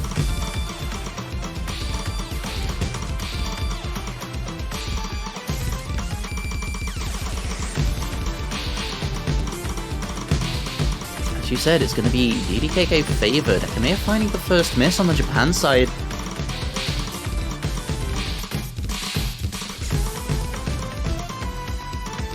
Followed up by a second. He's struggling a little bit. He's down to 98%. Gohigi, though, drops his combo in turn. That's going to be a tough drop for him. It's still in the UK favor, but not by much. They need to keep the accuracy stable, or Japan will take this once more.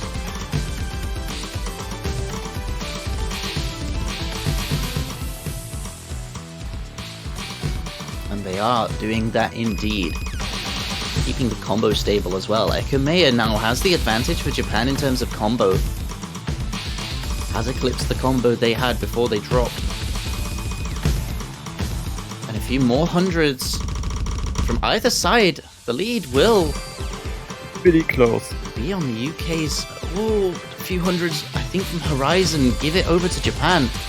This is very, very close indeed. We're about a quarter of the way towards the end, and Horizon finds a miss. He drops his combo, drops below 98%. The accuracy falling for him, but the accuracy really strong, stable for Japan. Gonna take them out into the lead. Within striking distance, it can happen if Ekameya or ISOC find a miss, drop on a finisher, but it's not going to happen. They take a 5th point. Great attempt. And an FC ISOC. One miss from Horizon. I think it was in the end the accuracy that gave it to Japan. 9-100 from Gohigi. Best 100 count in the lobby. It's 12 from Ekameya. But it's the misses.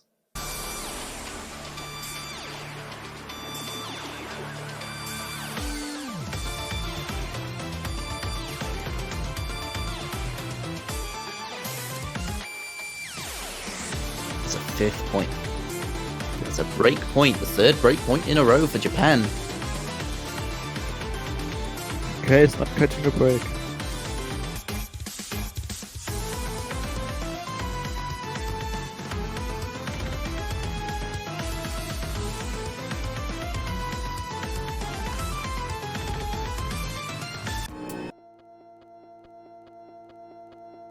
Japan going for counterclockwise chant pattern. 10,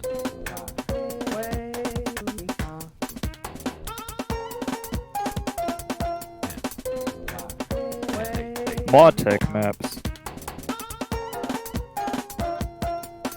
Also very bursty, like not like Daydream, definitely not like Daydream. No map is like Daydream.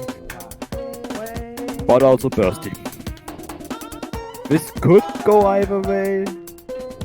Chances are it's once again in Japan's favor. We're seeing Horizon swap for Mango. Comes back into the lobby. And again, a double player swap. One and Seren come in.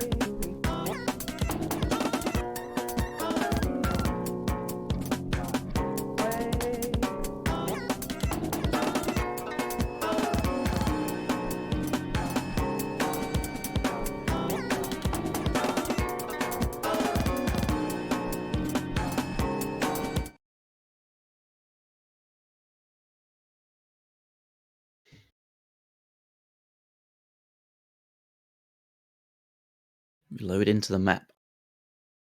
7 stars. It is a tech pick, so that star rating is not going to be very accurate, really. 3 minutes 39 in length. It's going to be a longer map.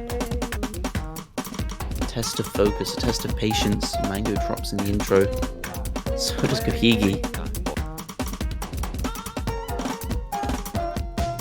We already see all these mixed snaps on the map. Gets into it immediately. Japan, hold it at double S. Early days, early doors. Mango drops again, down to 91%. Gohigi as well. This definitely a Japan favored pick. Looking at how these players are performing.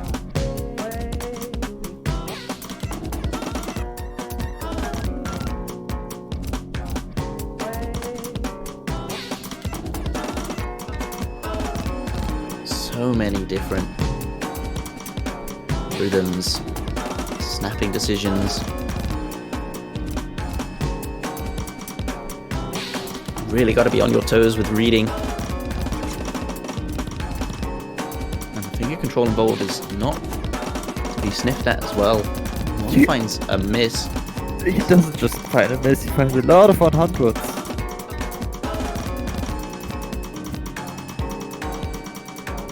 Which also means Seren's the only person above 99% accuracy right now. The lead's big already. The lead's almost 100k already. Gohigi finds yet another miss.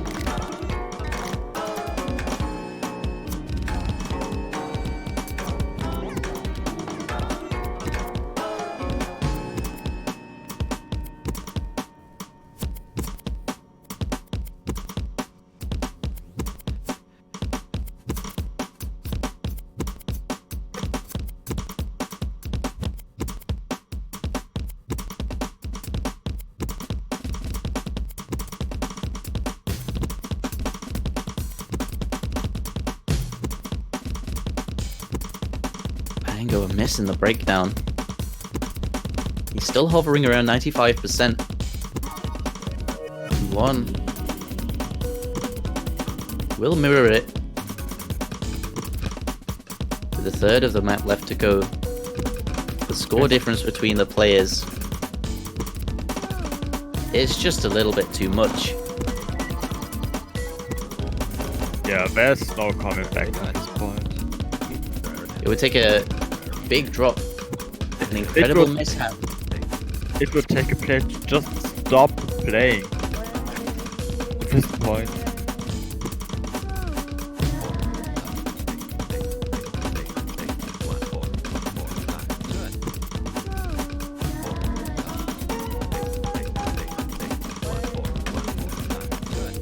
Seren picks up a miss. All eyes pretty much on the Japan players.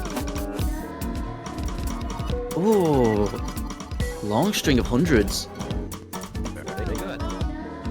Yeah, but it Seren's still above 99%.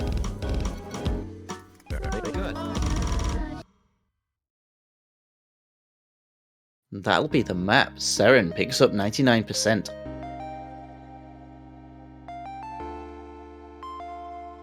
It would still get him that A rank, but massive difference Just in 100 count.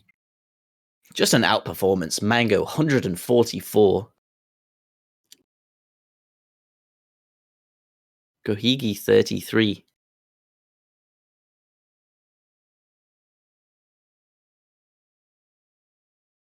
UK getting a potentially last pick. And it's Clockwork Spooks.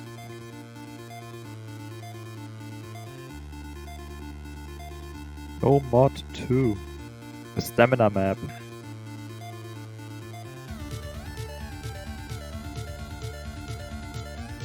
Japan asking the UK to pick a certain map. They could have picked it themselves. A bit cheeky, aren't you? Nah, they'll pick it. They'll pick it themselves after the UK win this pick. Sure. OD6 again, about 3 minutes long, 260 BPM. But it goes up to 300 at the end. For like 5 there is a speed up.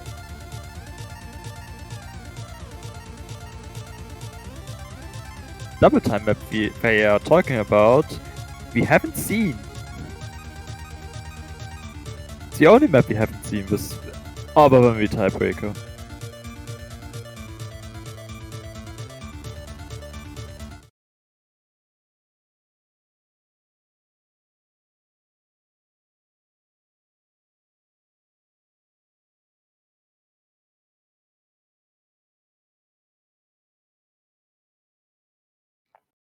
And here we go.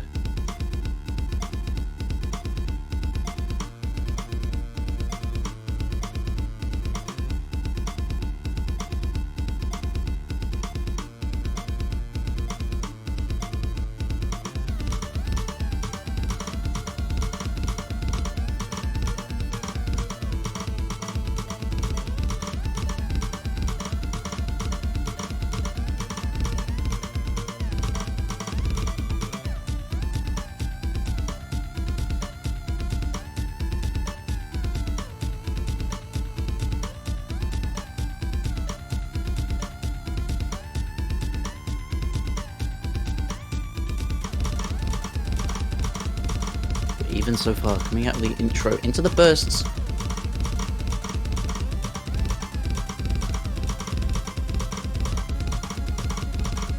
Lots of bursts in this map. Longer streams too. Everyone hits that. Holds their SS through it.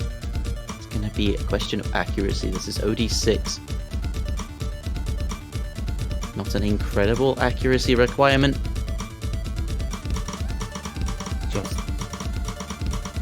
It's just 1/4 patterns, but I think it's easier to miss than getting 100s.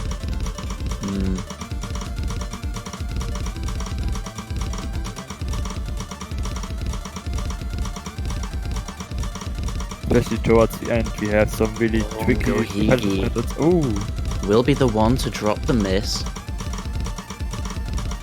And yet again, it is a miss in isolation. There's no hundreds to go with it. Just that small mistake.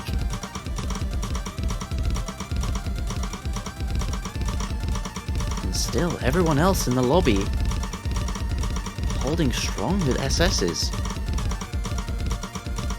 No, not anymore, Ekumeya. The combo advantage on his side is going to keep the lead in the Japanese favor.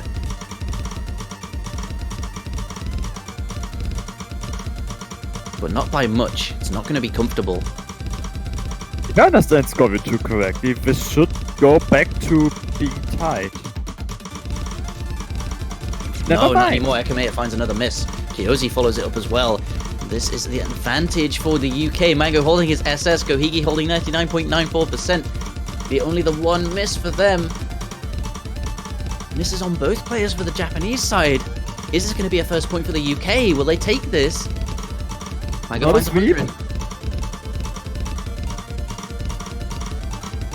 We're into the speed up, the fastest section, 300 BPM coming out into the last slider, and the UK will pick up a point. Not a sweep! Slap it on their side of the board. The accuracies. 2 misses on both the Japanese players. No 100s. That would have been a double SS. Yeah, the only player 1 miss for Gohigi. The only player who got 100s is the only player who also got a full combo. Nice!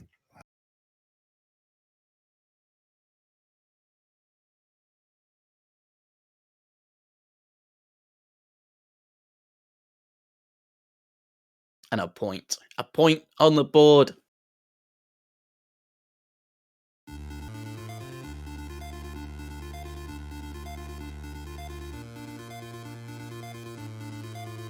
And now UK choosing to be cheeky back. Ask Japan to pick a certain map. They could just go for do it. They could just go for DT1. They could go for anything they want, really. Yeah, well, when you put it like that. And they picked DT1. Yeah, there it is. UK need to break this point if they want to pick Seisu Bakarat's boy.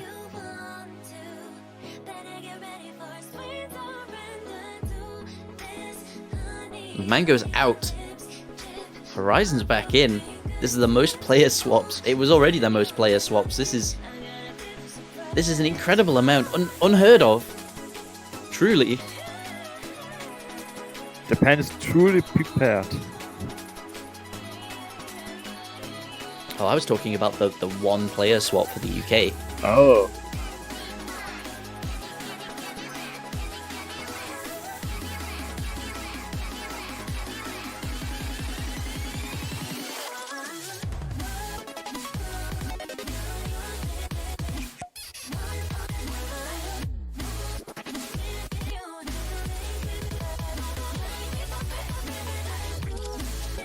Let's see if they can break this.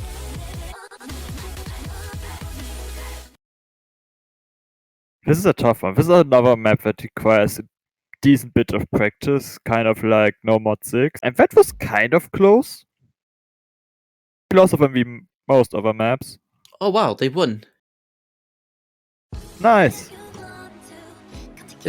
No. Okay, there we go.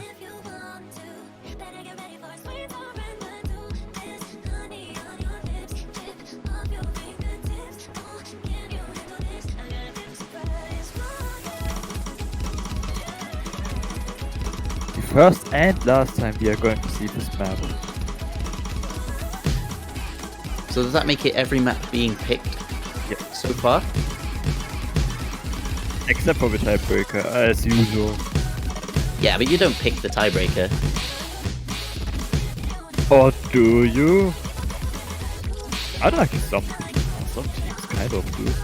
Sometimes.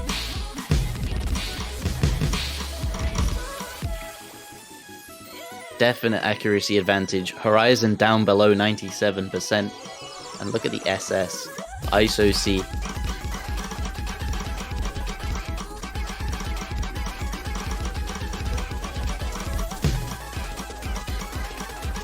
Horizon's still there though, he's holding the combo. If a big drop comes from Japan and the UK is still there to capitalize on it, it would have to be a big mistake.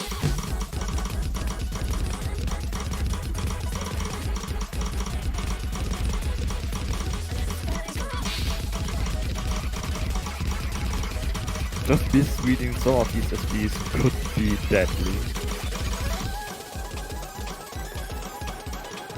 For either team.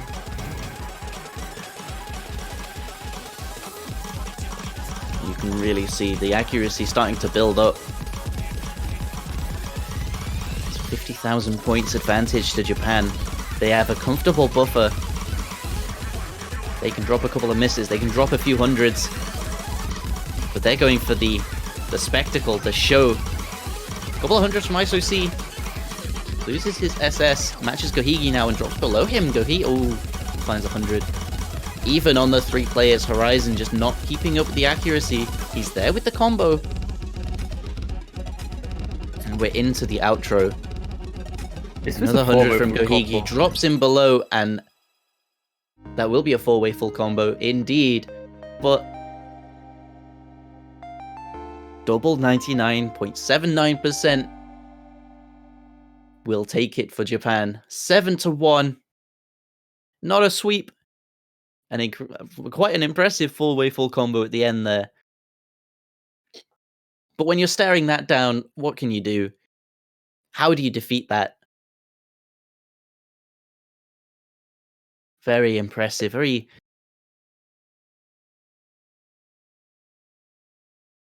just clean, professional. They do this for a living. They do this for fun. That's only... it's just another day at the office. They will... Cup to win. Yeah, just another World Cup. That's all it is. Just another profile badge. They will take it. Team Japan are our winners of the upper bracket final. They move on to the grand final.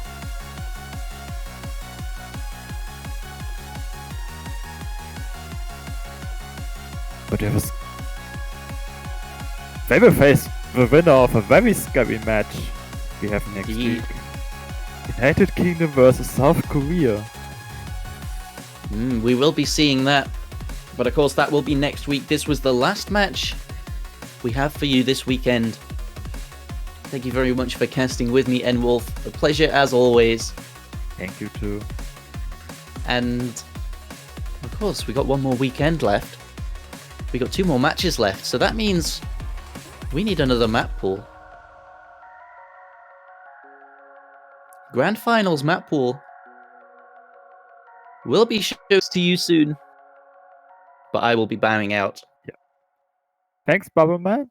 Thank you very much. Always a pleasure. Enjoy your day, evening, night, morning, wherever you are. Have a good one.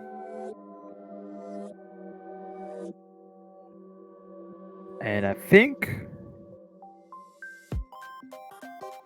I will be joined by Tron Decimator for this last Grand Finals map pool showcase.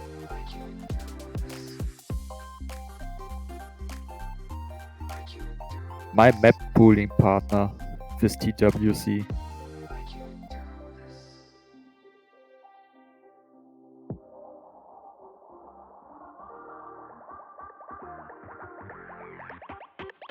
Just take a few minutes to prepare the showcase. Get your TWC food ready because this map pool is crazy.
Hello and welcome back everyone to the TWC World Cup 2020. I'm Anwolf and I'm joined this time by Drum Decimator for the Grand Finals Showcase. Let's go guys, I can't believe it's been 5 long Taiko World Cup 2020 weeks already. We're already at the Grand Finals map pool showcase. It's been a wild ride and we're gonna end it off on a back. Already a month and doesn't feel like it. Very happy first map already. Made of fire. Why are you doing this like Nuremberg 1? Okay, do not play this with 2 fingers. This map is so deep and it's only like 5 stars as well. There's like a consistency thing next to it. Also one of the easier maps in the pool, but still, it's a finisher map. And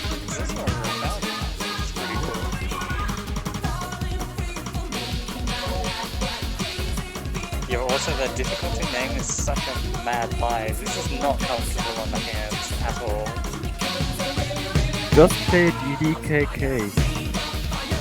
I'm not even sure if it's then comfortable because you're single tapping with 2 fingers at the same time a lot of times. Hey, don't worry guys, in the finals pool we had Vertex, but then we also killed everyone off with Daydream, so this is no more Vertex in this round. Yeah. I think it's closer to last year's overcomplexification than it is to Vertex, but at the same time it's very different. Yeah, also, I'd say this is a little easy. Overcomplex was, well, it was very overcomplexified. Yeah. Alright, here we go, boys. No mod 2, if you want to take this then, well, because I know that this one's been around for a while. This is the speed map of this pool. 334 BPM, 2 minutes long, OD of 7.5, Swampert track, map by incandescence. This is really fast, and if you thought you burst in Daydream by Evo, this map has 1/6 burst, and that's faster than Daydream's bursts were. Yeah, very fast bursty map. It's not stream-like, so you know it's also got that Say So Baccarat's feel as well. But it's 334 BPM. This map is so incredibly quick. Yeah, it's just a little bit more dense than Say So Baccarat's boy was, but it also has these bursts, which are I think more of a second half of the map.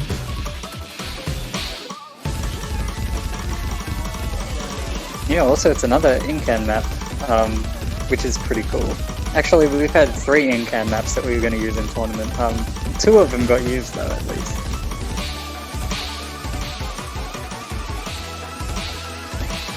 Yeah, see, everybody was getting like single-digit accuracy on Say-So, and that's 310, so we went, oh, well, 310's clearly not fast enough.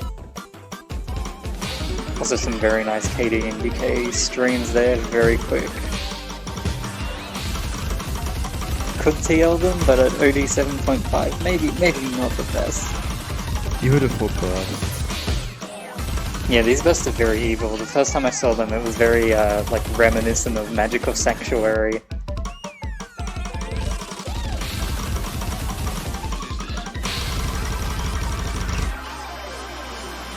But thankfully, unlike Say-So, it's a very short map.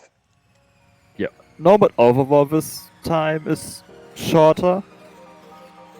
There are still longer maps in the pool, but not nearly as many as in finals. But there are more later on this time. Balanced.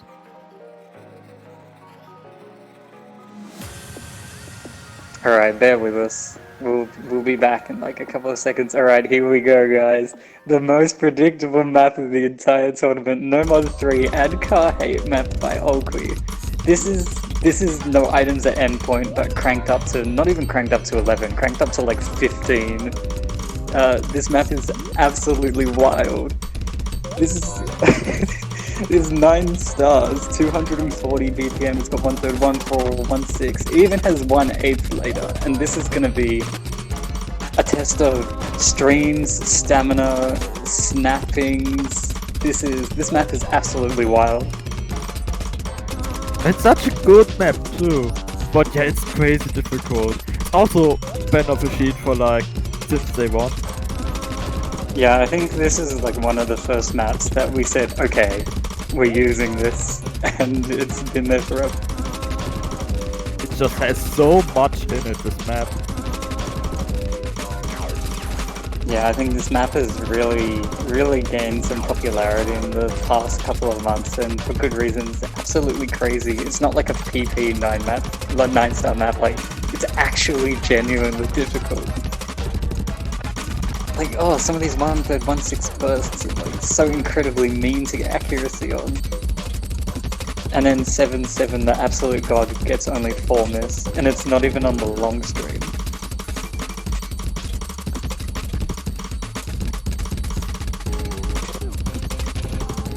Yo, can we get more Terminal 11 maps for Taiko? Because these are pretty fire.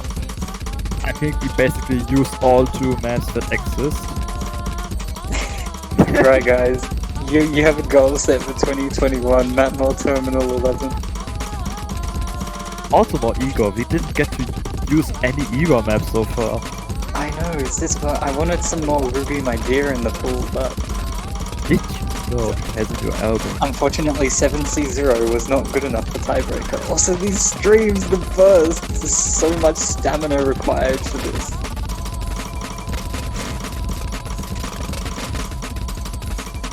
Oh, there's 1/8 to end off the streams are absolutely ruthless.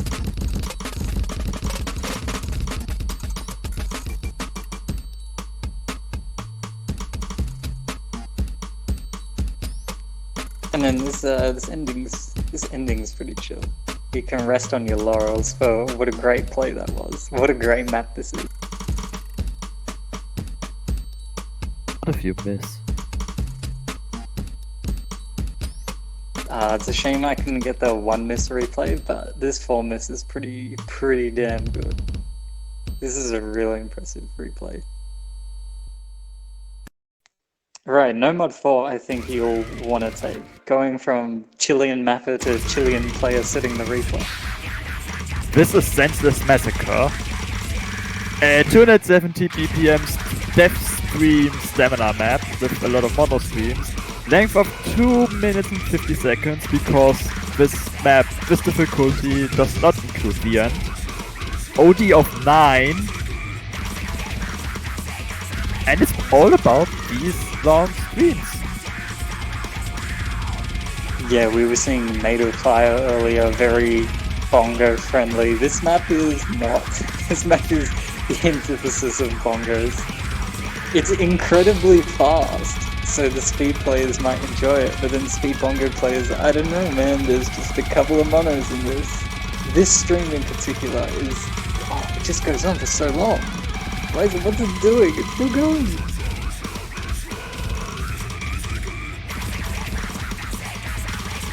That stream there is definitely the hardest.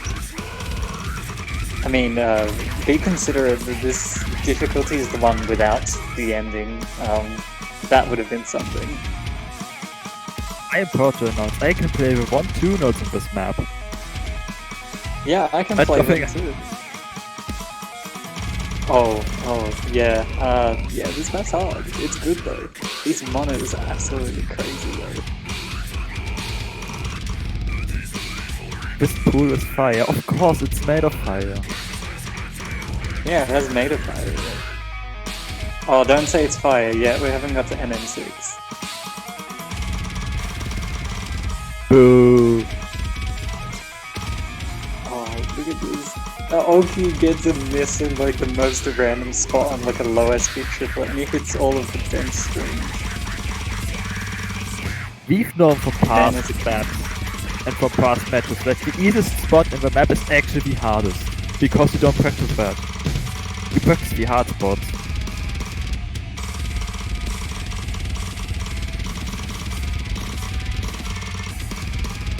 Streams, this is so wild.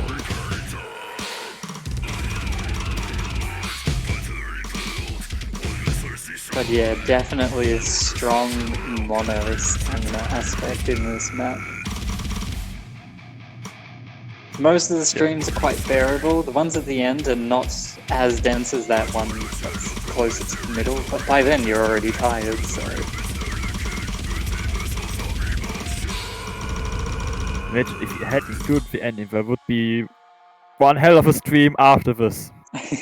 The ending, for reference, is just a KD stream for like 30 bars or something. Alright, here we go. This is No Mod 5. This is a map that Taiwan used as like a warm-up in group stage or something like that. This is a fierce map. That's not Fierce Force. This is Pandora Paradox. Song very well known from My Might. And this map is... I guess it's a little bit like Sayonara Cosmonaut. It's got SV, it's got weird snappings. Look, this map has actually everything. Like right now we've got some SV and then gonna get into like a minor tech section and then we'll get some SV finishes and yeah, this map is wild. There is so much going on here. This is really gonna be a test of so many different skills. Also, this song is just an absolute banger because Sakuzio. Yeah, it is. I want to say this attack but it's an everything map. It's kind of like Edgar, but different everything. And death. It's also the first Fierce map we have in TWC since... I want to see 2017 because I'm not sure if his group stage map in 2018 really counts as a proper Fierce map. Also, something to note is that I don't know whether this is just me, but even though it's OD7, this map is so incredibly difficult to get accuracy on just because the snapping's changed so much and the SV is just, it's up and down and it's really difficult. Like, what is the snapping of these sections? It's like, is that 1/5? I cannot tell. It is a snapping that does not appear in the editor. It's a snapping that exists, but not in the editor. Also, this map changes the song changes BPM at so many parts.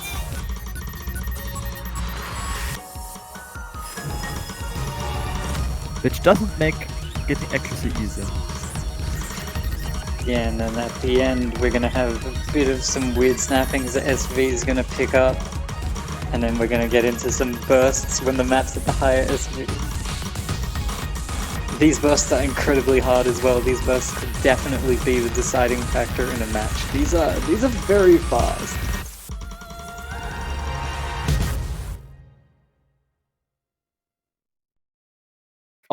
Obligatory ninja finishers at the end. Oh, they're beautiful.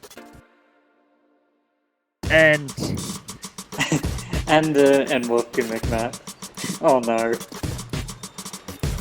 So No Mod 6, this is Scrap Syndrome. I don't think Enwolf wants to talk about his own map, so I'll give it a shot. At the start we actually have some you know, gimmicks that are very, very reminiscent of Gum. Then we'll get into long overlapping drum roll, some cat monos, and then we'll get into a bit of cat karma. It's pretty simple stuff. It's not like last year where it was like incredibly over the top with cutter chair gimmicks and required a lot of practice. This gimmick map is actually pretty chill. It's not nearly as hard as our 6 or last year's gimmick were. Yeah, but the gimmick in this one is a very interesting one. It's like a Simon Says gimmick, except pieces of the notes keep getting removed. That is the best way I can think to describe this gimmick. You'll have to try it out for yourselves to truly understand what I mean. Is there another map that sort of popularized this type of gimmick? Because I can't think of one off the top of my head. I can't think of any. That doesn't mean there aren't any. Yeah, I mean, I'm sure you got inspiration of the idea from somewhere.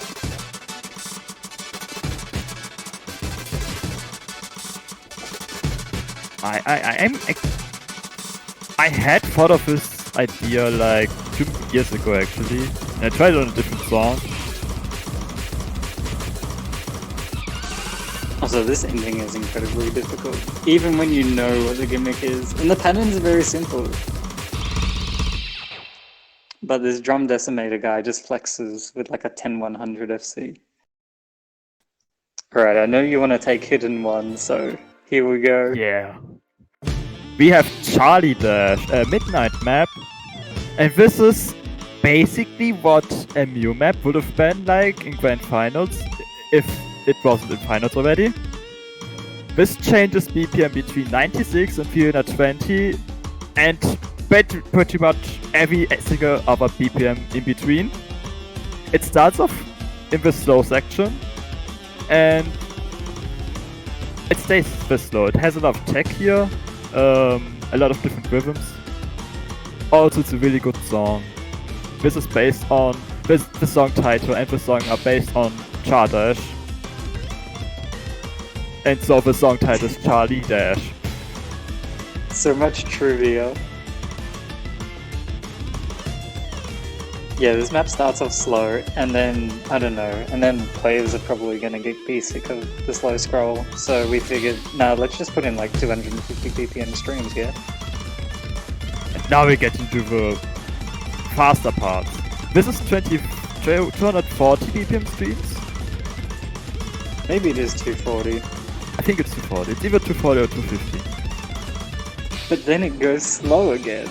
And then it alternates, and it's really hard to get into the accuracy for this. It's OD 7.2, so it's even harder to act this than OD was. Now we have 300 BPM, and we're back to slow. Oh, it's glorious. So many rhythm changes. The better part is, this is not as slow as the last slow was. I mean, this speed up here is also pretty deceptive. Yeah. Now we have a bit more streaming at the 240 BPM section, but we're getting into speed one last time at the end.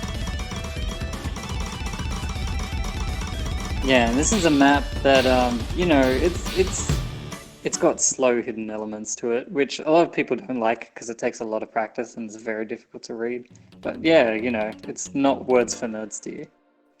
Alright, here's one that I'm super looking forward to. This is Hidden 2, Dig PVC, Flashbulb, set by Tasko, but this is actually not the Taikoholic, it's Nardo's diff, because Taikoholic diff would be incredibly cruel and unfair. Also, I don't think that diff actually has any NFCs on it, so yeah, that would be pretty rude.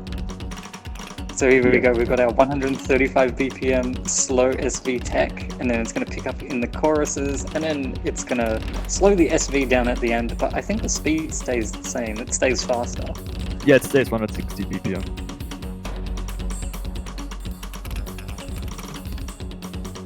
Yeah, I think there's like 2 or 3 hidden FCs on this. It's fine. It's fine. You guys will play well. It's been showing up to every match so strong. Also, this map is pretty high. This song is pretty high. The flashbulb is pretty good. You've probably noticed we've had a bunch of flashbulb songs featured artists to represent in this Taiko World Cup.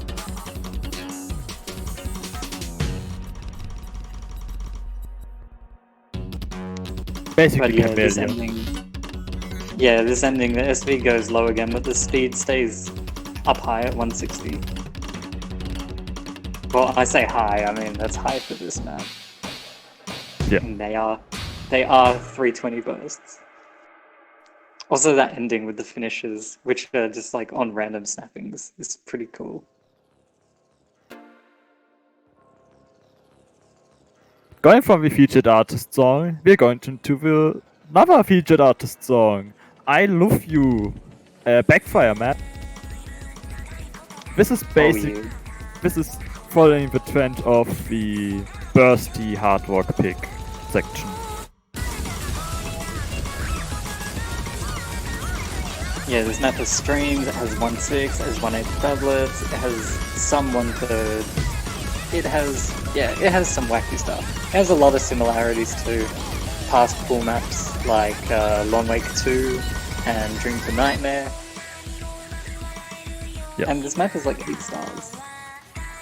Also, the OD with hard rock is 9.38. Yeah. That's a weird one that you don't see very often. You don't see OD. I think on the sheet you wrote like 9 point something. Yes, until you corrected me, I think. Oh, yeah, who else was it going to be? Tasco? I wish. Yeah.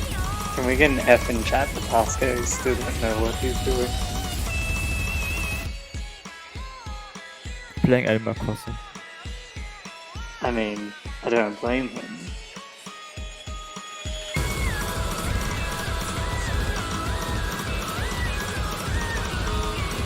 Oh yeah, this map also has the increases. Good point, good time to mention now. This map is pretty cool. It's the only map that got played in the grand finals of Draft Masters before the match was cancelled. That's how good the map was. Nice trivia this time from Jai. I mean the Trump decimator. Yeah. I never have trivia. That's wild. Yeah, and Gohigi tried to hit in Hard Rocket.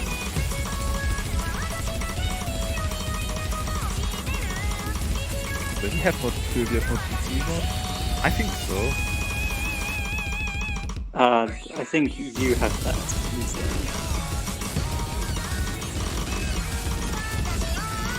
I can give trivia about how hard they are.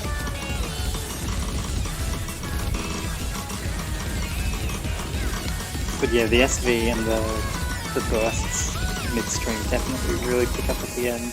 So poor Alvaro, just so close to the FC. It's so far. But yeah, but EFC'd Hard Rock 2. This is a green shell map. Undead Corporation End Never End. This is a 240... Wow, I just realized it says 120. That's whack. This is a 240 BPM map in, I don't know, the style of Undead Corporation. So there's going to be a lot of patterns for a long while. It's definitely going to be a focus map. I mean, reading this scroll for almost 4 minutes. Yeah. It's not as fast as the 250 BPM map we had last year, but it's streamier, I think. If I'm not completely wrong. Also, it's OD10.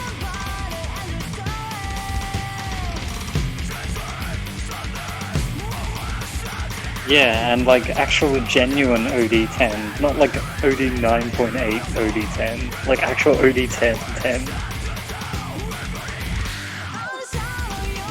I think the only difference between them is like the 100 window is slightly different.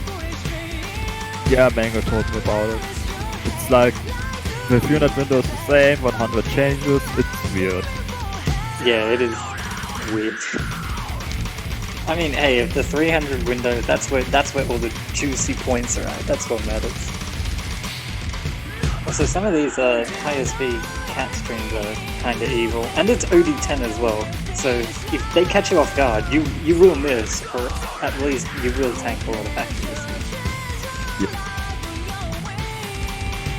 Also, featured artist song. Oh god! Wow, there's so many featured artists in this like Taiko World Cup. Man, what a tribute! Yeah, they had it done. Also gotten a lot of more new featured artists this year, last year.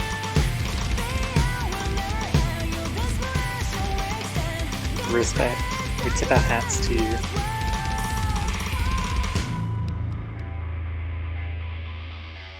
The calm before the storm. As is the case with many under cooperation map songs. I don't know, we're halfway in and by now you're probably getting a little bit tired. I mean, at the very end there are definitely some, like a lot more dense elements. I wouldn't really consider them streams, but they're definitely longer than just like triplets and five clips.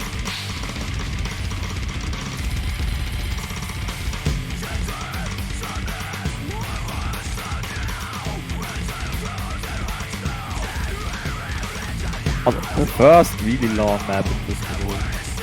As some might have noticed by now, but the map is still not over. There's still a quarter of the map left. An entire minute. Yeah, and just because like it scrolls so fast and it's, you know, dense as a result of that. It's like this feels like it's longer than Taro, even though it's not by like 25 seconds. Yeah, long hard rock picks are the future. The no blinking championship.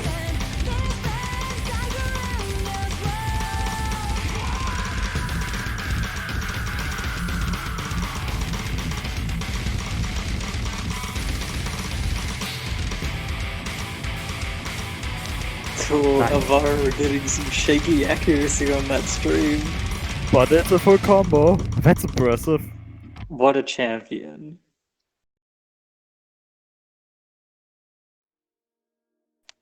Alright, so I think you've got some fun facts to say about DT1. Yes. It actually surprised me too. So this is all the flood. This is 291 BPM, 2 minutes and 50 seconds long. This has been ranked 8 years ago, and I was very sure this has been in a TWC before, because it's such a popular, well-known map, such an old map, and it never was! It actually never was in TWC. I know, I was so surprised when you're like, you know this has never been in a World Cup, and I was like, surely not. Surely not. So yeah, this map is fast. The patterns aren't well, I mean it was mapped 8 years ago, so maybe the patterns and like the creativity and the diversity in the patterns is nothing particularly to go riding home to. But yeah, this is pretty fast, and it's fairly dense, and there's 1/6 burst. Yeah. So it's not as fast as Vampire Track and V1/6 bursts, therefore aren't as fast, but there's just way more 1/4 nodes. Also, yes, featured artist, by the way. One of the newer ones.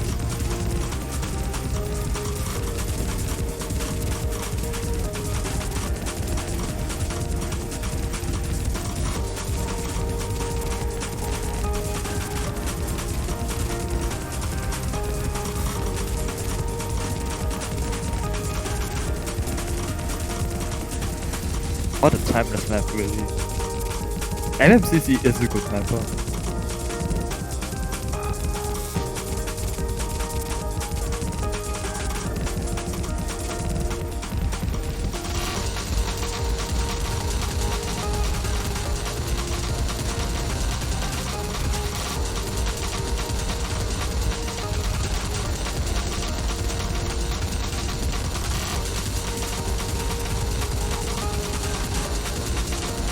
Very brutal density, very brutal, longer 1/6 burst, but it plays nice.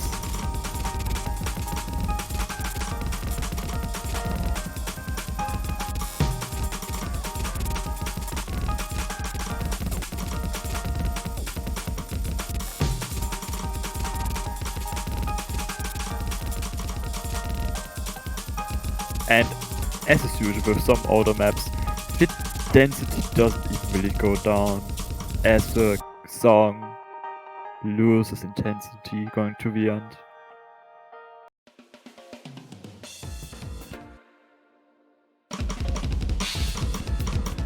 And we have Double Time 2, Goodbye Challenge. Dusk map. Ranked not too long ago. This is 2.5 minutes. 230 BPM, OD of 6. And this is a tech map. A lot of difficult rhythms. Lots of rhythm changes. And incredibly brutal.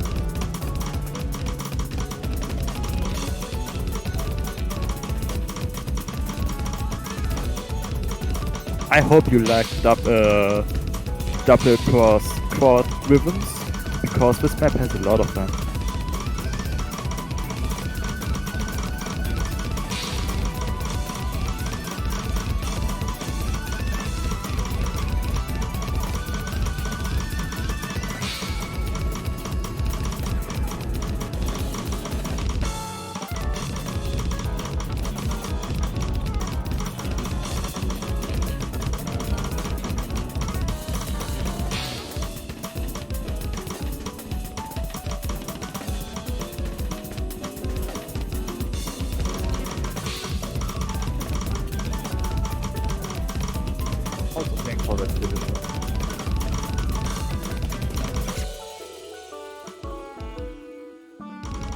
Yeah, the snappings in this map are just absolutely hell. But it's so good. Also, there's a leaderboard for this one, so if any of the teams, if any of the players who are still in wanna flex on the leaderboards, you know. Are there any double time scores on the board for this? There are a couple. I think Vlad has a 5 miss. I don't know, but I definitely know I have a better score than Taske, so I'm pretty excited about that. Taske actually has a better score than you. Taske has a nice score 30. Sorry. I have a better miss count. Okay.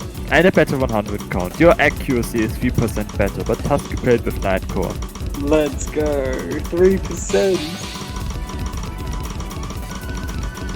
Imagine 3 mod, but one player can play no mod and the other plays with double time.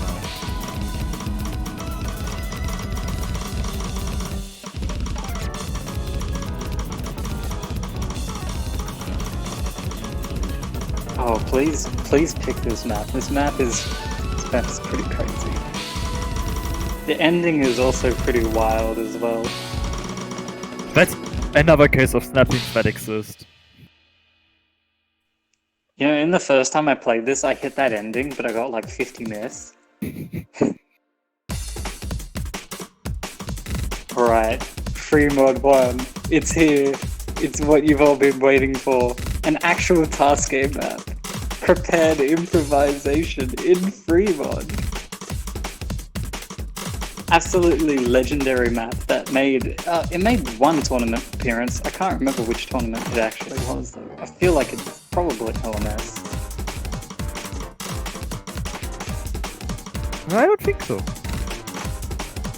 It was definitely in some tournament. I know it has been somewhere, but I'm 100% sure it wasn't LMS.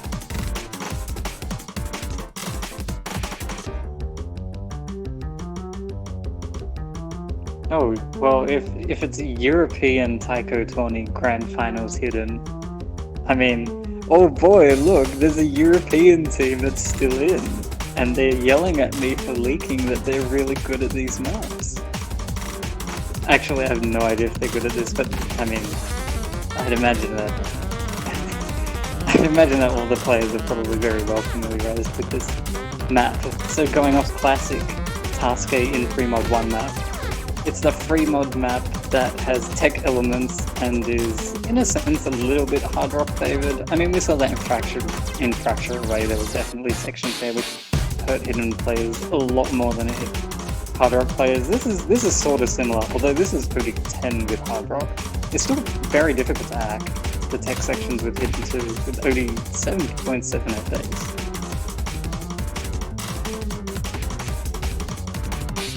But the map's pretty chill. There's a lot of 1.4, 1.8 bursts. There's a couple of 1.6. There's some more tech heavier sections that come up later, which are just really, really mean to get good act on. Some really hard parts in this map, but then a lot of it repeats over and over again. The good thing about a map like this is that because the SV doesn't change, like this scroll is actually pretty comfortable for hidden hard rock, but then you have to play OD10 hidden to increase the scroll. So this is totally viable with both mods, but I don't recommend it. Would you rather play with the hidden alone or with hidden hard rock? I think I'd rather just play with hidden, but then again I'm weird because I like slow scrolls.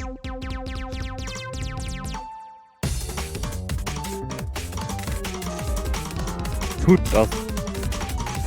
Okay, a lot of players don't. I don't know, looking at the slow hidden bans over the past couple of years, I think there's a lot of people who don't. But then the slow nomads often are quite popular. Not always, but often.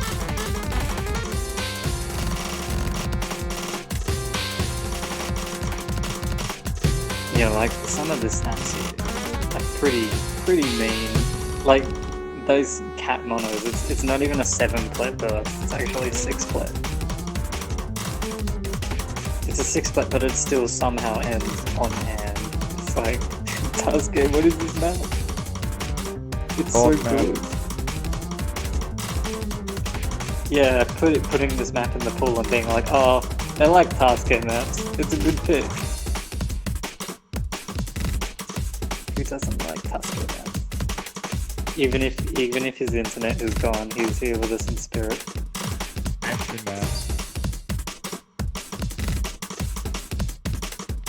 Oh, I remember in like 2017 or 18, Arrival had like a pyramid of needs. You know, the one that's like basic needs, like safety, food, shelter, and then it's like underneath the basic needs, he just put Taske maps. Agree.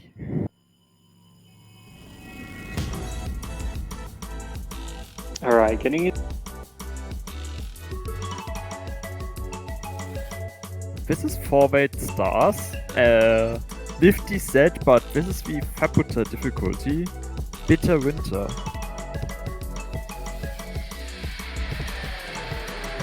This is basically the Antagon SV map.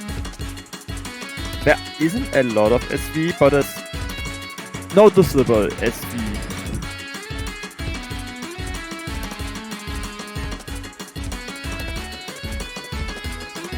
So I'm interested to see how players are going to tackle the SV on this with mods, because it's kind of low, but at the end it's kind of fast. Also very streamy. As is tradition for Mod 2 for most of these tools.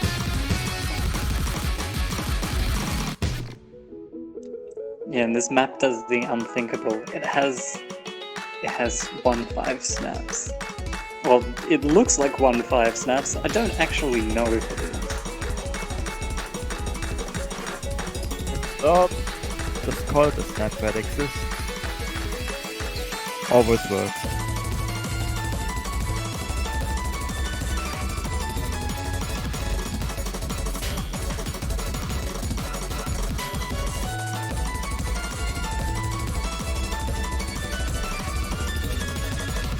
Also featured others, by the way.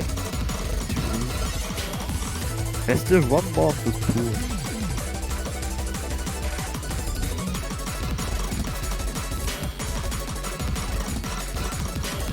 Okay, wrong. I'm wrong.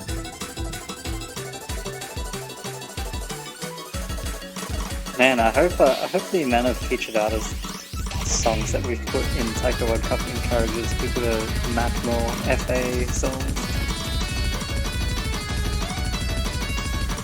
Oh, look at it. It's beautiful. In all of its 1/5 glory.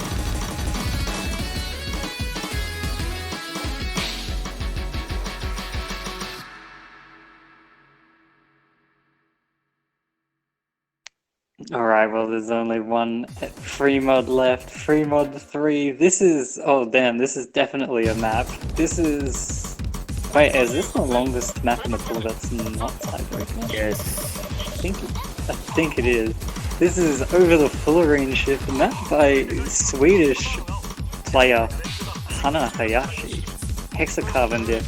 This is definitely a map. It's very, very streamy. It has some PP-esque 1/6 bursts, but you know, so did Express. It's very similar in that vein. It's just a lot more focused on the streams instead of the 1/6, and it's a lot less SV oriented as well. Also, it's just an absolute killer song as well. Better than Pacific Girls. Yeah, But actually, similar I was about to make the comparison to Pacific Girls, but yeah, it's not like HP 10 or whatever ridiculous stats that one had.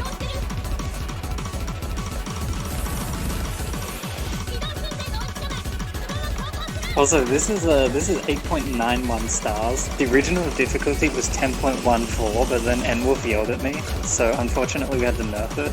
I really wanted to use the 10 stars though, because I would have been like, look, we got a 10-star map for the 10th Taiko World Cup, it would be pretty cool. N-Wolf disagreed. I disagreed a lot. And then I suggested another map that is 10 stars, and then you yelled at me. I don't know why. Yeah, because it was too easy. It was in 2017 group stage. It was too easy. It's a good map, but it's too easy. No, I don't mean that. I meant a map that would have been 10 stars in double time. Oh yes. And you yelled at me. Oh, it would have been funny though. I know someone would have been happy. Someone definitely would have been happy, but I don't think that someone would be me. No. And I think he would have been the minority too.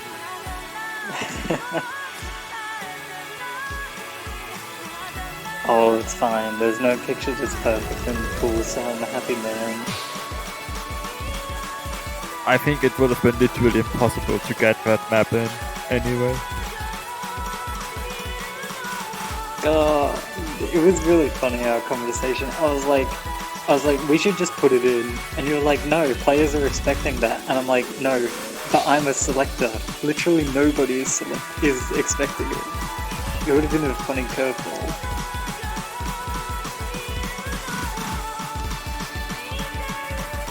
Alright, so this map has had some patterns, it's had some bursts, but this entire last key art is one big stream, so don't miss.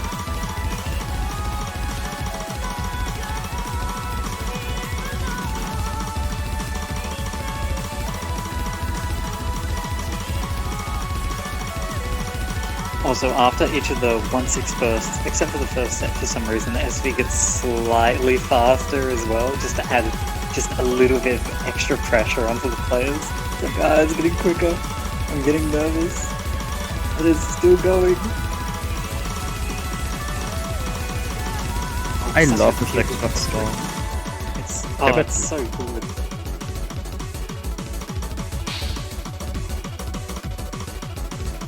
Even before it gets banned. Nah, this map is pretty hype.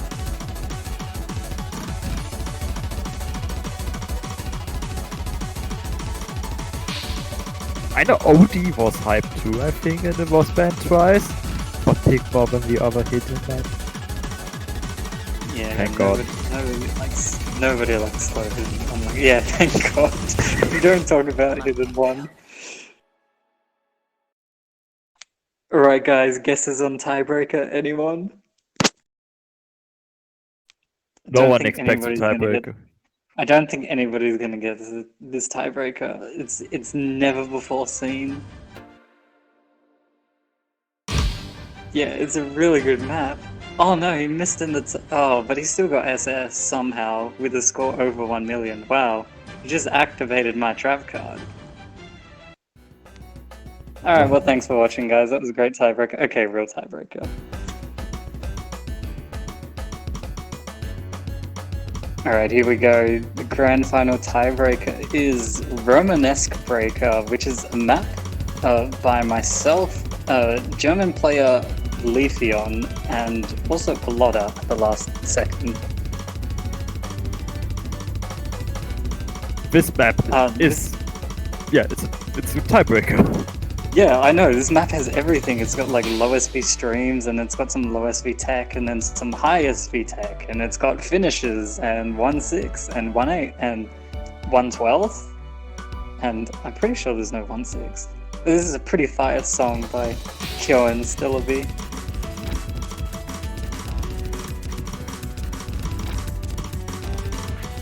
So this tiebreaker was originally made for grand finals, but then it wasn't, but then it ended up becoming grand finals tiebreaker anyway.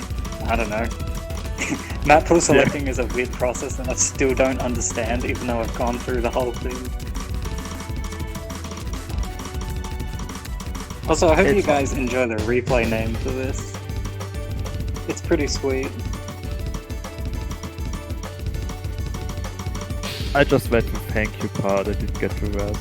I'm making sure to read the entire replay name next time. A bit of a breather section here. This is mostly mapped by Letheon. I did a bunch and then I got lazy and I said here you do it. And then I patched it up later. Right, this SV with the speed tech. There are some very, very, very, very cruel bursts in this section.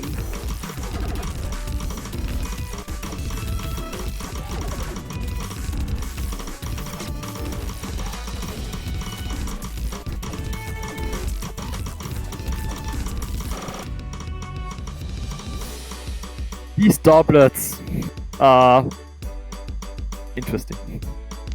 They are doublets, but it's the same speed as like a 167 plet, so it's just they suit the music better as doublets, and they essentially play the same.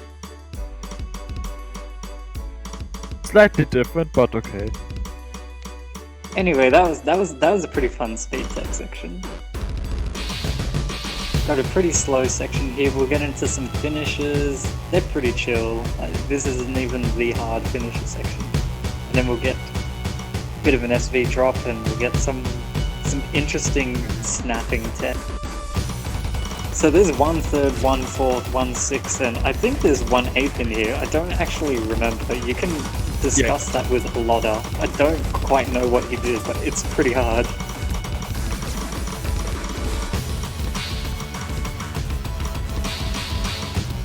I'm not sure either right now. I know there's 1/3, 1/4, and 1/6. Basically a pseudo speed section. Now we have a finisher slam section. Blooming Shadows, basically. Yeah, except Looming Shadow didn't have DDD finishes. DDD's next level mapping. It's basically 2020 mapping. Also, the song is just so good. And then these bursts come out of nowhere, and players cry. Because as if the finishes weren't good enough for bongo players already, we have to immediately shoot them down with monos, because, I don't know, that is the law of equivalent exchange.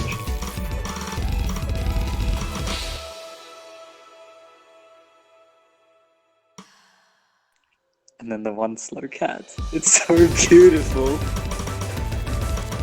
A cute cat.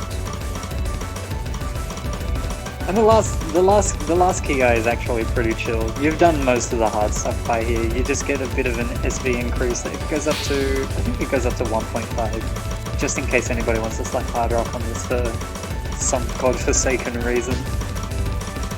Yeah, the start of a map is ridiculously slow streams, so you can't slap hidden on this. The end is ridiculously higher speed stream, so you can do hard Big brain mapping. Big brain mapping. Maybe for everyone masters. And that's the tiebreaker. And wow, it's crazy to say, but that's it for the map pool showcases for 2020. Happy Taiko World Cup 10th anniversary from all the staff here. Thank you. And it's been a journey. Look, I had a lot of fun map selecting for TWC this year. It's definitely been a different experience. It's had its ups and downs, and anyway, I hope you guys enjoyed the showcases. Jeez. And look forward to Grand Finals weekend next week. It is going to be hype as. I'm so excited. Let's go, boys. I'm so excited for next week. I hope the players enjoy it. I hope everyone enjoys watching this. Yeah, South Korea, United Kingdom, Japan, our top 3 for 2020. I'm very excited. South Korea, they're contenders, and UK, the second European team to ever be in the top 3 since, I think, like 2014, or maybe 15. It's been a very long time. 2014, it's been 6-7 years since we've had a European team. There has been so much that has gone on this TWC, but I'll leave that speech for when the Grand Finals are over. That said, we've still got 1 week to go. We've still got 1 weekend of 2 to 3 incredibly amazing matches coming up with our finalists. So I hope you guys are looking forward to this. This is going to be so good.